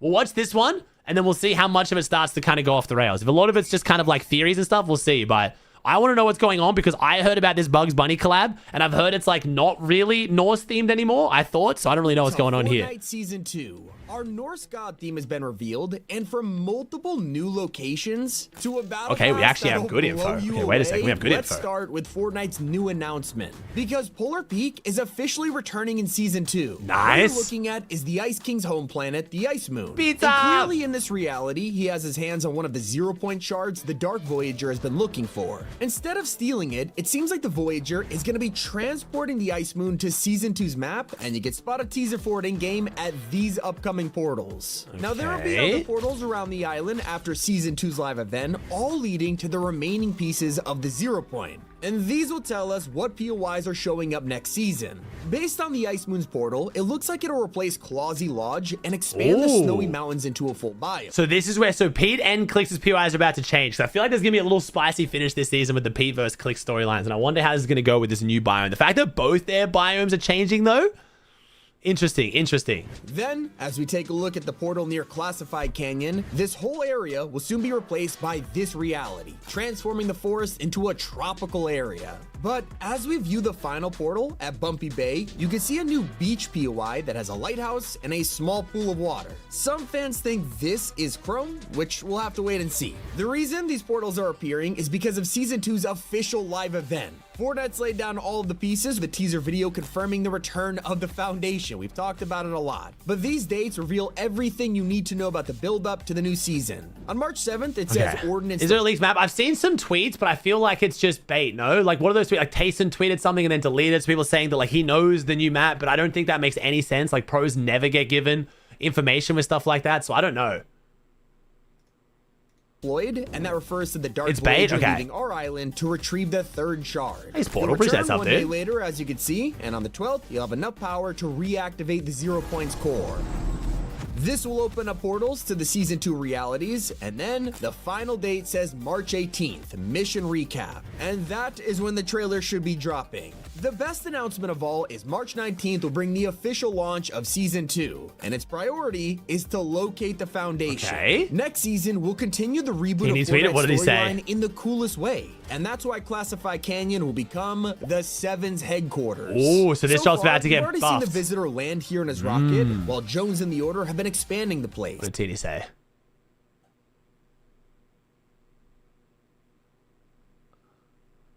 Wait, no way Teeny's saying he doesn't know how to play this meta. I'd like to know how to play this meta if you're not on height. Party join request. We know who's not calling Saudi though. Well, okay, so the logic here is Teeny lands on Focus and Thomas, fucking kills them off spawn when they're in first to try to take the tournament. But because he requested to join our party, we're gonna fucking creep him out of Saudi. You piece of shit. How fucking dare you? To be fair, I mean, yo, Louis, Focus and Thomas won. Your Teeny and Shark are too fun to watch right now, though, man. But thanks to this hint, along with Quest talking about a base of operations, plus the removal of the Arc Lightning Gun, it's confirmed that Classified Canyon will be transformed in Season 2. That's pretty obvious. Epic's been foreshadowing this since day one, with the number 7 plastered all over this base. So while the Arc Lightning, or the Area 51 gun is getting deleted, it's one of the many changes to the loot pool, getting a full refresh next season. Yeah, this was cool. Usually, we keep most of the cool weapons for an entire chapter, but not this time. Season 2 will overwrite pretty much everything, and that's not a leak. It's confirmed by Fortnite's design director himself. An entire new meta is coming in Season 2, and it sounds like it's going to be way bigger than anyone imagined. No wonder they delayed it by 2 weeks to get everything ready on time. Fortnite's basically also revealed the entire battle pass, and there's a character that has left players shocked. But first, we gotta talk about a huge update happening right now. Fortnite's Honkai Star Rail collab has finally dropped, and Ninja are leading a 7v perfect time to install it. Blazer exploring massive worlds, and you can unlock over 80 different characters. Another that's a big promo from. Because honestly, sorry, I've already done that exact promo in my YouTube video. So. But yes, Tung Tung Tung Sahur is coming to Fortnite, and it's not even the debut of Brain Rot, considering you can literally find 6-7, the green chair whose name I'm not gonna pronounce, and more in the Chapter 6 finale event. Of course, none of them are as popular as Tung, and that's why they were in the event. I don't even remember that. Battle Pass as early next season. And we've talked about next season's theme for like over a year at this point, and it sounds incredible. Right now, Fortnite seems to be leaning hard on the 7 and the Ice King, but the arrival of all of this snow on the map may suggest something else entirely. So let's talk about the new information. Yeah, so what's going on with the Norse update? Yeah, because now apparently it's not happening. Insider who predicted the Superhero Academy, the Bug Invasion, the Simpsons, and confirmed the 7 and last reality were going to show up in Chapter 7. So when they said Season 2 was going to be Norse mythology, it's pretty much confirmed, and it's already being teased with next month's crew skin. It's Norse themed, it comes with an axe and runes on the jacket. Wait, it comes with an axe? What axe? What axe? As long as it's not my axe, so kids don't get to. Yeah, okay, cool. Never mind. It's not as cool as it's not as cool as God of War axe. Eat it, chat. You don't have it, and I'm cool because I have it. Axe and runes on the jacket, but like, how would we even get there? Everyone thinks this has to do with the Ice Moon and this strange reality that Fortnite's been teasing for the past couple days. They've picked this one to highlight on purpose, probably because the snowy weather and the huge map changes are gonna tie directly with Norse gods. And for a while now, fans have been speculating as to what could be in this battle pass. And well, I've got to play God of War, man. Imagine, because Epic themselves leaked it. Hidden in surveys, people spotted concept art of skins that look suspiciously like the Plague Doctor's kind of cool. The Plague Doctor's kind of sick. Iconic Norse legends like Fenrir, Loki, and Ratatoskr as a squirrel. And while all of this sounds amazing with tons of evidence, new leaks have said that the season won't be entirely Norse themed, so expect some cool surprises too. Interesting. And that's not all though, because a brand new suit for the Order was just revealed. Fortnite announced they'd be replaying the Rocket event and casually threw in her. The Div Cup that got moved today is for the replay of an event. It's not even a new event. You guys were saying that in chat and I didn't put 2 and 2 together. It's a fucking replay? It's the event that's already happened. Just done again. And no one cared about it the first time. Which is probably why they're trying to do it again. Oh, this game, bro. It's fine. It's all good. And that's get up an hour earlier. Why aren't you watching EU? Because it's over. Because EU's ended. Because they started an hour earlier. All people cared? Wait, really, Maris? People cared so much they did it again. Really? People cared a lot. Oh, because they announced it with such little time last one, so it actually pissed people off so much they have to rerun it so people can enjoy it this time. Oh, really? Oh, then you cap with the T1 for 38. Oh, wow, okay. I guess I just don't give it. Okay, when's the event? Is it actually worth watching?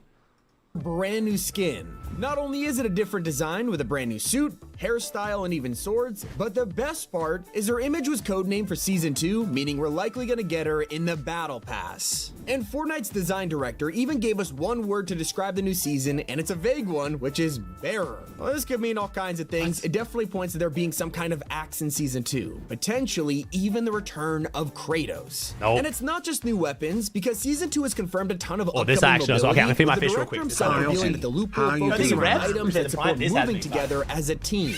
And when someone told him they hope for some good traversal melee items, he said, then you'll like Season 2, which means we could even see an axe that lets you fly around like the shockwave hammer. Now, there's something else no one was expecting. We were all shocked when the bus driver got obliterated this season and replaced with surfboards. A lot of fans were annoyed you had to land on the outskirts of the map, and eventually Epic made you go super high, but then fans flipped the other way and said it was useless and just begged to have the battle bus instead. Basically, Epic were still trying to work out the kinks and even admitted they overbalanced it, but most importantly, they'll revisit this at some point. And that confirms we're gonna get different ways to drop onto the island in the future. Season 2 will have its very own starting sequence after Epic revealed that the surfboards were actually causing people to quit the game less and that an improved late game. They have decided to continue doing it and even said, I wonder who the bus driver will be for Season 2. Now, if you remember Chapter 6's map, you'll recall that it had a ton of cool secret POIs. Whether it was activating a trapdoor under the carpet, or using sprites to unlock a hidden vault in the forest. These were so fun and unique. Some of them straight up killed you, like the 3-player hot tub or no dancing signs. But Chapter 7 is pretty much nothing like that, until now. Season 2 will bring more secrets to the map, including a classic meta loot spot. And fans will also be excited about Fortnite's other huge collab coming with Looney Tunes. This has been in the works for a long time, and will bring Daffy Duck, Bugs Bunny, and Lola to the shop. We didn't know when it was happening, until Ted, who's basically the new Donald Mustard, straight up said the words, dial up the Looney Tunes and the crazy. Got it. By crazy, he's referring to insanely hilarious weapons, with some of the upcoming guns making him laugh out loud.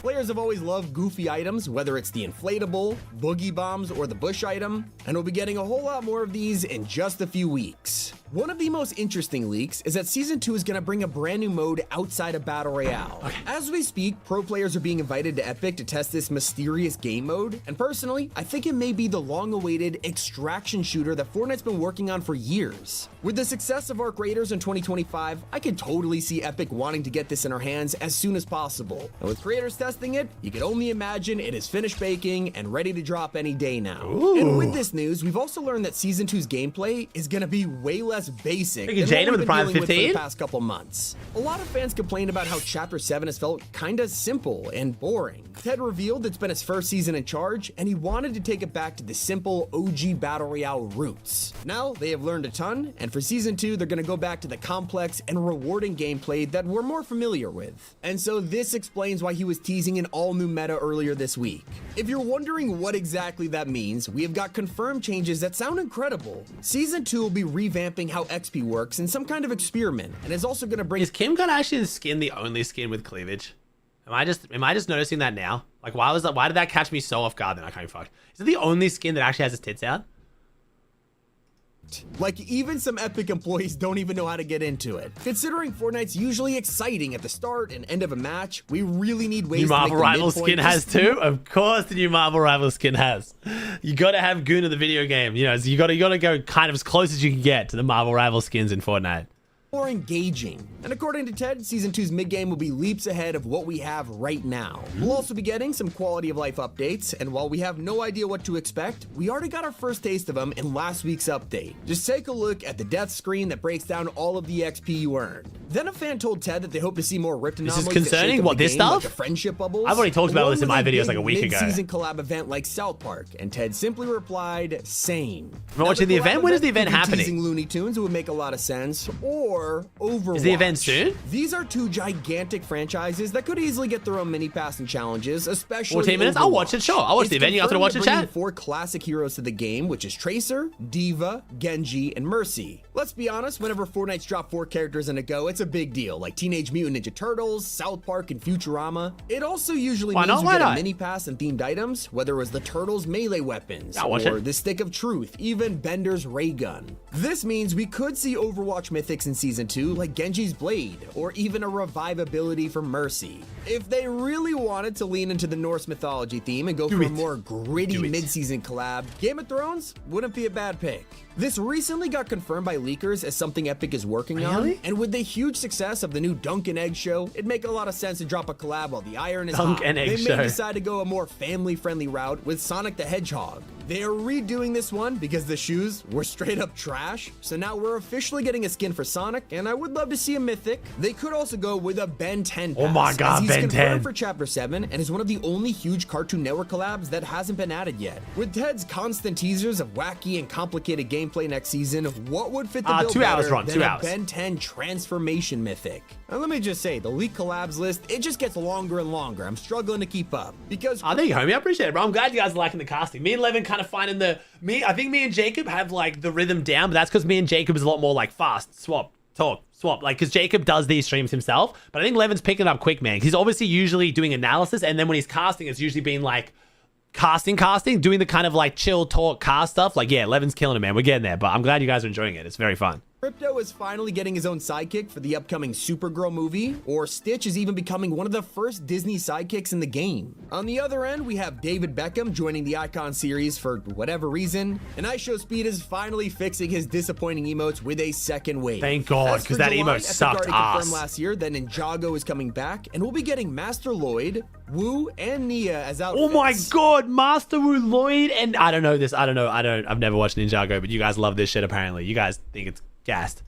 Wu and Nia as outfits. A month before that, the brand new He-Man Thank film you, is dropping, which Kai with the 2 on 35, thank you, dude. that Fortnite's preparing a collab with Masters of the Universe. Well, it would be cool to see the movie version. Let's be honest, we all want skins from the OG Woo! cartoons. You guys are like, woo! Okay, I'm running out of breath just talking about all these, and that's just the tip of the iceberg. If you didn't feel overwhelmed already, wait until I with the reveal 16. Fortnite's bringing over 100 gaming collabs to the store between Season 2 and 2027. Of course, it includes Resident Evil 9, Overwatch, but even indie games like Dave the Diver, Phantom Blade Zero, and Peak. Season 2 it has a lot to look forward to, and that includes some upcoming items that sound very unique. This is the SMG and Dynamite item. It's exactly what it says in the name. You just straight up dual wield these things, and it could be a game changer for box fights. They basically took the spray and pray meta and threw explosives in the mix because, you know, why not? And like Epic has already teased, there's also some unique items coming too, like a medallion that'll give you a 6th inventory slot for the first time in Fortnite history. Nothing describes an entirely new meta than the ability. So brutal for controller. Wait, that's actually more, is that more brutal for controller or mouse and keyboard? Because it means mouse and keyboard you need an entirely different key, where controller is just something else to scroll through though. Oh my God, paradise. Thank you, Charks, for the 2 on 10. Thank you, dude. Oh my God, chat, click the link. Click the link. Oh my God. More brutal for controller? Yeah, I guess so. I feel like controller, like, doesn't really change that much though, because you kind of go left and right depending, right? You guys kind of like have your inventory managed where like you have like shotgun here, right? And then like the like mobility here, and then like AR here, so you can go like left and like, you know, back and forward, no? To hold 6 things at once. Pretty simple idea, but it could be revolutionary. One thing's for sure, pro players are gonna be very happy next season. Because after asking for so long, Epic is finally letting us share our ranks between BR and Zero Build. That means why in the actual fuck would pros be happy about that, Tommy? Your brother was literally one of the best pros in the history of Fortnite. Do we know nothing about what pros want and don't want? Why the fuck would pros want Zero Build and ranked build to be shared? That just means shittier players get into tournaments that like that makes ranked even worse. That makes ranked even less of a grind and mean even less. Like that's I don't think pros will be very happy about that, Tommy. I'm sorry. Who's his brother? Scoped, bro. Scoped was Tommy's brother. Scoped in top 5 gaming of brothers, dude. My man had one of the most legendary pros in Fortnite as a brother. He knows nothing about the comp community. It's fair. I love Tommy though. you don't have to it's not his job to know. Twice anymore for no reason. Anything you do in one mode saves to the other. You really need to click on screen to watch the Chapter 7 storyline explain video. It just is so helpful for what's going to happen in the next couple of weeks. It has been Tommy, and keep it here on Top 5 Gaming. Okay, so for the event, Merits is saying I can just load in as a custom. Instead of pubs, what, so I don't die? Is that what I do? Chat, you guys want to watch this event? It's in like 9 minutes. Do I just load into a custom now? Oh, here we go. Do I just play now? Or like, how does this work? You did, Keith. EU started an hour earlier today, bro, because this event in 9 minutes. They didn't want to mess it up. So we're going to watch this event in 9 minutes. Then we're going to watch YouTube for a little bit. And then I'm going to play some Marathon. We got a sponsored variety stream today, bro. Check out a new Extraction game, man.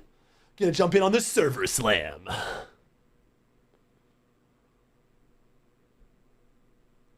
There's a save zone, so no damage. Oh, do I just jump in now then? Do I just jump in and go to the save zone? I'll just do that. Am I on OCE? I'll leave it on DX12 so it looks nice and pretty. No? No, wait, what?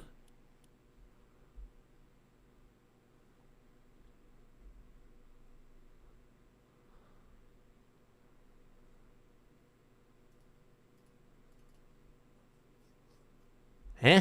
Wait. I don't understand. Read what I said. Okay, so just like do customs, what do you mean? Queue in 5 minutes. Oh. When did you say that?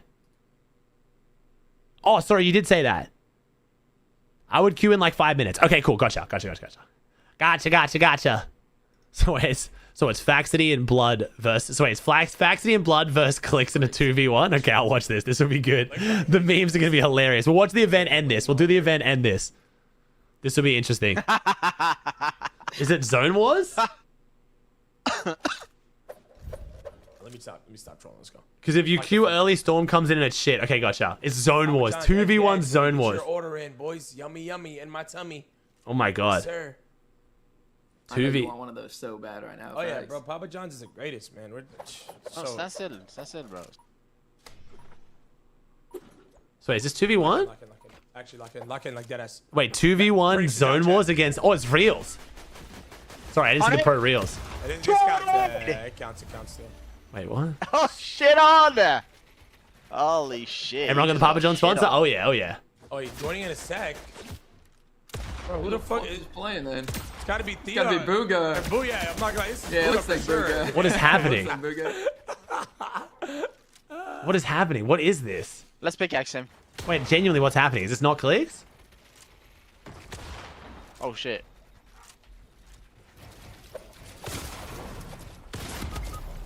Okay, maybe it's clicks. Count, obviously, but like this round doesn't count, obviously. In the future, you have to be on my walls, just so you know, okay? Every time. Oh my god. Listen, Wait. bro, we're not losing. Listen, this round didn't count. You have to be on my walls when we're smacking stuff together, okay? You're IGL coach, bro. I got so does this count now? I'm so confused. I think he's in the bathroom and Booga's playing for him for a sec. Okay. Don't worse. Nah, he's not going above. He's not live. How do we know this? 100? He's not live. How do we know this? Cracked him 66. Chill, box. It's... Make boxes. I'm coming. Is this clicks now? I don't know what's happening. I'm getting in.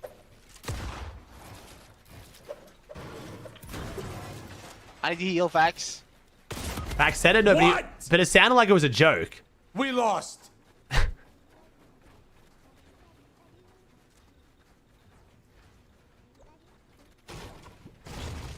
Nice, Blood! Nice! What? Blood, get in! Come on, bro! Fish on me! He turned around and tried to bait him. BloodX looking lost, bro. BloodX looking lost. What are you actually doing? Like, what the hell's going on? Bro, stop milking, bro. Yeah, that's my fault. 20?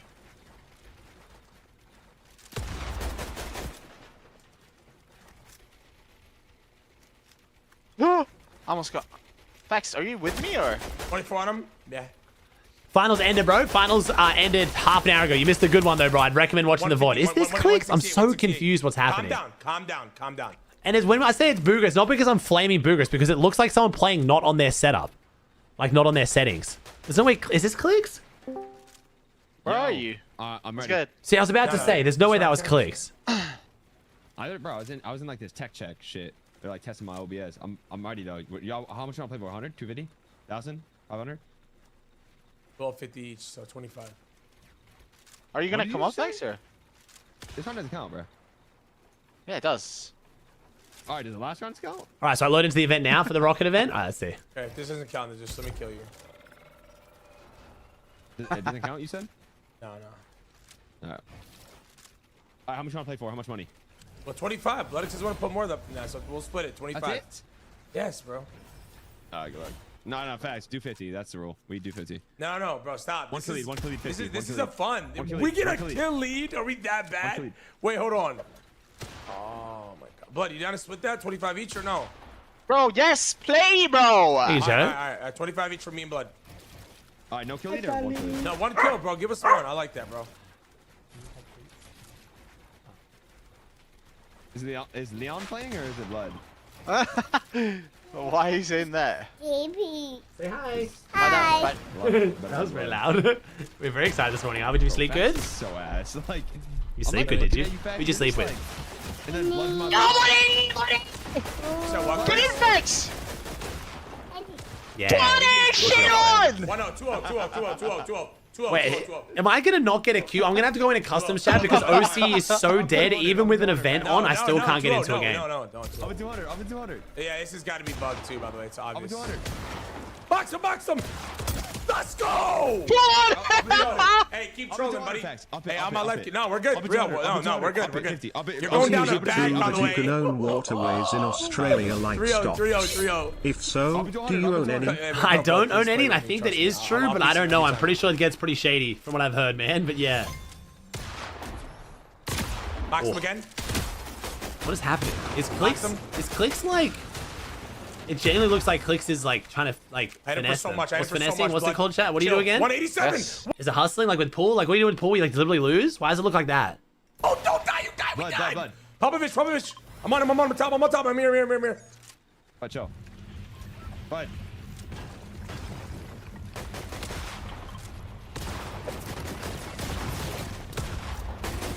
Okay, we both. Get out!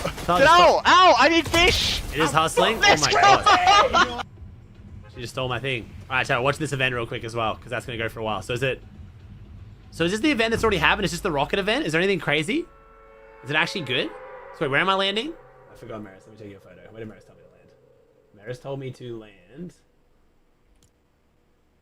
here? Like that rock there?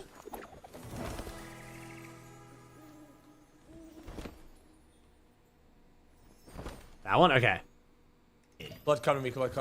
I have it. It's trying to. It's all. Yo, you're predictable as fuck, by the way. I'll be 200. Come, Fax. Stop playing this chicken. I'm dead, Fax. I'm dead, Fax. Because you're the chicken shit. Come.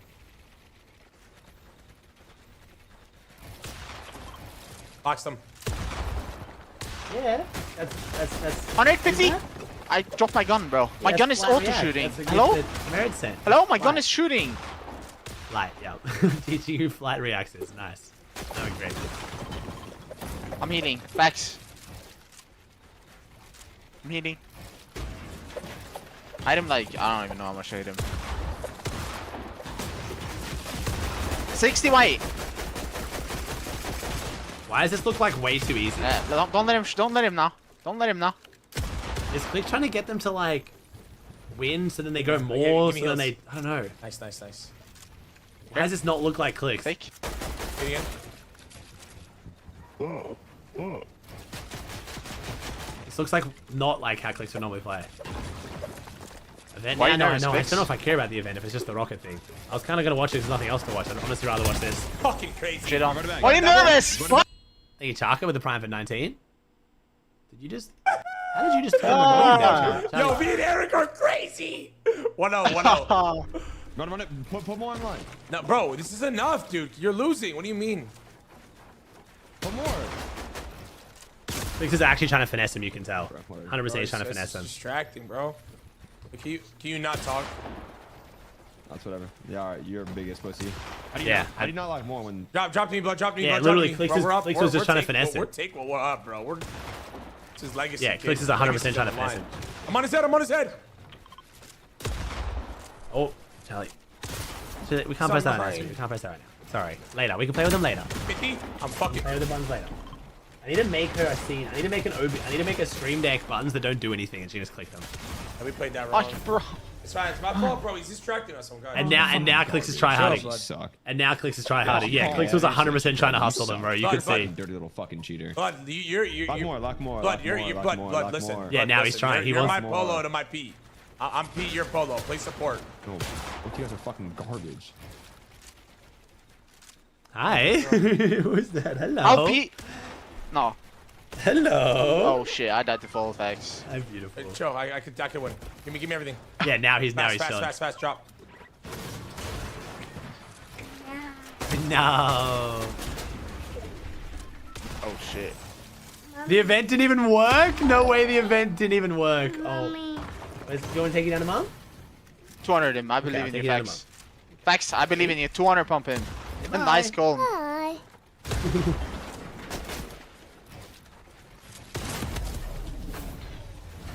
Oh, I'm getting so mad now. Like, I actually about to start rage baiting. God, bro. I'm about to start rage betting like crazy. Yeah. Box them. Where are you? You're just talking. Nice blood. Oh my god. Pax, you need to tell me if you're going for him straight away, bro. Yeah, I'm not gonna lie. I don't think it was Clicks in the beginning. Bugo's playing. I have a chop. 3, 2, 1. Troll them.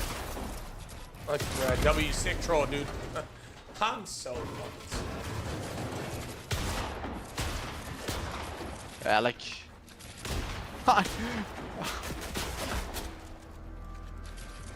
Oh, like. Oh my god. I love this looking at Baxy's face Okay. like dance. Like Chat. Baxy's a little fat. Of course, I get a Papa John's ad the second. So wait, the event literally just didn't work? Fucking food with you. Shit on! Wait, let's go! 2, 3, good shit. Way to distract him, by the way. Hey, that food worked. Oh no, it's working. Well. That definitely sounds like it's working. Oh my gosh, chat, rocket!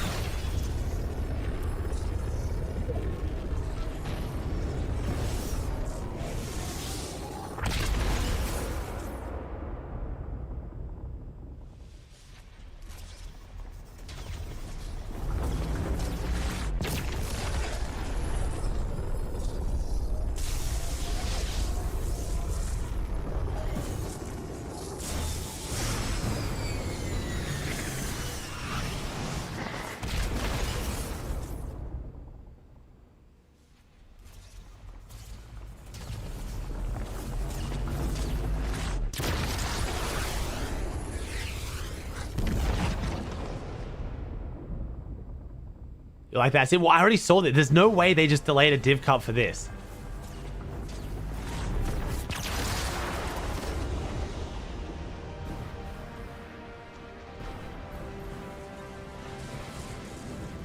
It literally is the exact event. I know you guys are telling me it's the exact event, but there's no way kids got pissed about missing this. You can just watch like a 30-second YouTube video. Most have better rocket tracking. I was not trying to track the rocket perfectly.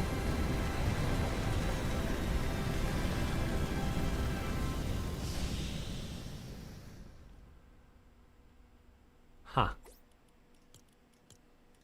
Wow. Insane. I go to concerts, listen to music on Spotify. Feel like very different scenario, Maris, but sure, why not? You're doing too much. Feel like that's entirely different. He said that, now you're on his wall. Like, what kind of shit is that? I mean, bro, blood is actually. It's a constant. I'm in person. I'm feeling it with every different sense my body has. Watching it on my screen versus someone else's screen through my screen is entirely different scenario entirely. Fish blood. Oh my, he almost died, by the way. If I'm zero there, he's dead, by the way, just so you know. You didn't even call me out. You didn't say a word. I fucking hate my teammate. Oh my god, no way. Let's go. You're fucking crazy. Back to back. Bro, blood's fucking Oh yeah. We know your gimmicks. We know your gimmicks. We know your gimmicks. Yeah, we know your gimmicks. We know your gimmick, bro. Like, bro, no, Fax needs to know how much better blood is than him. I'm not even showing. Stop it. Oh my.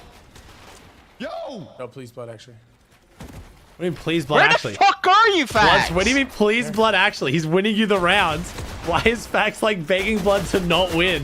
Oh, like...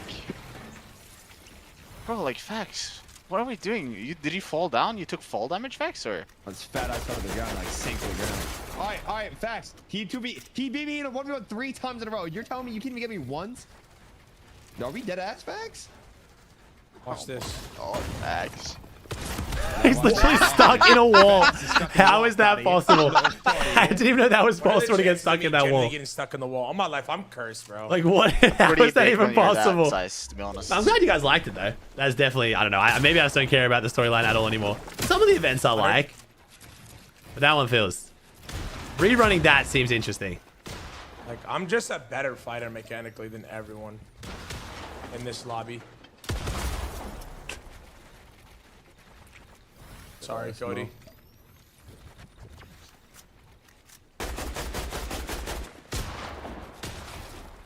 Crack.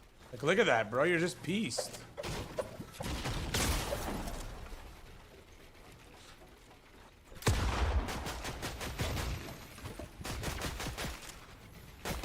Where's the event? You already missed it, bro. We're just watching this now. I'm doing a sponsor stream pretty soon. On me. Max, you're fucking retorted.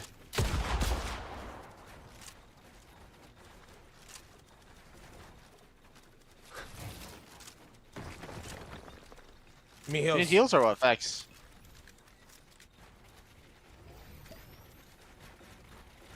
Chopping it. Stay right there. It's easy chop. 2 seconds. Can't click 100, this. 200. Pissed on. Holy shit! That's get not bad, fucking bro. That's pissed pretty on. good. I'm surprised people care about it that much. 1.1 mil is not bad at all for that. Holy shit. Yo, I can't do It's not working, bro. You're trying to rage bait me and shit. Stop it. I'm not rage baiting you, bro. I'm actually like, I can't kill blood. Yeah, I mean, it's hard to kill him when we're fucking teed.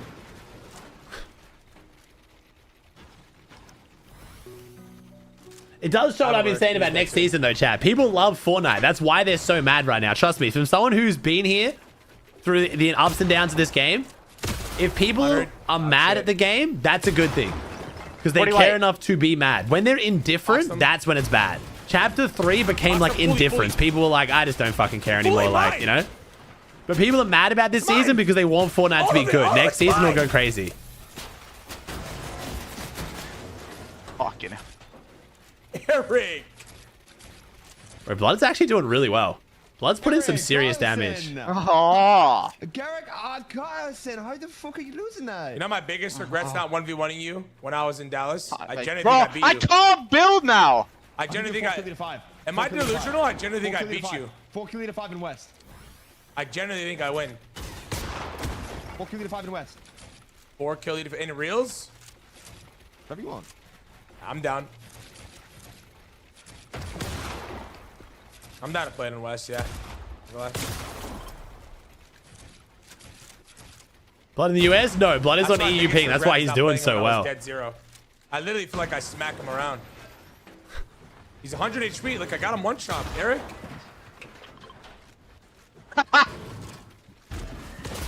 Nice shot! Wait, Blood X is like actually not 42, terrible. What's 42 happening? HP. Oh no, something, Eric, give me all your heals. He's fumbling. He's fumbling, Eric. What's up, chat? Oh, Shark, was it fun to watch? doing too Oh yeah, much. sorry, He's Shark. The fumbling. tourney was so fun to watch. Sorry, dude. You made that extremely fun, dude. Me and Levin were we had a very good time. Thank you Oh my for the God. fun show. Unlucky It's on the 500 third max. though, You have dude. That 0. sucks. The It's fact that over. it didn't second didn't even hold is brutal. I respect the play though. Oh, how do you like, what is happening? Very respectable to go for that play. Oh my god, bro. Blood is so much better. You're fumbling. All right, put up for him then. Put up for him in a 1v1? Yeah. On EU? Why EU? Why not see East? No. Nah, exactly. See how On EU, I'd put see up how for I walk shit down and shut it down, boss? Yeah. Are you going up or? Bro, Fucking 100? Oh, he blanked, bro. Here, Fex. Chill. Oh really, Shark? Is that what happened? The spam invite actually blocked the camera. Wait, really? Yo, that sucks. I saw the tweet about this. I saw the tweet about the invite, and I was like, damn. So mad. What about Fex? Down, yeah. I'm down. Blood X half again. It's like 50 or no? Blood X half again. do whatever the fuck. I don't care, bro. Can you just Discount look or in next though? round? Discount or next round? Yeah, this counts. I'll watch this play another 15 more minutes, chat, and I'm gonna play some 110. marathon. is putting up for them, betting on them, putting up for them is, yeah, putting up their half. So let's say, like, what Clicks was suggesting there was that it would be Blood X versus Fax on East, but Clicks puts up the money for Blood X. So Blood X wins, he loses nothing. And then if he wins, Clicks wins the money. Basically, like, showing how confident you are in them to win. No, Mo! No. The problem is, often when you put up for someone, they then don't try as hard. No, you gotta be careful with that, Mr. Mo. Like, tell me I'm not crazy. Like, how am I actually shitting on you, though? Like, if I'm 0, you're dead. All right, so I'll give you 0. I'll give you a 4 kill to 5 and a 1v1. I'll be on 70. You running there or no? Oh, really, Reed? You actually get half it at the end. That's kind of cool. So you lose nothing, but you get half if you win. Seems like a lot of risk to take on for the one putting up, but I guess that's why it shows the confidence, right? That was a good angle.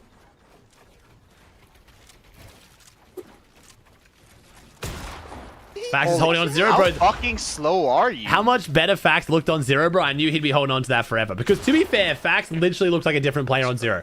Fax on 0 is what kids think the difference between being on 50 ping and 0 actually is. But Fax genuinely, for some reason, on 0 looked like good. It was weird. Like, the difference, like, I've gone from 60 to 0 ping multiple times, and I have not looked or felt that much better. It helps, but, like, Fax is a different player. It was insane. Little chubby baby. What's up, Elbows? One minute, let me see what commands. I think we need to have some commands for this, too. Okay. You're going for a Faxer? Going for a Faxer? Go for it. Surprise, Faxity, bro. What am Notice I how watching? he didn't fight me and had to go down and spray instead? That's fucking disgusting on my life. At Faxity, you and Clicks versus me and Vico in a zone war on East, I'd run it any amount, Amar. Any amount. What's your max, Amar? Faxity, can you come up?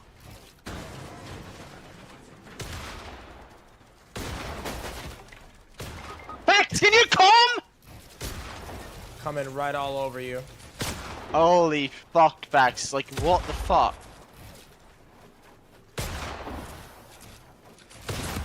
I wasn't looking. Yeah, Amar, let us know how much, brother. We're down. Bro, you're baiting me right now, Fax. You're paying, bro. You're playing dog shit. I'm not. It's 1-2. What do you Both mean? you guys owe me 200 after all this, right? No, you guys are both locked 25. 200?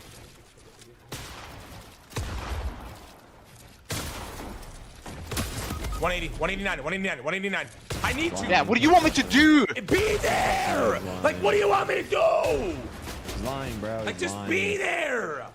Why are you lying to your teammates on how much you hit me? On my soul, I did. No, you didn't. Are you blind? I'm down, Amar, bet. Oh, Eric got us. I feel like Amar might regret this. Oh. If it's Zone Wars, I feel like that was a bad bet from Amar. So is it Amar and Vico versus Clicks and... This is so annoying. How? Fact? That's bad. How That's are you blaming me? I have more damage than you. You have more time alive than you. have everything. No, you don't. Yes, I Eric do. has more damage. No, Eric stop, actually has bro. more damage. Like, no, he doesn't. Oh God. Shoot back. Just shoot your gun. Like you said, your player, shoot. Just hold it out, bro. He's doing too much. Like, Stop. Come on, bro. Well, that's how you gotta play, man. Shoot back, Eric. He's edited wide on you. You have. I think he said Reels on East. Oh, Reels on East? I'm watching your POV. I don't know how good Amar is. But Reels on East, Nice it makes shot, a bit more Eric. sense. like Faxity, you are so shit. You haven't done anything. Yo, what score? Yeah, Reels on East is What score? that's Is a that bit... 1-1, I think. No. Oh, yeah.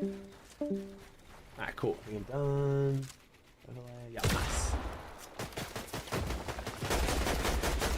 Okay, now we're begging it. Cracked him 84. 104 on him total. Have you done anything? Yeah, 7,000.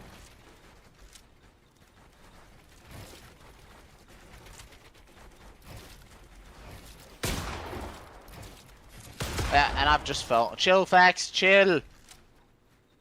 Wait, it's 3-1 Fax. Why are you lying? An OG then. I thought I reset it. OG. Bro, I don't know what the fuck Yo, you you're a guys are cheater. saying. What are you guys even But fucking saying? it's OG then. It's OG then, by the way. It's not. You made it seem like it was double. I don't know. There's like no 0 ping UK at all. I don't think so. They keep moving the creative servers.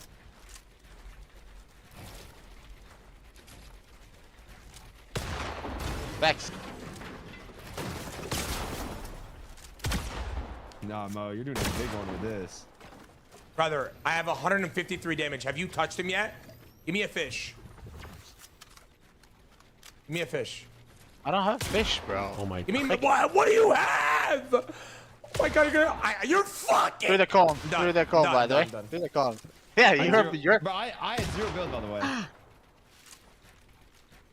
This is always gonna be the team's biggest issue. The coordination, the comms. Mo, Mo, Mo, Mo.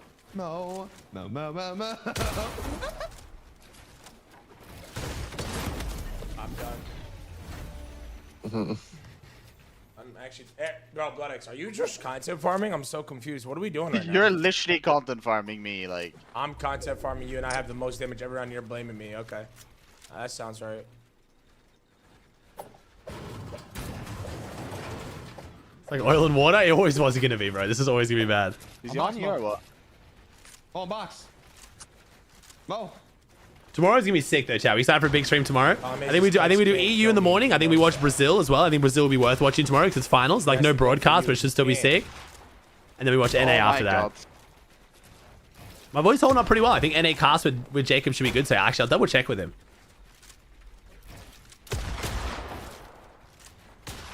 NA finals is looking sick. I'm excited. I want to see if Pete and Poyo are actually looking good, man. I want to see Pete and Poyo do what they did in opens and finals. Not like 20 bombs, but like their strat was so much better. I want to see if it holds up in finals. Cracked him, 40. Doing the cast for finals. Well, Levin just said he's doing EU, so I don't actually know what the casts are for you in NA tomorrow. Hopefully good though. They said so Levin said there's special guests for EU and NA. Straight on. Crazy. Same time, JP? Yeah, did finals today, same time. So the gap is 4 hours today. So honestly, it's a good day to have the sponsor stream. I'm going to be honest, because this gap is long today. We've still got 3 hours and 10 minutes, you know? So playing marathon for a couple hours actually sounds mad fun. I already played him. I already shit on him. 1v1 versus me. When you play marathon soon, man, soon. Probably in like 10 minutes. I can start playing whenever. I thought I should watch this for a bit of fun and then swap. This real quick. I've got to play for 2 hours before 10 a.m., which is in 2 hours and 10 minutes. Yeah, I'll start soon. Nice, go to the bathroom. What are you? No, like, actually, what is going through your fat head? You said what? You said what, brother? Karma! What score? Hey, two's me and Reet, motherfucker. Versus me. Versus who? You and Blood. In EU? Reels. In Reels? Yeah. Be down.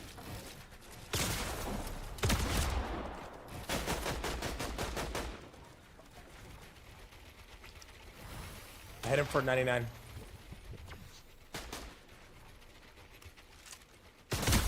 $74. I'm on.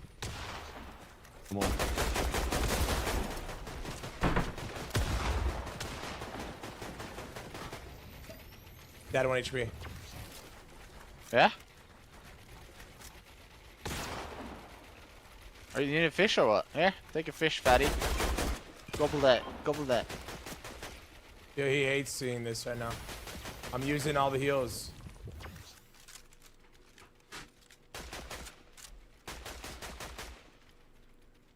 Okay. Is it 2v1 against clicks? Yeah. I might watch until this. I'll wait till this first to 5 win by 2 ends. If it starts dragging out, then we'll swap chat. Facts, come on! I don't know if I'm staying live on YouTube though. I could stay live on YouTube. Drop down inside. I can't drop. It doesn't let me edit. Just don't listen. I don't think it matters too much. Then Maris have to make me a thumbnail. SGDs. Actually, no, I won't, because I don't know what all the titles and stuff have to be. Do you want double? Yeah, I'm down. Oh my god, we're going again? What the fuck are you even saying? I don't even understand what's happening. You're basically betting, if you lose this, you're both down 100. Or, no, 50 I meant. I think Vico and them are down, by the way, Blood. Or, I don't know, Coles. I don't know, man. I heard about that. Let me see. What did Blood tweet? Someone told me, but I was in the middle of the broadcast with Levin. Like, Faxity is actually so special. Faxity is actually so special. Let me see. Please, Fortnite competitive. The way skins work in competitive needs to change. Players shouldn't be able to recognize skins. The workaround for this could be following. On your screen, it shows X skin. On your opponent's screen, it needs to show something else. Random, possibly pull a credit skin, so you're not at a disadvantage with flashy colors and sizes. There's too much obvious teaming week in, week out. Enough is enough. Teaming shit needs to stop once and for all. Yeah. We've talked about this before. We've suggested that a long time. Epic also agrees because they did it at World Cup. That happened at World Cup. You gave them a list of skins you wanted to be, and it randomized through those skins. So that was recognized already as an issue like 7 years ago. So honestly, pretty fair. Pretty fair, honestly. I don't think Fortnite will do it though, because they love the fact that pros like main skins, and that skin becomes popular, and then kids like fiend over it to buy it. You know what I mean? Like, look at the percentage of sales on any skin Peterbot's mained, and tell me that, like, you know. That pickaxe? Yo, Mo! Put me against the opposite. This Blood X guy, bro. I don't know what Pete's gonna do on Kill and say, bro. We'll talk about that later during NA though. I'm very excited. With 0 damage, Max got pickaxe. I don't know what Faxity's doing. How good though, Fax? Do you mean it is merit? You do have to pay for it afterwards, right? No, you don't. Like, if you're literally inting, we're not playing League right now, like, deadass. Like, I don't know what the fuck you're doing. I'm chopping it, just stay alive. You say we're not playing League? Chopping it, we're one off the ground, like, Close your mouth, clown. Maybe you'll be able to shoot back. And then an hour early too? No. So EU got made an hour early because of the event, and it's happened, so NA is still the same time. Oh, well, honestly, with the fact that I have the sponsor stream today, it's not the worst timing. Looks like there's not too much happening between EU and NA today anyway. Nice and chill.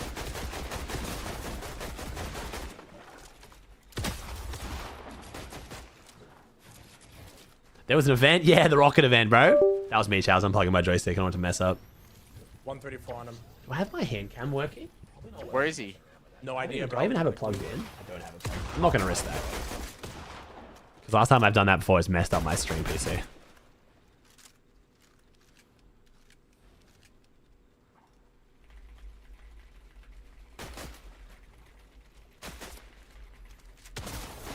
Go, fatty.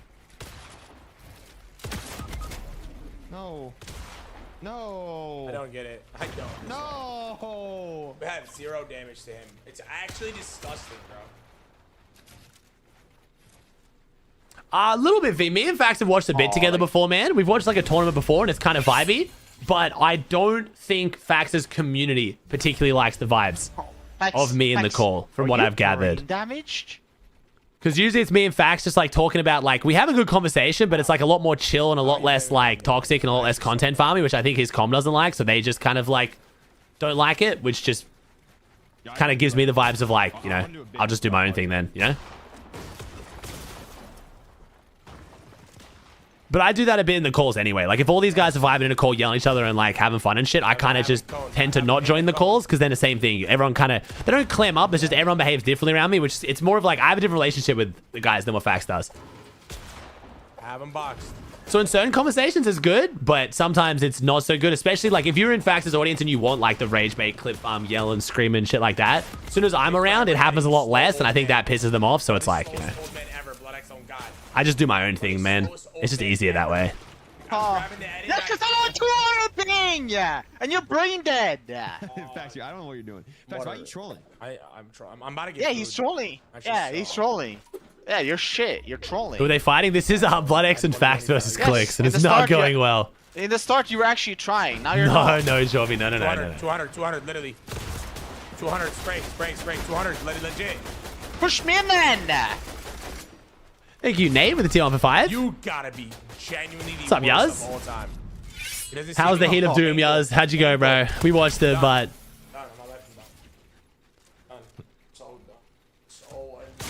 Wait, what? Worst fighting chemistry of all time? I mean, yeah.